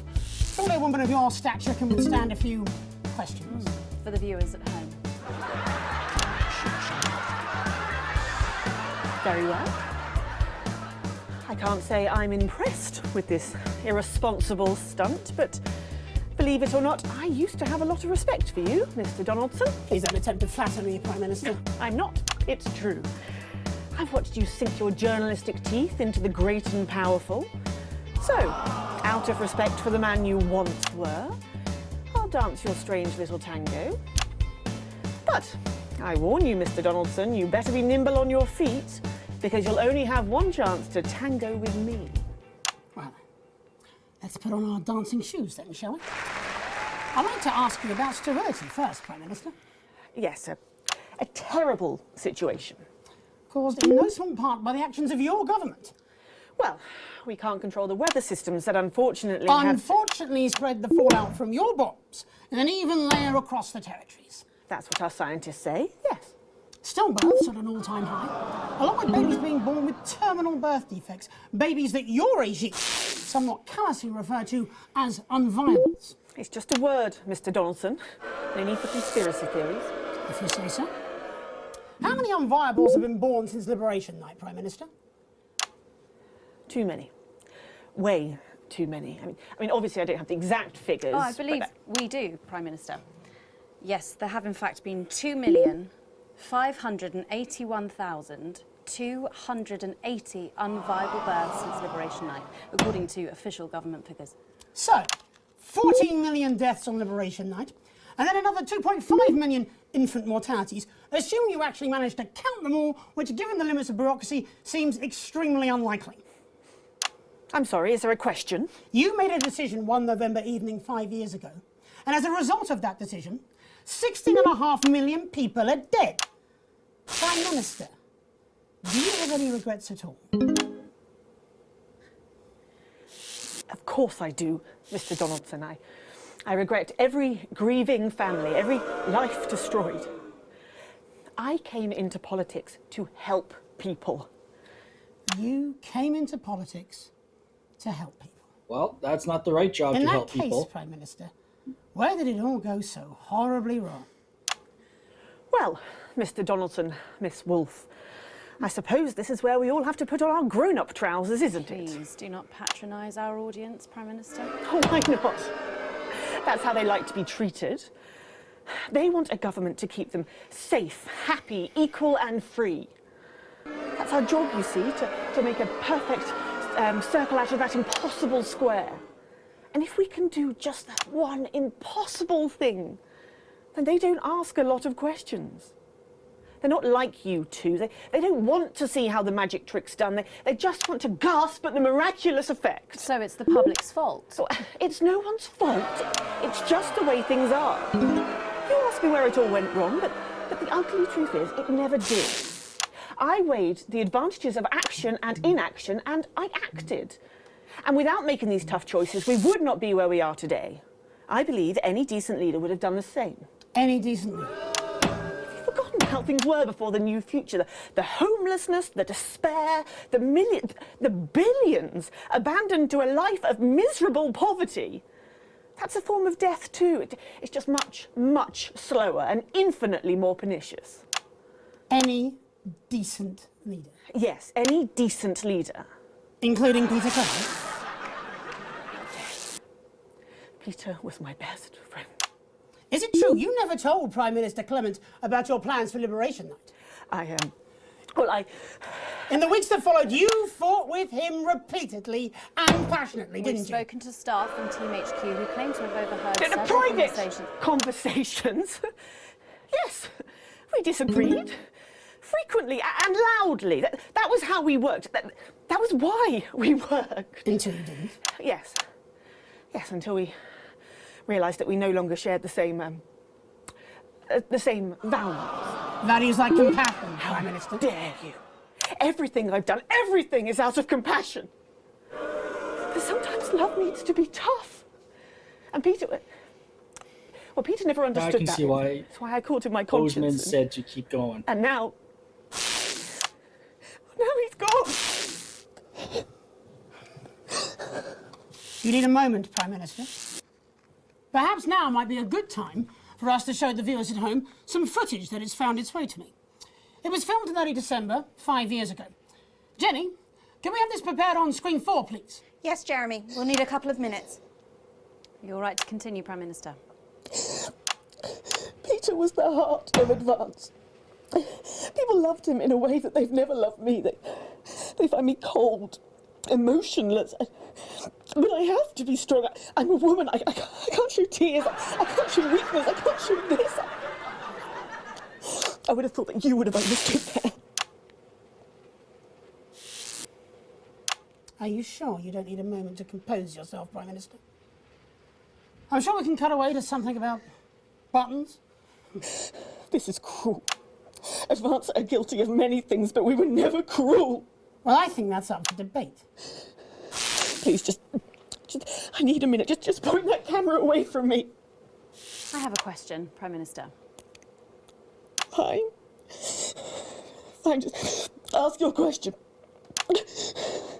Why are there no tears on your face? Ooh.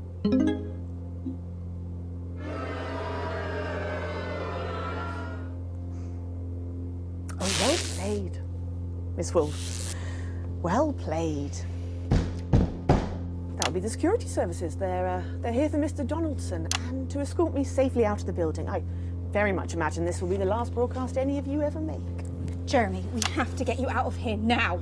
Except there's a small army directly outside the door, and I believe there's only one way in or out, due to a peculiarity in the design of these old buildings. She's played us. I can't go back. I can't go back to betterment. And yet to betterment you will surely go. Don't you worry, Jeremy. We won't let them take you. Oh, perhaps you'd like to join him. After all, aiding and abetting an escaped convict is, of course, a crime in itself. Leave them out of it. This was my idea. We're in! I surrender! There's no need for violence! I have to know! There's no need to rest! Tango received, ma'am.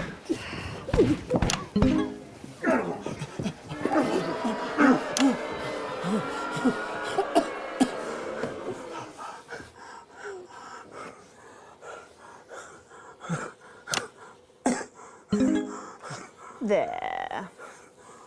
No serious damage. The footage. Alex, you have to play the footage. Don't let it all be in vain.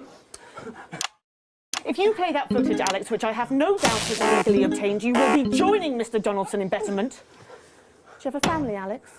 Perhaps you'd like to think how well they'd cope without you. You know what? Fuck this bitch. Take him away. The footage! Alex! You have to play the footage! Shut them off! I want this shut. I want you to cut Alex Winston off. I don't care how you do it. Just What's that? Sorry, Prime Minister, the tannoy seems to be broken.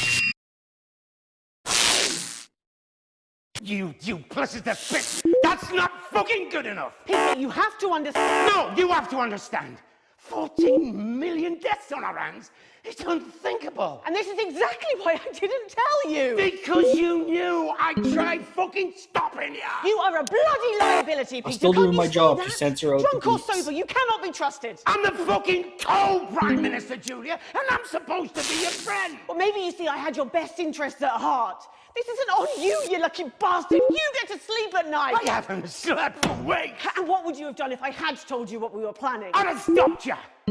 I'd have gone on the fucking news and I'd have exposed you if I had to. But I would have stopped you, and you can be fucking sure of that. And the whole country would have fucking starved. Well, you agonised over your morals. And we'd all be gone, all our good work, all wiped out. Good work? Good fucking work? It's been 3 weeks and they're still putting out the fucking fires. Let's talk about this tomorrow. Tomorrow? Tomorrow, I am going to be on every news channel in the world telling people what a fucking monster you are. No, you won't. Tomorrow, you will come back here and you will do your fucking job, just like I have to. Well, we'll see, won't we? Well, she's boned. Face fucking Christ. I don't even know who you are anymore.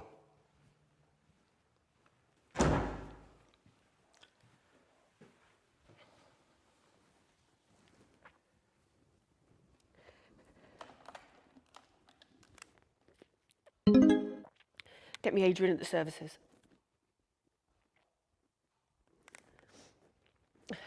Hello, Adrian. Sorry to bother you so late at night. She's that gonna thing we order a discussed, hit? I'm afraid we're going to have to put it into action. Yes, I'm sure. She you were right. is. He is She's alive. assassinating him. Thank you. And Adrian, make it quick. I don't want him to suffer.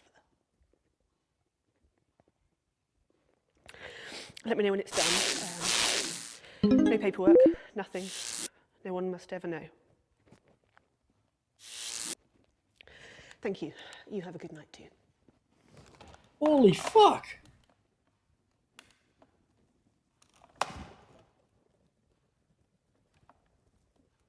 She had him killed.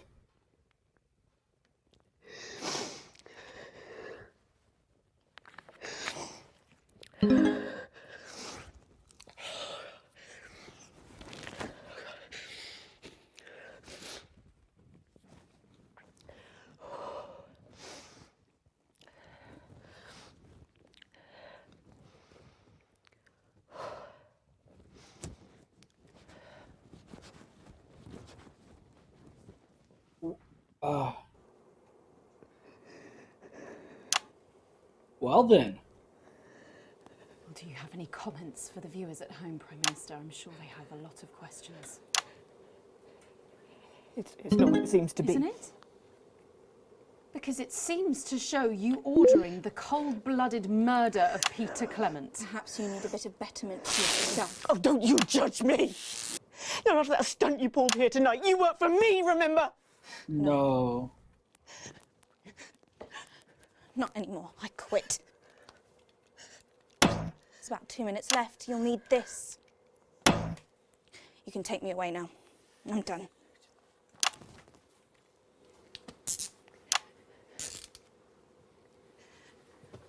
Do you have anything to say, Prime Minister? You're done.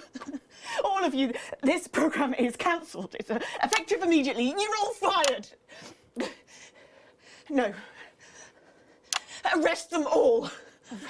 I'm not the criminal here. You all saw that footage. You know who should be arrested here. I am the Prime Minister, and I will do what I You're do what it takes to law, Julia. No one is. do your bloody job. Okay, yeah, arrest her. That would be their job. There'll be elections now. Just you wait. The people will demand it. Won't you? New government, new start, new journalists. Maybe they'll be better than we were. Maybe it will all be better next time. You can take me away now. 50 seconds, Prime Minister. Can't leave any dead air. That's a crime too. That is true. 45 seconds. What can be said in 45 seconds in a soundbite, a headline? How do you convey the shades of grey when there's only enough airtime for crass blacks and whites? And even if I could, would you watch? Or would you change channel? Look for something more exciting, less boring than the news? And if that really is what you do, is this really all my fault? Or could this, in some profound, incredibly complex way,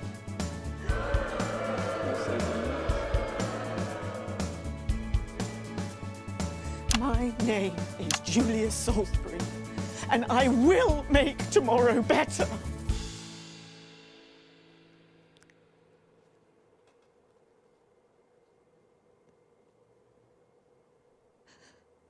I doubt she will.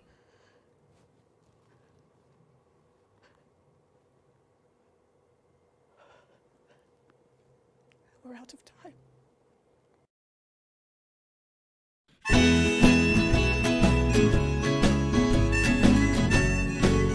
Is that it? It is. Holy fuck. I hate it when you're laughing. Lars Blunder casually loved by the nation and hated by the industry. I hate it when you try Jesus is still funding to get to the moon, building scientists and engineers. I hate how you feign interest in the many things I need. I hate the things you're planning, and I hope you don't succeed. Super herpes remain rampant. Your smile could stop the sun from shining. Pregnancies on Dante's taint. Nice. Your face could make the raindrops fall. You spend your lazy days reclining. You're good for nothing much at all. Look at the amount of people that went into this game. One day when you were hunting, and it doesn't look I like crept in your office anyone had a door. repeat role either. I took your keys, unlocked your desk, and rifled through your drawers. I read your secret diary, and I leafed through so much more. There's one. That's number hate 2 and the 4. things you're planning. Hate steps 1, 2, 3, and 4. Chinwag and Wedding Crasher number 1. Well, your smile could stop the sun from shining. Okay, so that's 3. Oh, your face could make the raindrops fall. Jeff's Minion and Terrorist. Pretty Guy and Butlers are 5. You spend your lazy days reclining. 5 people. You're good for nothing much at all. That's it. Helena continues to work despite her death. She recently won Best Actor award. And then the crew set this up. This was just actors, the first one. This is the actual crew themselves.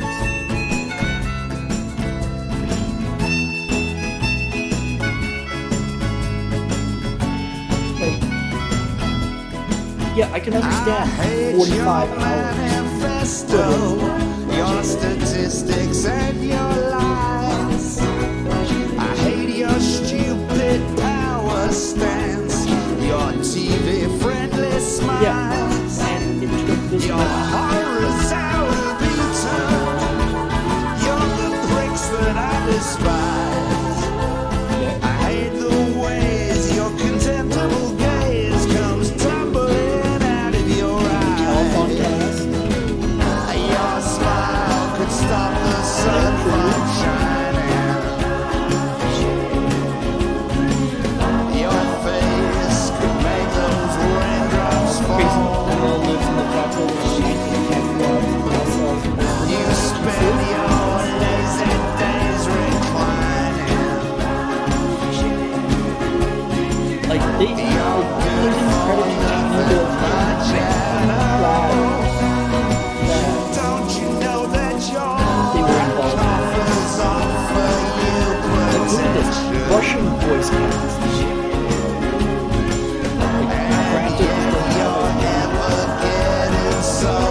Well, but this is just voices.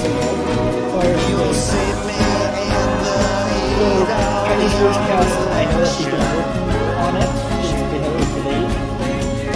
Buddy, you're long gone when it gets cold. And music.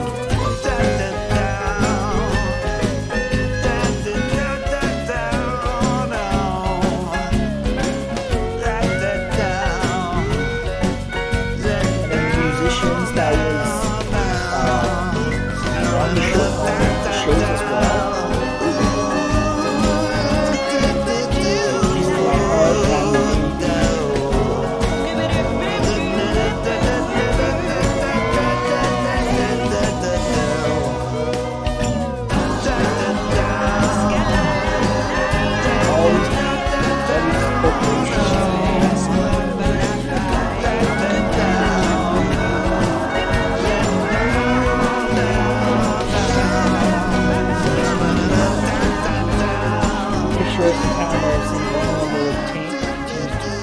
Temple was recently named an area of outstanding natural beauty. Okay.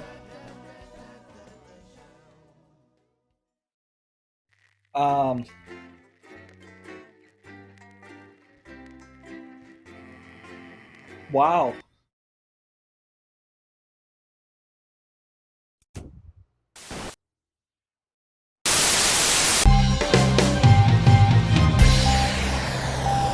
Good evening, I'm Patrick Bannon, and this is your Daily Bulletin. Our top stories tonight. Former Prime Minister Julia Salisbury took to the witness stand on the first day of her high-profile trial. The disgraced politician faces charges of conspiracy to commit murder, human rights violations and war crimes in relation to the events of so-called Liberation Night. If found guilty, she faces life imprisonment.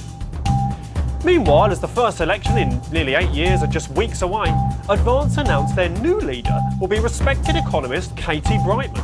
As Brightman pulled ahead in the polls today, the new Look Advance party vowed to restore territorial independence and to embody sensible, sensitive leadership and accountability. Nice. And later tonight, I'll be asking a hat maker what's his favourite hat and why.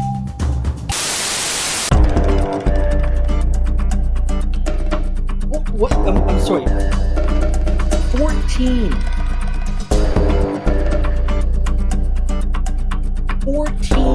different endings.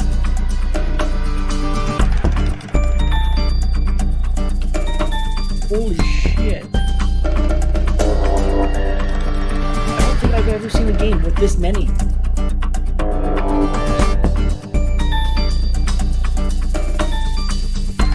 God damn.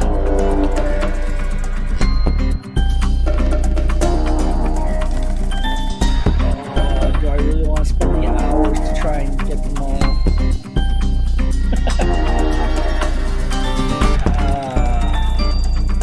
No, not tonight. Not right now. But still.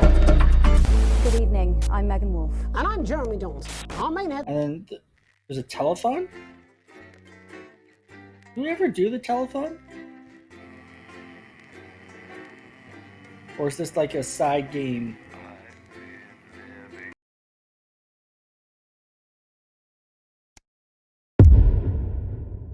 Oh, yes. Day 56. Right. Alex Winston, it's Bozeman here, your boss. It's come to my attention that you've replaced Dave in the control room, and your performance so far has been mostly adequate. However, I'll need to observe myself to check you're up to snuff, and to that end you'll now be mixing an old recorded broadcast to ensure you can do the job to my satisfaction. Don't worry, other than the odd tear and jump in the footage due to age, it shouldn't require you to deal with anything new, though do keep an eye on the censor. They had stricter sensibilities in those days. And of course, don't forget to load the adverts. Bozeman out.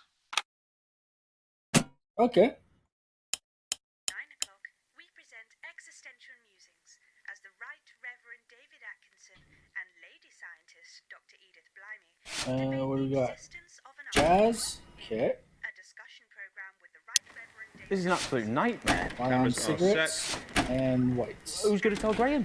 I don't know. Can we even continue? Well, you'll have to think of something and go live in 10 seconds.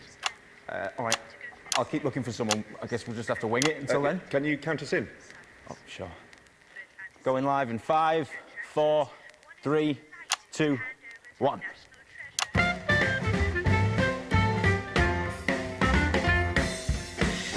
Live from the capital, it's the St Fanny's Hospital's TV fundraiser for dying children. And please welcome your host. It's the Dreamboat, Graham Bannon. Hello, it only is. Hello, it's Mr. Bannon. Got one of them. Got one of them. Good night. Is this Patrick's father? If you won't be my lady, then at least have my babies. No, don't give me a maybe, no. I know what women are like.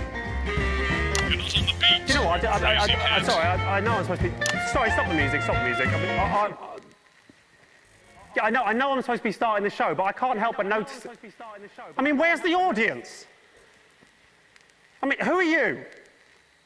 I mean, this is an absolute nightmare, isn't it really? I mean, we are live. Hello, ladies and gentlemen, and welcome to the first annual this has to be St. Fanny's Patrick's Hospital's father. TV fundraiser for dying children.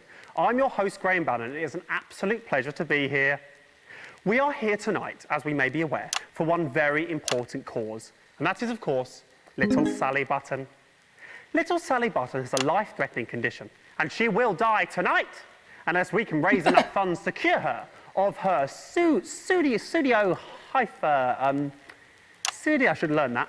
Studio hypo, poo. I don't know how to say that word, but what I do know is it's a long word and a bad disease. Ladies and gentlemen, we need to raise 20 grand tonight, and we can't do it without your help. And how can I help? You're screaming at home. Well, don't scream, and I'll tell you. We're taking donations starting right now. But let's beat feet and head over to the blowers. The phones, not the girls.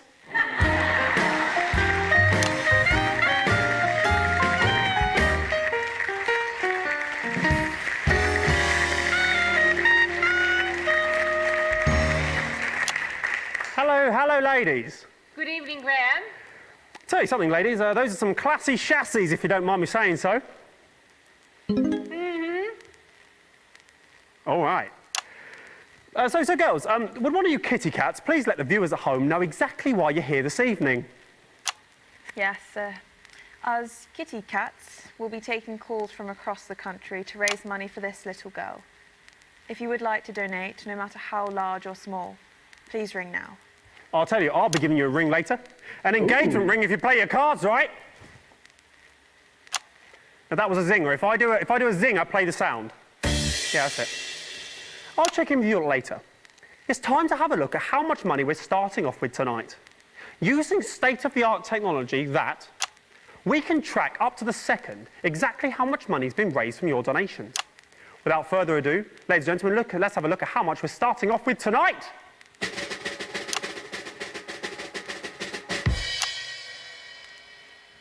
Zip. Okay, looks like we're not starting off with any money tonight. It's a bit strange. I'm surprised they didn't put something in just to show, really, but perhaps it's a little unclear of how you donate still. How about I cut the gas and show you what's what, Daddy-O's? Give me the thing.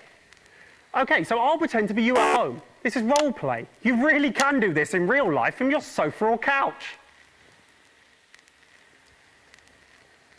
It's ringing, so hello, who am I speaking to, please? Hello, you're speaking to Barbara at the phone desk. Hello, Barbara at the phone desk. You have a beautiful voice. Okay. I'd like to donate a tenner, please. I'm finding it hard to hear you. Your phone doesn't actually work. You're going to have to be louder. I'd like to donate a tenner, please. Thank you, sir. What a generous donation. May I ask who's calling? You don't have to do that, do you? You know who's calling, don't you? It's Graham Bannon. And how do you spell Bannon? Don't say that. People would know how to say my name. There we go. And so if I'm correct, there should be 10 on it now. Look at that. Technology at its finest. 10 on it now. So only 19,990 remaining, which should be a Bannon breeze. That was a zinger. Yes. Ladies and gentlemen, let's have a rundown of the jam-packed acts we have lined up for you on this jam-packed lineup on this jam-packed evening. Who wrote that? Too many things packed in jam. Starting off tonight, we have the incredible Raj and Rishik. Following that, we have an amazing acrobat who will do jumps all over the stage and stuff. And then finally, we'll have the Lovely Legs contest to end Act 1, which I'm rather looking forward to myself, ladies. Then, starting Act 2, we're going to have a magician who will do all magic and that. Then we're going to have a fire-breathing man who'll be breathing fire. And then ending Act 2, we're going to have a daredevil who'll dive into a bucket of water. All right. Then going into Act 3, we're going to have the unicyclist act. Then following that, the strongest man in the world, the strong man. And then finally, the grand finale. Now, for the grand finale, we asked little Sally Button what she wanted more than anything else in the world. And she had a very simple reply. I'd like a dancing chimpanzee, please, Graham. Simple reply. So, ladies and gentlemen, we have managed to source a dancing chimpanzee for the finale of this show. How does that sound? There's no one here, is there? Okay, so without further ado, Ladies and gentlemen, let's introduce our first act of the evening. He's come all the way from for this event. Let's just say he might have brought a little friend along with him. Ladies and gentlemen, please welcome to the stage is the incredible Raj and Rishik.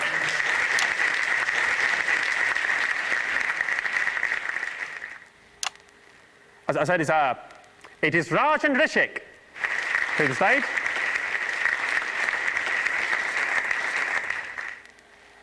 I mean, this is a nightmare. I mean, what is going on? I mean, this isn't working, is it? I mean, is there anyone around here who knows that you? Come here.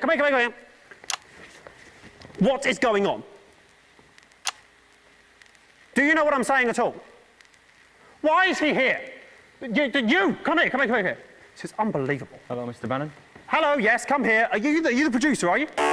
No, I'm nobody, me. I just help the fellas unload the cameras Right, from the fantastic, great story. Do you know where the producer is? well, that's the problem. Get on with it, come on. Well, it turns out, you know, the roads around the capital are shut down because... Yeah. Well, it turns out the producer, the director, most of the acts and also all of the audience are on the same bus heading in, and now they're stuck somewhere near Jamstable. Are you seriously telling me there's no one else around here who can sort this mess out? Everyone got stuck in traffic. He's pretty good at organising. No, obviously not. That's not going to work, is it? Look, you're the producer now. Well done, that's great, big promotion for you. Now, what you need to do is go away and find me a version of all the acts I've just promised the people at home. That's not really my thing, Governor. Well, do you know what? It is your thing now, Governor, right? Or a child drops down dead. So off you go do that, quick smart. All right, you can count on me. OK, very good. Go away. We'll see how well this goes. Ladies and gentlemen, it's time to introduce the first act of the evening. He's come all the way... I've read that. Don't repeat the same stuff. Ladies and gentlemen, they're not here, are they? No, they are here. Well, why didn't they come out the first? Ladies and gentlemen, it's Raj and Rishik.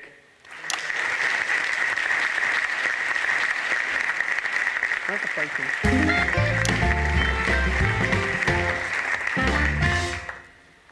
Hello everyone, my name is Raj, and you might be asking where is Rishik? So here he is. What's your name? Rishik? And what do you do? I am working in banking. That's interesting. No, it isn't. Okay, you have anything else to say? No? Thank you for your honesty. Have you finished? Am I finished? Yes, I'm finished. OK, ladies and gentlemen, Raj and Rishik, play the sound for applause. We don't have anyone here. OK. Well, fantastic, I think. So well done, Raj. So I know a little birdie told me you travelled in all the way from just for this event. No, we cycled here. Rishik was cycling and I was sitting in the basket. Oh, right. Oh, yeah, now they laugh. Great joke. Is he a good cyclist, is he, Rishik? Why are you asking me? You can ask him. I'll ask him. OK, that's setting something up. OK, Rishik, are you a good cyclist, mate? Why are you talking to him? He's only a puppet. Don't set a joke up with that if you're not going to follow it through. That ruins it, doesn't it? You farted. Graham farted. I didn't fart. He made the sound out of his mouth. He made the... Stop doing that. OK? Yes, you should be disappointed. Get off the stage.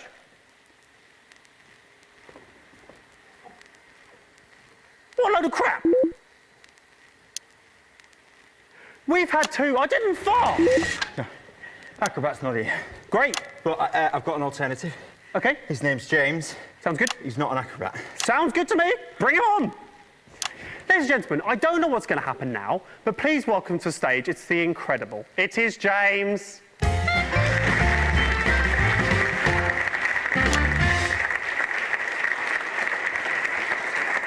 Oh, yeah? How's this gonna go?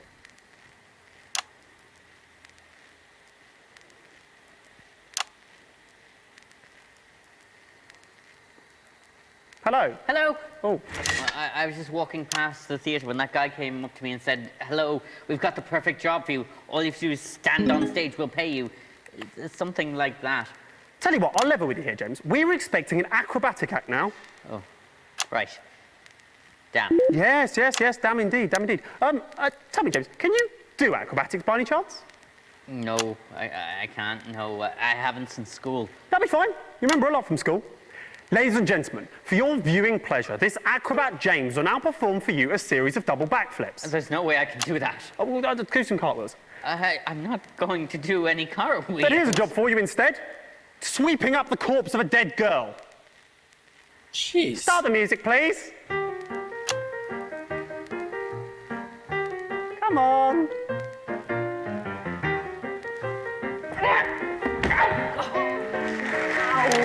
And that's the act. Absolutely marvellous. Sort this out. Where is it? Sort that out. Absolutely marvellous. Well done there. I'm sure we'll be seeing a lot more of James in the future. Good job there. Well done. That really worked out well. Worked out a treat. Yes, get off the stage. We've had two absolutely marvellous acts this evening, so I think it's time to have a look at what impact that's made on the old fundraiser. So, drum roll, please. Absolutely nothing.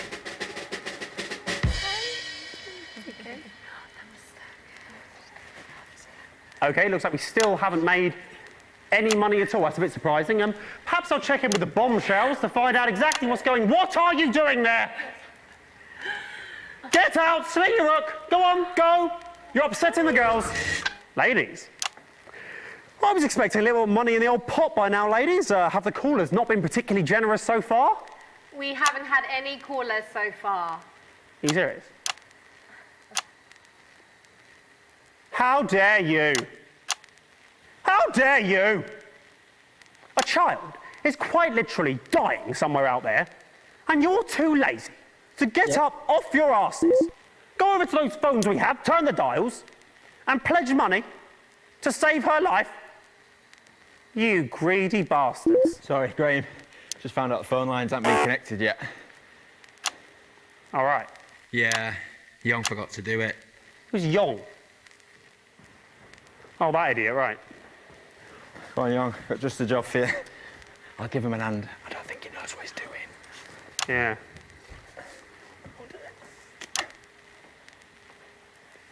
Ladies and gentlemen, I can offer only my greatest apologies.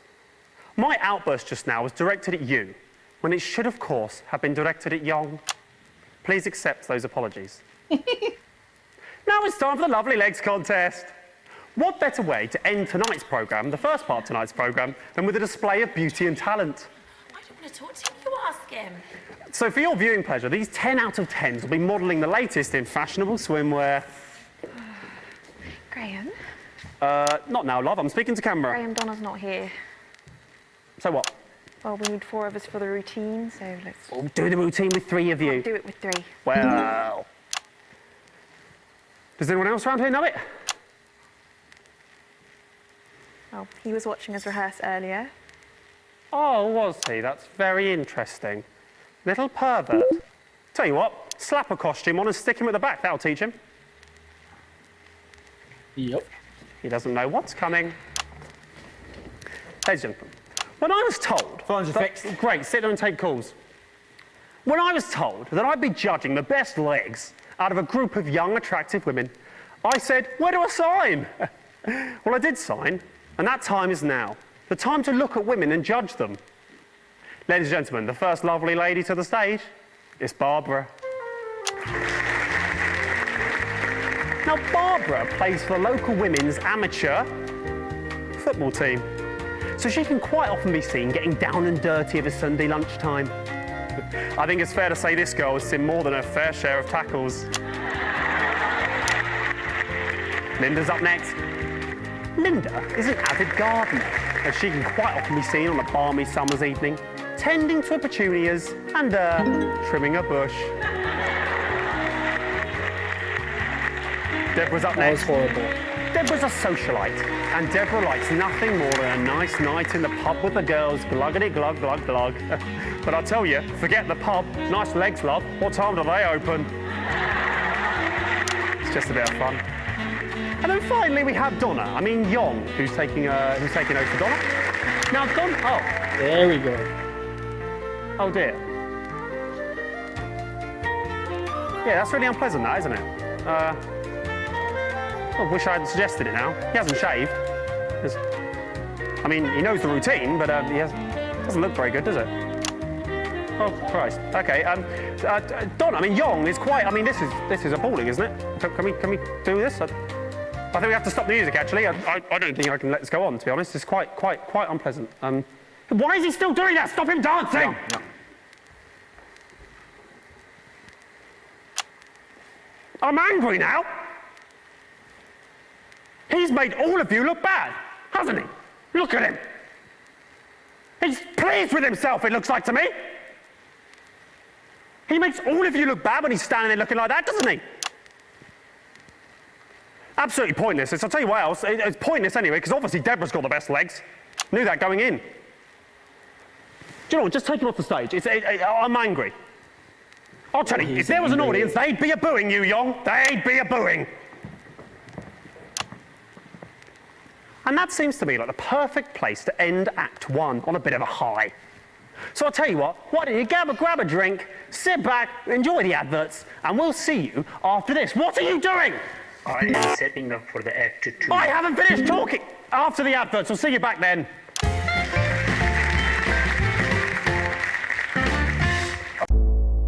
Okay, I'm actually going to end it here. I'm starting to get a bit tired. I'm going to go jump in the bath. And it's been 4 hours. But thanks, everyone, for dropping by and going through this with me. This was awesome. I am not disappointed Good at evening. all. I'm Megan Wolf. And I'm Jeremy Dawes. Our main headlines tonight. I am glad that they took the time. That they took the time needed to do all this. Yeah, the COVID slowed them down. The UK going into lockdown slowed them. But in a way, I'm glad that it did. Because that third part was just great. And the fact that there's 14 endings just means that you can play this for quite some time and may not be able to get them all unless you know what paths to take. So yeah, like I am quite pleased with this game, with the way it was made, like with Not Games on their development of the game. Like, congratulations, people! It was phenomenal. Tiny Build for publishing. Congrats! Like yeah, right now, actually. Okay, I was just looking at their Steam page. Right now, the developers they actually have a live broadcast going right now on Steam with the developers chatting around. But yeah, no, it's... I fully suggest checking it out. Like, with the release of the third episode, the full campaign is now complete. They have it out on Steam. Go get it. Go play it with. Go play it. See if see what endings you get. See what paths you take. And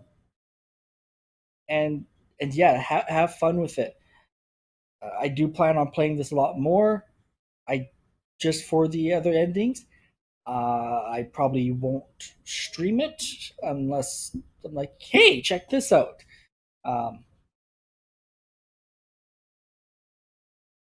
But yeah, like, because even at that point, like, if I wanted to stream it, all the broadcasts are recorded, So if I do go down a different path and I see broadcasts that are either funny, interesting, something like that, or changes the story and the endings, I might just show them and say, "Hey, check out my archive. Here's everything that I did to get this ending." Um, just looking at my Steam achievements right now, and that one where I brought the entire family together, only 0.5% people got that. So,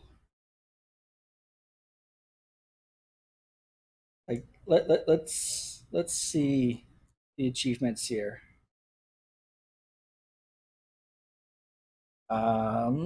So fancy work. Yeah, I doubt I'm going to get an A plus for 3 different broadcasts.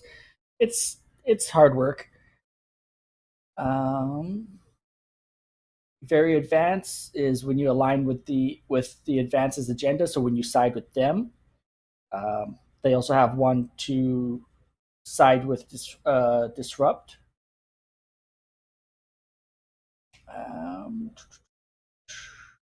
They got one for the challenge room. Let's see here. View all 3 versions of Bosman's lockdown educational videos. Yeah. So when your building gets locked down, there is another tape called internal use only, where it's pretty much Bosman giving an educational video of what to do if your building's locked down.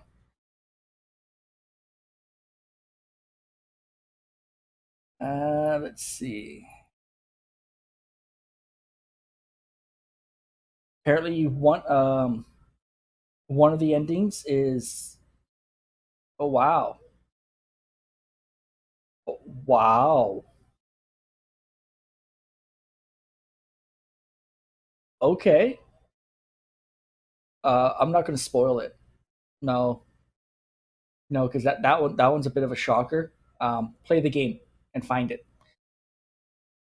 Um, excuse me.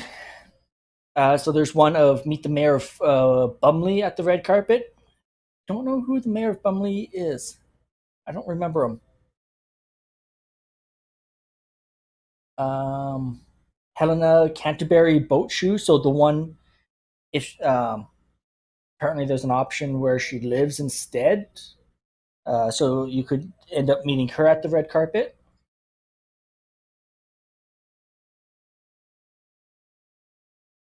Let's see.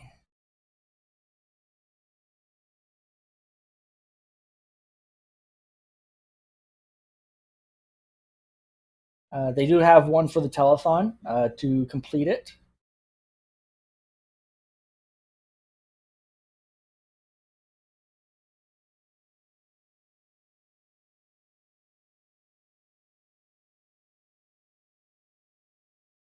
Okay. Yeah, there's a so there's also 17 hidden achievements as well. Uh, they don't say what it is, so I'm guessing at least 13 or probably at least 12 of those are endings. The one I won't reveal isn't hidden. I'm guessing that's one of the epilogues, judging by the description, but yeah. I'm kind of surprised that that's an ending. Okay. So Wednesday is going to be more of Mist 4. I'm hoping we're getting towards the end because this has dragged on quite a bit. So we'll see. Thursday's more Rise of the Tomb Raider.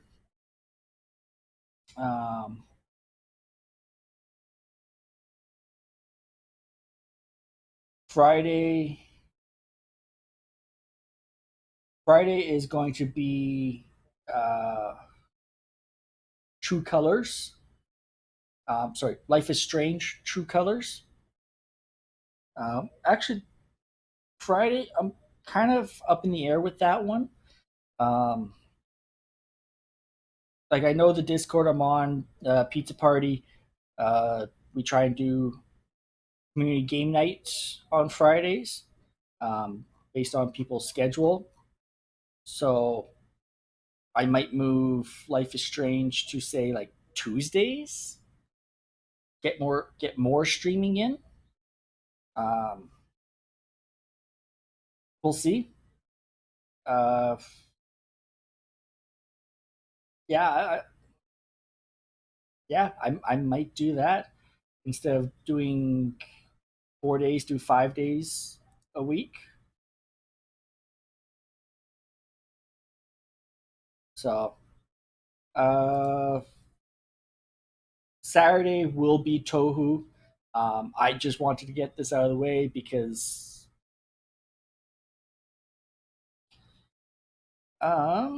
let's see here. Do we have anyone that needs affiliate?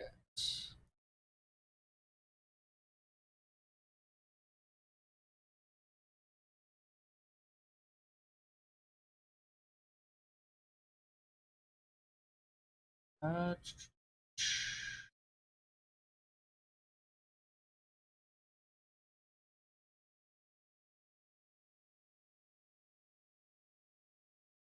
Actually, we do. So this is some dude Mark. Right now, he is playing Escape from Tarkov. So we shall go raid him. And go show him some love. He's on the path to affiliate, so let's see how far we can get him.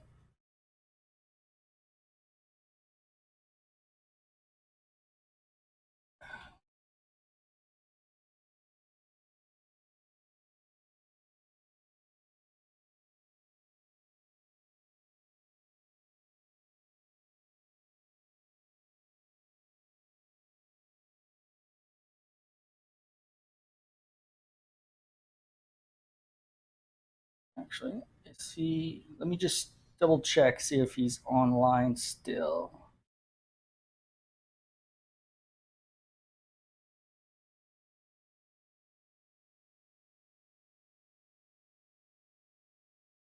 No, he's offline.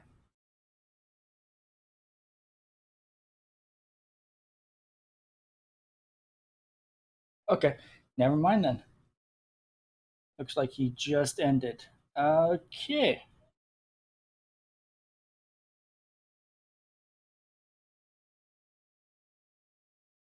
Um,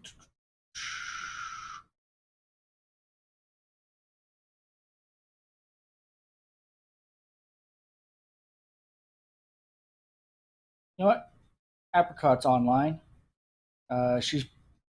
Let me just double check before I say that. Um, yes, she is playing Dead by Daylight. So,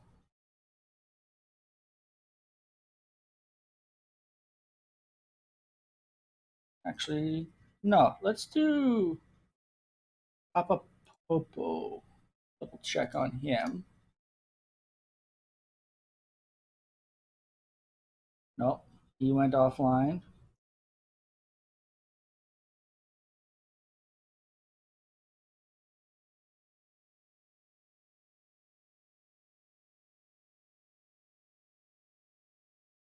You know what? Instead, let's do Cyber Hunter.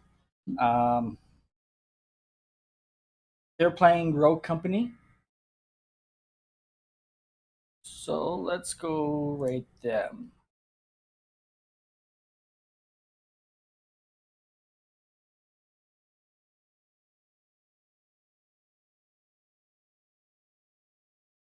Oh, no. Looks like they changed games to Call of Duty Warzone. Either way, we're going to go raid them.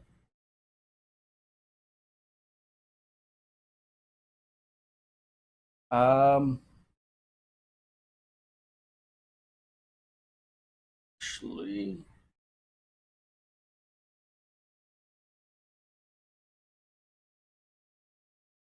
fine. There we go.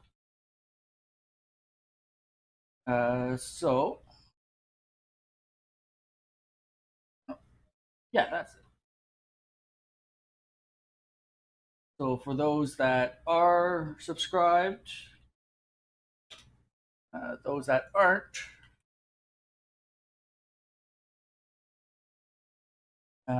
just copy it.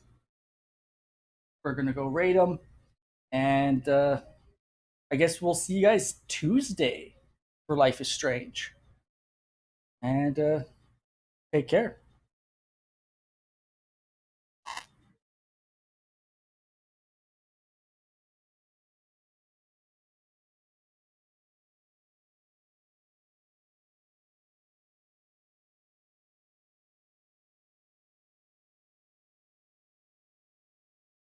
All change that here.